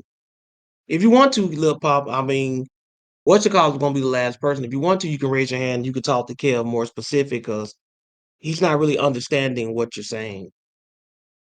And I'm not really either. Not because you're saying it wrong, like it's just not clear. Why don't you raise your hand and come on the mic? if you can. I don't know Right. if You you might not can. be able to, yeah. Somebody Mhm. else, everybody don't be available. No, I'm gonna go to what do you say? Hold up. See, he's gonna go to church for. He might be in different time zone or Right. maybe different part of the world. Who knows? But I mean, I'll try to say this. Okay, Mm-hmm. so Lipak, I'll try to say this. So first of all, ABT was neck deep in Hebrew Israelite stuff long before we got on Discord, right? So like this Mm-hmm. is kind of our bread and butter. Um, the Hebrew Israelites teach better doctrine than your average Christian overall. Mm-hmm. They teach falsehoods like a lot of them, and of course I'm speaking in generalities. It's not everyone, but many of them believe that non-Israelites cannot be saved, right? So essentially, if you're a white person, or if you're non-black, um, if you're non-black, then you can't be saved. That's obviously a lie, right? None of that is true. But what is true is that the original Israelites, the true Israelites, are black. That is true. What's also Mm-hmm. true is that whether you are Jew or Gentile, Israelite or Gentile, you are supposed to be keeping this law in addition to having faith in Jesus. That is true. But their conduct is abhorrent. The way that they treat people is not a good representation of what a Christian should be. So I tried to hit the broad points. Don't know if any of that answered your question or questions. Right. Right. And most people who have a problem with the Israelites, like the average Christian, they haven't really done the research on them. Most of them. But it's like what he said, the average Israelite knows way more and teaches more truth than the average Christian. It's not even close. Right. Not even close.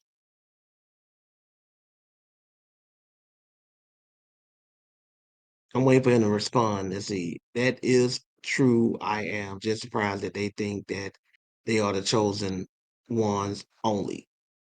Well, a lot of people teach the chosen one mentality. A lot of groups, white groups, like the race Aryan nation, they believe they are God's chosen race, pure race. Like this whole we're chosen and only us. I believe in chosen people. But I believe these people are chosen based on how they worship God, not because who they are. That's the difference. There is a such thing as a chosen people. There's an inherent chosen people who will be deselected if they don't follow God. And then there's a chosen people that was not inherently chosen, but if they follow God, they will be chosen. The Israelites were inherently chosen, but they will be deselected. All the ones who don't obey God, they will be deselected. They will go to hell because they're not doing what God says. The Gentiles were not inherently chosen, but they can be grafted in and become chosen. Right. And That's and the to way it add goes. and to add to that point, is really like it's kind of about technicalities, right? Because Mhm. technically speaking, God chose to only make a new covenant with the house of Israel. That's it. Mhm. He didn't make a new covenant with the Gentiles from a technical standpoint. Gentiles can partake of that covenant that he originally and specifically made with Israel. You see what I'm Mhm. saying? Like so God is he's pro-choice, if you will. Uh, he's pro God's a pro-choice God, but Yeah, he's yeah, not he gonna be aborting a lot of people. exactly. Oh, Josh, he I guess. Oh, my fault, dude. Go he can ahead. do that. I say he can do that. God can be pro-choice. God can kill or break alive anybody he wants. You follow what I'm saying? Exactly.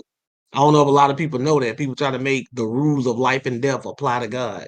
God created all life and he can take it away whenever it's so weird. People will say that about God. Like, they forget he the one brought the flood. Right. How many women, let me ask you a question, Kevin does. How many pregnant women do you think there were during the days of Noah when the flood came? Countless. Just countless. Wouldn't those be abortions, bro? If he Of killed the course. mother and the baby, you know, Right. that's God though.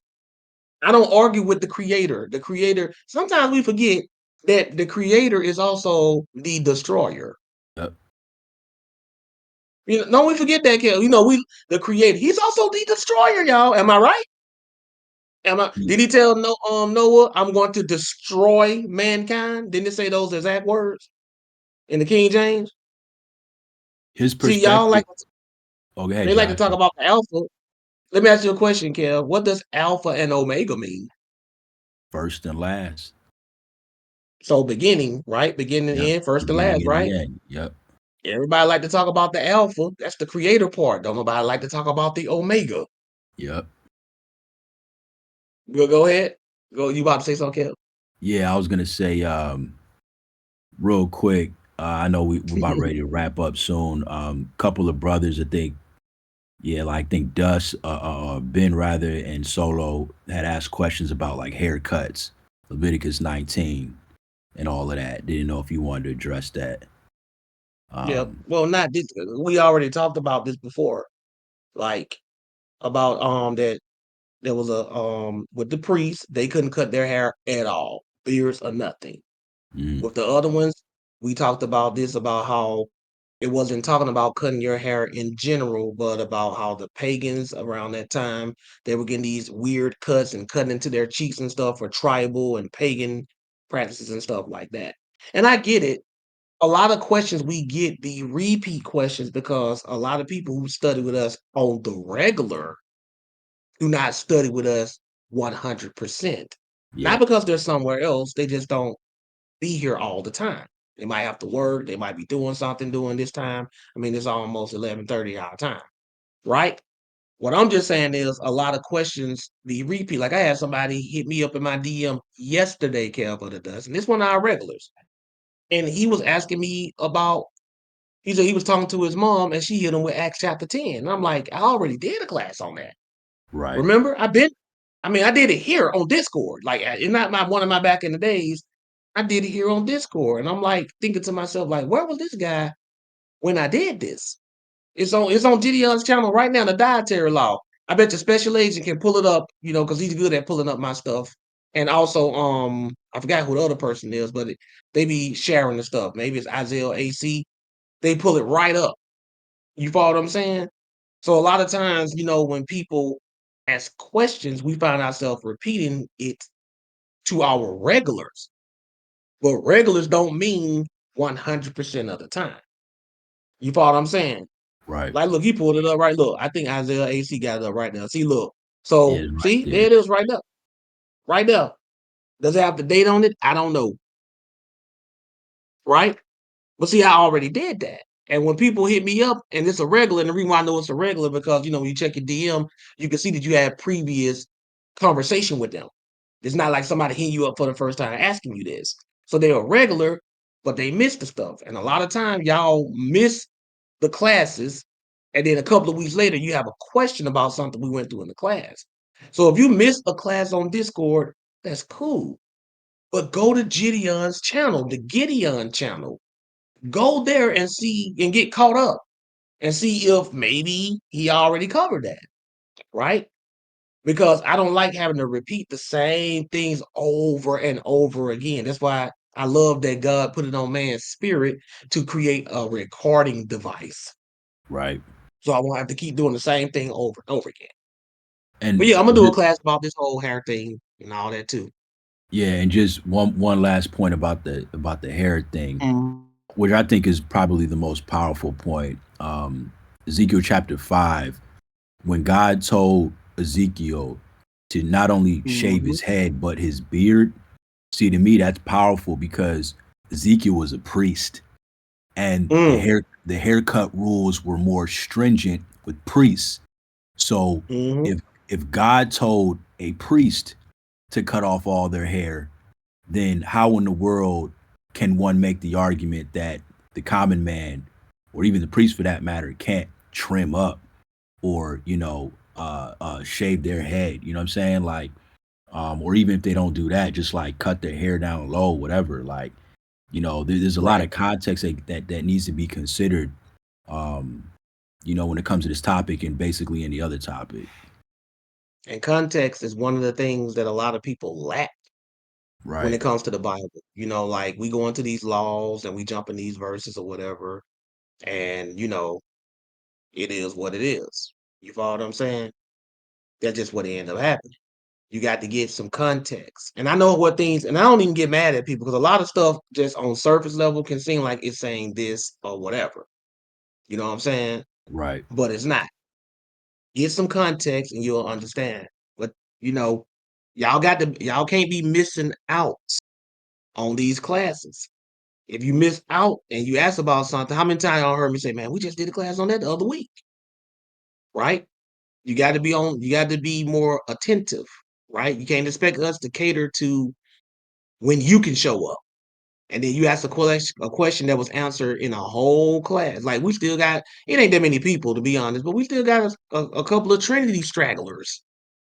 You Oh, feel really? me? I just call them stragglers. They ain't debating. They just asking about the Trinity. You know what Right. I mean? Like, dude, we been there, done that, and everybody that was there who had been really asking for it, they heard it, they understood it. It was all good. Let's go ahead and close this thing out. Everybody bow your heads in respect to the Most High, in reverence to the Most High, as I lead us in the Lord's Prayer. All right. Our Father, which art in heaven, hallowed be thy name. Thy kingdom come, thy will be done in earth as it is in heaven. Give us this day our daily bread, and forgive us our debts as we forgive our debtors. And lead us not into temptation, but deliver us from evil. For thine is the kingdom, and the power, and the glory forever. In Jesus' name we pray. Amen. Special shout out to Kev of the Dust Man, sticking around late as always to help me bring this word to y'all. Also, and I just wanted to put this out here right now. You got a lot of people who like to, ask questions about the flat earth, and that's good. But most people y'all see online who debate about the flat earth, flat or round, they still sinning on this earth. Right. If you learn the truth about the shape of the earth from me or Kev of the Dust, is knowing the shape gonna make you behave better on it? Oh, I just found out I'm not on a ball. I'm not on a globe. I'm actually more like on a plane with like a dome over it. Now I'm finna start treating my wife better. I'm gonna stop drinking. I'm gonna stop being an alcoholic. Right? Like, yo, y'all wanna like get back and forth on that stuff. Unless you're telling me if we show you that, that's gonna make you a model Christian. Yo, do like Kel Butter Dust said, man, start with the Bible, do your own research. But I don't like going back and forth about non-salvific things unless you're telling me this is gonna make you a better Christian. You feel me? The Bible say what it say about the topic. If you want to get more research on it, you can, and we're gonna deal with it. Like I said, I'm doing a whole documentary on it. And I'm not talking about y'all in here. But most people you see arguing back and forth about this thing online, they're not even trying to be better Christians, right? I just want to know if we prove it to you, are you going to start walking better? You follow what I'm saying? Probably not. Right. But go And ahead, Kev. two, But does anything you want that to was, add? Yeah. yeah, last point on it. I was gonna say, keep in mind that the ancient world believed that the earth was flat, like all cultures, non-Bible believing ones, quote unquote, or otherwise, and that didn't have any impact on their conduct at all. You know, None.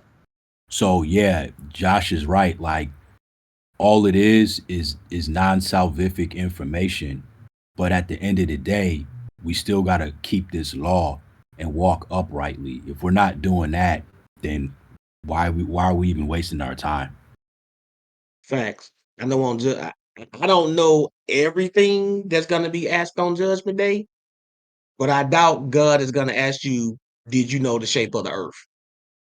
No. I'm just saying, if I had to guess, Kev, what it does, I don't think that's gonna be on one of the things he want to know. Honestly, I think by then you'll know anyway. I think that'll be revealed to you, right? You'll see it then, right? For what it really is. But that's not gonna be something that he's going to ask you on Judgment Day. He's caring about your conduct. And I like how you mentioned even the ones in the Bible who knew, they didn't change their conduct, just like the ones who come to the knowledge of them being Israelites, like the real Israelites. Right. The Didn't matter. Israelites back then, they knew they were Israelites. Did that stop them from sinning? No. Nope. You follow what I'm saying? So I like to if something gonna be argued over and controversial, it need to become something that's gonna change your life if it ends up you agreeing one way or another. It need to change you. It need to change you. So I just wanted to put that out there, man.